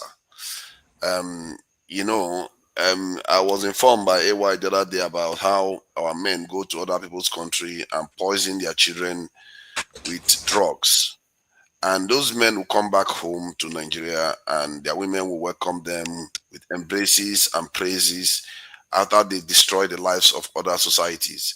Just like we destroy our own societies. If you look at the food in Nigeria today, if you look at the drugs in Nigeria, if you look at so many things in Nigeria today, we have done a lot of damage. And the more you analyze this thing, the more you realize that this is not a man and woman thing. It's a us thing now, because you can see that the whole thing is a secular wagon, and there's no escaping it. This idea of maybe it's just they should have parents, they not women, mothers or fathers. They really, I don't know where they decided to start separating it, because the entire thing seems to be, swinging along itself. That said, the future for me, I think the argument I was hearing earlier on about emotional availability of the men versus the need to go and provide for the family. I think emotionally men should be more available, that they will be more available in the future because of AI doing most of the work. They will be jobless and all the rest of it. Who knows, maybe they will have job, but they have the choice to be emotionally available. And the same can be said this thing for the women. Society is changing so much that it's hard to even pin anything down right now. It's really hard to be anybody that says they know. I'm not sure you truly know, because even the job of parenting, soon maybe AI can even do it better. And that is scary scenario. Because if AI can be able to learn the nature of their parents and coordinate their actions way better than parents, be 100% availability, and just name it, everything. And when years ago I was saying that some people, we should develop some kind of parenting app. A lady was saying, "Oh, never do that. It's horrible. How can you dare to do something like that?" I said, "No, you like it or not, it's going to happen." Because now you can see that it's already happening at some in different levels. So society is going to keep changing, and the direction is going to go. God help us. The only inkling of where it's likely to go, if you look at the life of aristocrats today, or maybe yesterday, how they used to live yesterday, because they have no need for resources. They don't need to work. So, but some of them work. Maybe that is how the future for us is going to look like. Because if we don't need to work, we'll choose other interests, other things that interest us. And but in terms of father, being a father, all I can say is that for Africans, men should not turn their strength, physical strength, against their wives, their sisters, their daughters, and the same is true for according to jargon, women should not talk down on their men, and because in the end they are all one, and if one has a problem, it always goes to the other side. And I think this idea of separating them is almost like politics, where they do left and right, while in reality they are all the same thing. And all that matters is outcomes. If you see that the outcome is bad, you have to change your behavior. So I really hope that I don't even know what I'm talking about half of this time, because so many things are changing. Really, if you think you know what you're talking about these subjects, you're going to get a shock in the coming future, because the only glimpse you can get is that maybe, just maybe, that these things that some people argue that is going to remain relevant will still remain relevant. Maybe fatherhood will remain relevant, and more traditional motherhood will remain relevant. And because I will end with this one. There was this IFA divination methodology that is used. It is said to be some kind of AI algorithm, and it sounds crazy, but the principles underlying that process, or that way of doing things, may be very, very important for the future, may even be decisive. In other words, after all applying the algorithm, which is like AI, I assume that is AI. After applying AI, human beings have to intervene to interpret and decide what direction the system or the divination goes.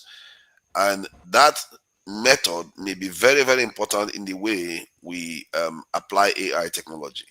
Might make a difference between AI completely taking control of doing everything, or human beings remaining in control. I fear is the other one, the former, because human beings right now, they are not in any mood to control AI. They've already given up. What they want to do now is hope that when they create AI helps them get all kinds of wealth and all the rest, and then all bets are They off. have Some not of given up. They have not given up. The negotiation is what Okay. is responsible Okay. is today. That's a negotiation. So sorry, yeah. I think based on what I've gathered from some of the billionaires around the world, many of them are building bunkers already and hiding away. Finding things to hopefully survive what is coming. So the Because point it's is not going to that be a peaceful Okay, so the they are point not is working as hard. rounding up They are now, not. bro. Yes, they are not working as hard to take control of it. They are working as hard to capitalize on it and maybe have themselves live eternally somehow. There is a revelation last week about a cult that is controlled by Till. I think this billionaire that a lot of top people that today belong to, because they believe in longevity. They believe that they could live forever. And if they achieve that, they don't care what AI does with the world. They really don't. And that's the problem. People that are in the industry that are experts in AI security, they've been warning about this, and they know full well that human beings have given up control. And I really think that we as Africans, if we want to practice AI, we have to look at that IFA divination, this in algorithm or process or architecture, if you want to call it that, whereby we have to keep a human at the end of the chain, even if it requires us kind of integrating to an extent with AI. It's You know, funny, we're stop talking on the about chain. parenting. We're talking about parenting, Okay, but forefather, you're AI taking is us also getting involved in far there. away from So where yeah, we yeah, yeah. are. No, We're talking I'm about returning to forefather. We're parenting talking now. about Father's I'm Day, not let me AI now. Father's Day. yeah, that yes, I'm talking about father this thing, because all this is affecting parenting, and that is why women are divorcing men at this in alarming rates. That is why families are breaking up, because these things that we've created are resulting in consequences for fatherhood and motherhood. And that is why I have to delve into those areas. Pretending otherwise is like pretending as if we are still living in the 1930s or 50s or 80s, because things are happening right now that are going to be relevant. So my own way of looking at the world is to talk about things that are going to affect the topic we are discussing, fatherhood, Okay. and these things are going to affect it. Okay. Thank Thank you so much. Forefather, I really appreciate that. But you see, I just want us to be careful, because innovations will come, innovations will go, innovations will change. But the human spirit, as created by the Almighty God, is much stronger and much willing to stand all this pressure that they will throw into the wheels until the will of God is done. And so I don't believe that it's going to. You see, many years ago when I was still actively in the production ministry, media production, we were told that before the year 2020, oh sorry, 2000, that cameras were going to be out of use, editors were not going to be operating, and all that videographers will no longer be needed, scriptwriters will no longer be needed, and TV stations will become just one house, one man doing everything. We're not there yet too, and that drivers will lose their job. We're not there yet too. In But fact, everything you are saying is coming already, though. no, it How can doesn't. you be You saying see, that? it doesn't mean it's going to take over. It doesn't mean that. Actually, drivers is going to take It over. will exist. It will come. It will evolve. Oh, so are you saying now what? Because by the theory I put in, that means that you are agreeing that a time will come when we all live in hostels and we own nothing and we'll be happy. Well, let's Now, not go there. That's a different that is discussion a for another question day. you It's have to. happening That's in a New York question that you already. have to It's ask, happening in New York. New because York There's right nothing now the like way that. they are they behaving. stay one room and they have a dog. That's all they got in New York. Mm. So No, it's not happening. Why do you think this term cat woman now? Where do you think all these cat ladies come from now? Because there's a culture, new culture developing now. Because what you are talking about, that's how the billionaires are behaving. But I believe that maybe there is another way where human beings, like you are saying, should remain relevant. But right now, that's not the direction they are going. They are going in the direction. Let me tell you, and listen to me and hear me well. And that's not where we are going. But since you brought it there, I'd like to close on that. There was a time a man called Nimrod came, and he galvanized the whole world and said, "Let us build a tower of Babel and get to heaven and see who is there." Yeah, man will always try, but at the end of the day, it is the will of God that will be done. So I'm not concerned about what man is doing. I'm looking at the Almighty, what He wants to do. The world is His kingdom. It's not any of us that built it, and even after we go, it will still be His own.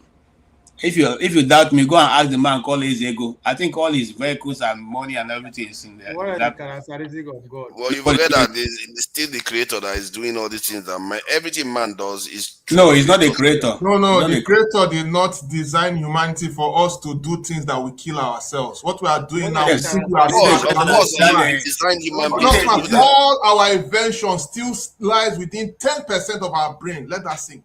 10%. See, hold on, let's not go there. But you see, another day we'll discuss this. Please don't not go there. Let's just end the program.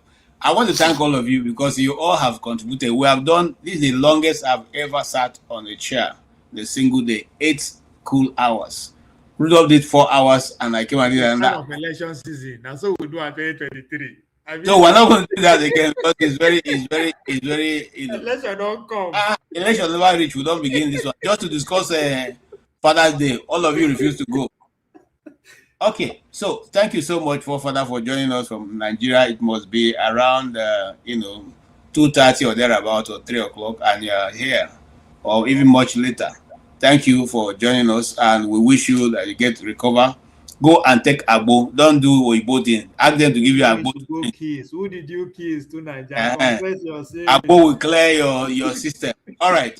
Thank you so much, AY, also for coming in. You didn't mean to come in, but you came in at the same time. Thank you. And thank you, Ovie, for what you have been doing and doing for us. You're always here. Don't force us to always accept your idea. Give it as one of your ideas. So that people can be happy with you. Don't force them to solve your idea. All right. Thank you, Jefferson. We appreciate you. Thank you for all your contributions and your time. Jabu, you are more than excellent today in your discussion. And I thank God you didn't say rubbish to Madam Luke because but you allowed her to have her view, and I really like that. Let all of us learn to let people have their views. Our view is not the universal acceptable views. People have the right to refuse what we are saying and all that. So we really appreciate Madam Luke for coming in. She has not come in here for a long time. I was really excited to see her. And so also with my sister Ify, excited. The only person I didn't see was Dr. Dama. So if you can hear me, please. Next Saturday, Sunday, we would like to see you celebrating our husband, discussing a lot of stuff. And we would like you to be there. Thank you so much. Fumi, thank you. I don't know, Fumi, I guess you're a woman, right? Because sometimes people try to make you look as if, it's a man bearing a woman's name, but no, the name Fumi, actually, the name Fumi. Wait. The name Fumi is unisex. My father was Fumi. So, okay. Yeah. But all you have to do is look at the beauty behind the picture. That's sufficient. Okay. It's unfortunate that she won't come and share her beauty here with us. For your contributions, we really appreciate. I would love to see. Theo. Is it Theo? THATO. Thank you. I was calling you to come into the Discord, but you didn't come. All the same, we appreciate all your contribution. AFAM 2074. Thank you so much. Your contribution. I'm still waiting for the Dikaiko and the Pawine. AFAM no go make heaven. That you are going to send to me, thank you so much. Thank you, even Oga at Oga 1142. Thank you for your contributions, and all my friends who I can't call their names now. Some of them must have gone to sleep. Thank you, all of you. You all made the program, hit. And people who helped also to donate to us today to help us pay the bills. Thank you. Oriaku Tokbe, God bless you. We really appreciate you. Thank you for being here with us on Father's Day. Yes. Igbo Basics. Thank you so much. God bless you. Igbo Basics again. Thank you. We appreciate you. Igbo Basics again. God bless you. It took 40 years to write the book of Zebrudaya, and we are happy that that book has been written eventually. And it will be launched. And by the grace of God, we will all be able to do our little here and there. Oh, Oscar Blackbone, thank you so much for being there all the time. We really appreciate you.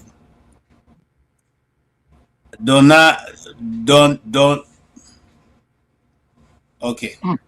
I can see Donati. Okay. Thank you so much. Donald, right? Thank you, Don Anthony. Sorry, Don Anthony. Thank you so much. Thank you so much. Thank you so much for your support for this channel. Thank you also at Guy Owamene. Oh my days. You guys, are you Nigerians at all? Now flashing with that. Thank you. We really appreciate you. Is that flagship? Yeah. Yeah, okay. That's flagship. Guy yes, we thank you. You did so well. You did so well. We thank you. God bless all of you for what you have been able to do for us. Thank you. The thanks must be also offered to our host, who I think did a fair job. And, thank you. What I ask is that if I switch my camera off, don't dispose. I'm here. Eh? but Jagun, you keep. I only do that when I'm doing something unlawful. I don't think you want to see what I'm doing. That is the rule of the. That is the rule. No. This is not this thing. It's the rule of the channel. You're not the only one. Everybody who's, even my sister, if she was many times she switch, I take her out. We don't want to have empty spaces. There are no faces. People are dictators. Yeah. No, it's not. It's called rule. It's called rule. It's called rule. Madam Luke, don't learn from your subordinate. Madam Luke has scattered the board. She's a table shaker. Don't shake everywhere. Oh, Igbo man like money. Oh, look. Hey, Madam Luke, don't shake everywhere. God bless you. Thank you so much, Madam Luke. You have made our day today. God bless you and keep you. All right.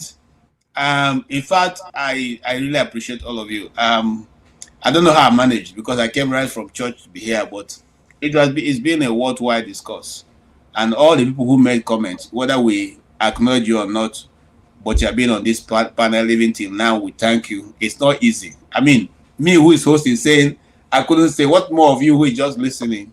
And some of you have been here right from the beginning with Dr. Damages, even till this moment. So really appreciate you. God bless you. God bless you. We can't say God bless you enough. And on that faithful note, we're going to say thank you. There are many issues running in Nigeria. To bless us. We will not be able to discuss them. But maybe since Forefather is in Nigeria, he will get more stories. And within the week, if he has the time, he can come in maybe Monday, Tuesday, or Wednesday, or Thursday, and have a broadcast and give you, on the spot assessment of what he sees and what he. Actually, now that you mentioned that, I may even have access to NAS because I encountered somebody recently that has invited me there. So we'll see. Who knows? Yeah. So if you go there with your phone, you can just do it in a broadcast right off your phone. You can go to the Wuse market, depending on where you are, the market you are, go there, price things, talk to the people, find out how much prices of things are, meet people, it's called man on the street, ask them how they are feeling, let them give you their KJ. They go join City Boys. You are here. Even if it's going to City Boys, ask the City Boys, assess the City Boys. I'm not doing that too. assess them. Except they want to recruit. Except they want to recruit 1 million, then I'll join them. I can say right now, I'll dump all of you immediately. You have to go in and say your idea to them. All right. Having said that, I really appreciate all of you, and every good thing that has a beginning must surely have an end, and this is the end of today's broadcast. Will not end. Well, I have not said Nigeria is ending here. I said the program is coming to an end. And so, on behalf of 90 Minutes Africa, thank you so much, all of you, and hope to see you guys next week, God willing. Anyway, thank you. I hope I gave you a compliment for being here. I did. Thank you so much. Thank you. All right. Have a good night, everybody.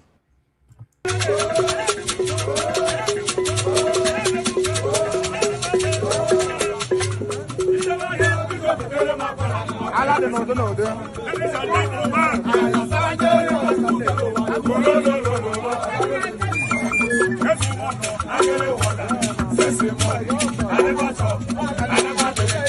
never